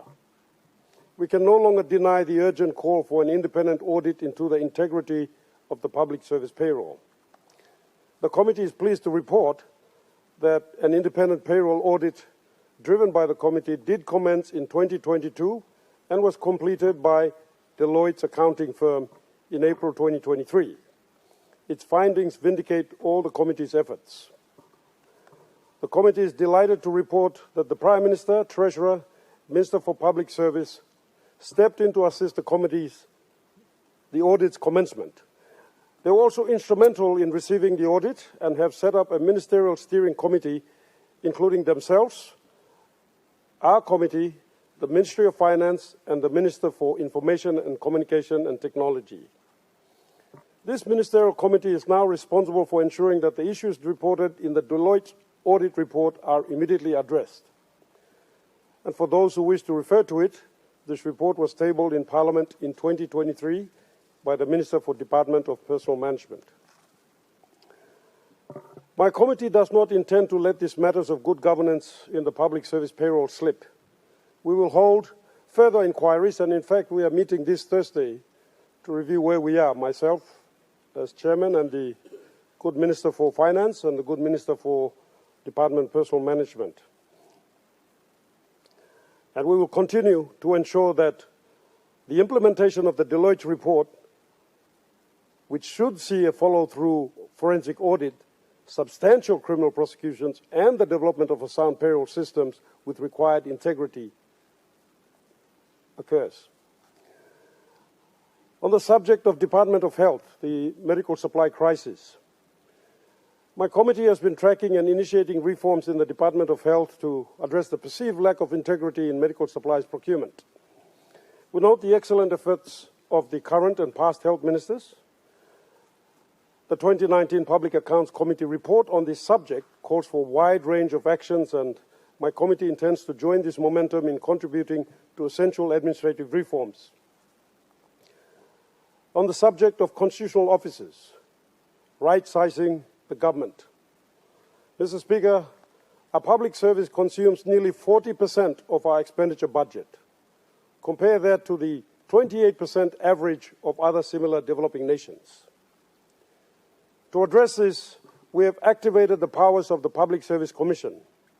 In 2024, we signed an MOU to transform it into the Public Sector Commission, a watchdog with teeth.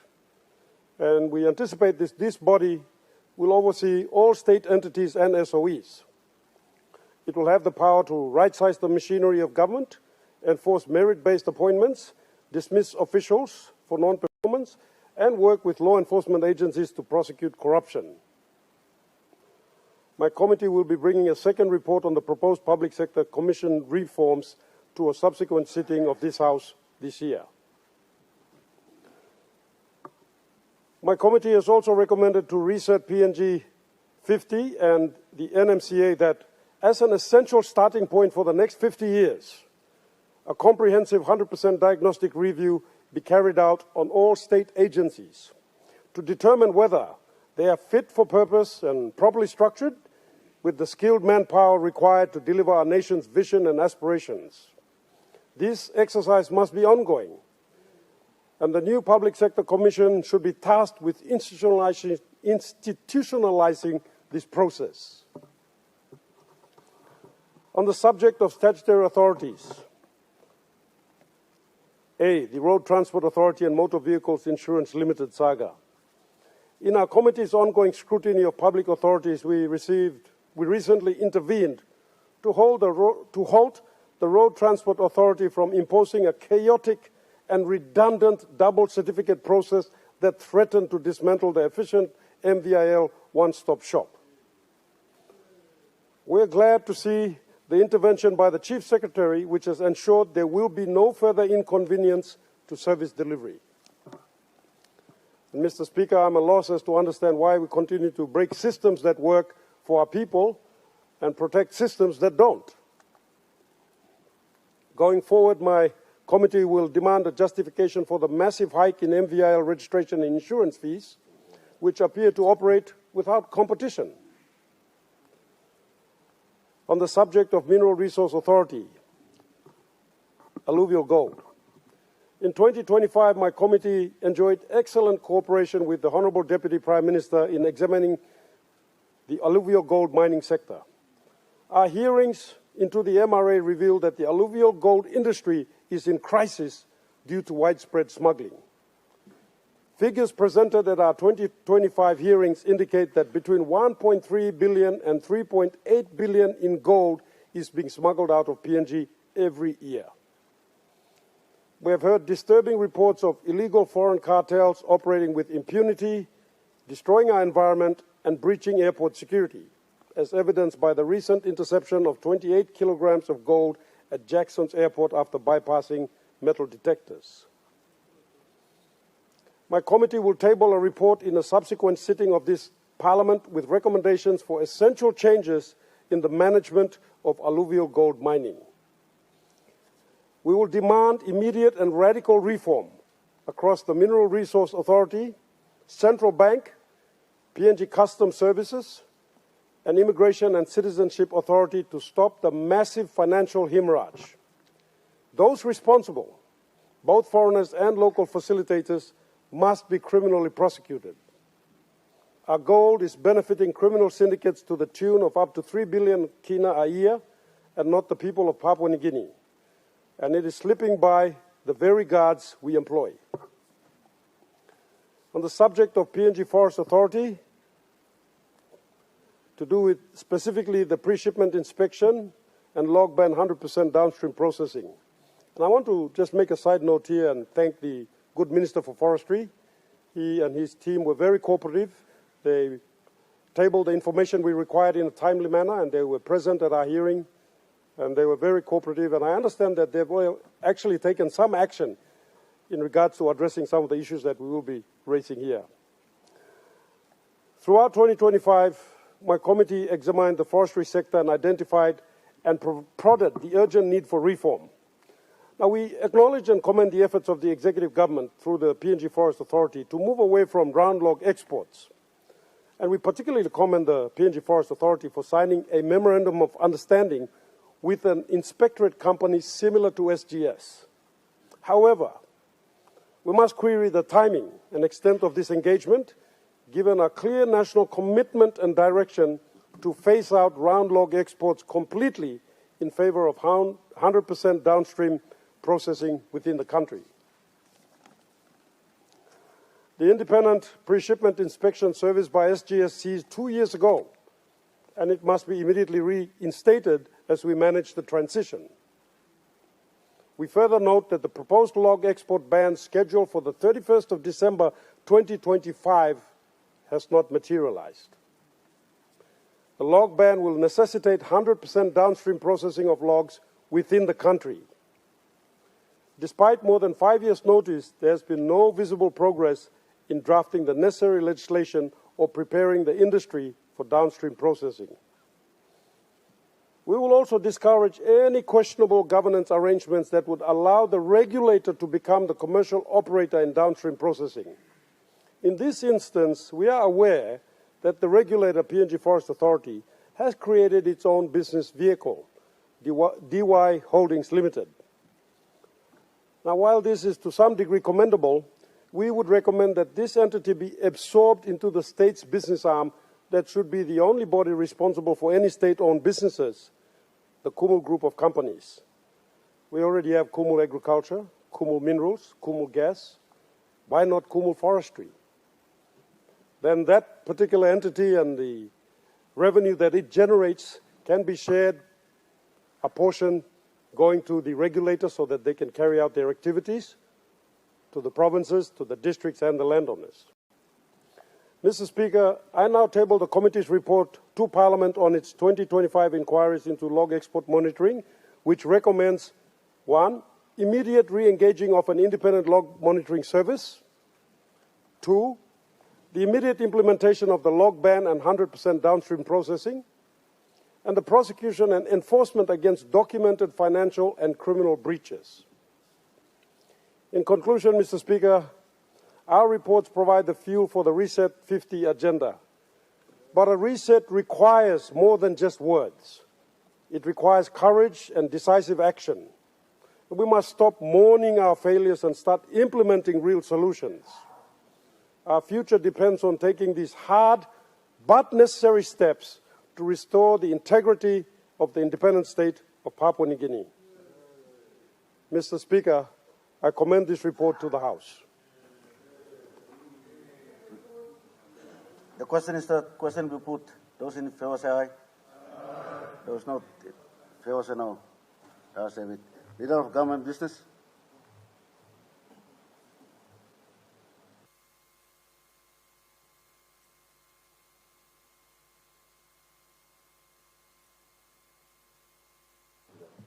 Leader of Government Business.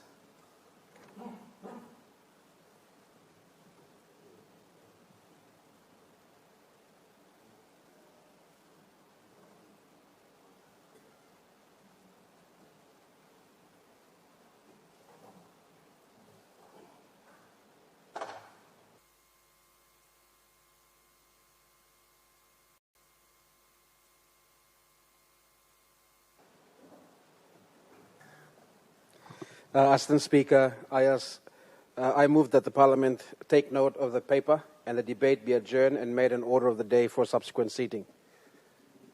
The question is that the motion be agreed to. Those in favor say aye. Aye. Those not in favor say no. The ayes have it.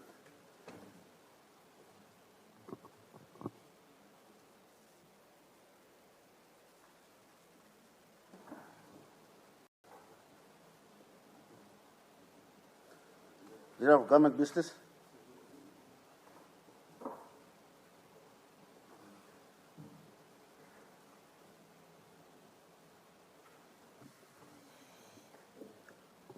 Assistant Speaker, I move that Parliament, at its rising, adjourn to Tuesday, 26th May 2026 at 2:00 p.m. The question is that the motion be agreed to. Those in favor say aye. Those not in favor say no. The ayes have it. Leader of Government Business. Assistant Speaker, I move that Parliament do now adjourn. What time? The question is that the motion be agreed to. Those in favor say aye. Those against say no. The ayes have it.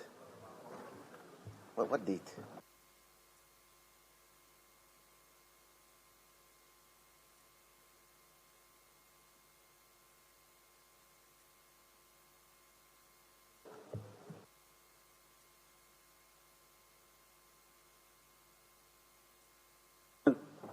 Until 26th May 2026 at 2 p.m.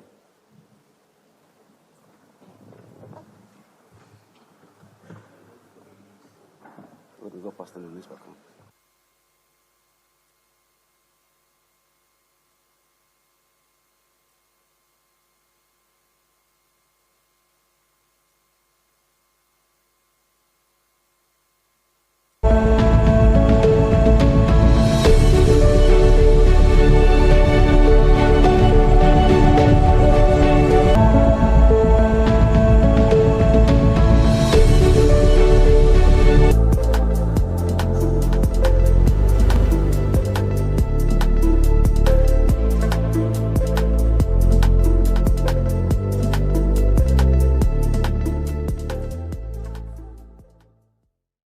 This news program is proudly brought to you by Smart Start Breakfast Biscuits.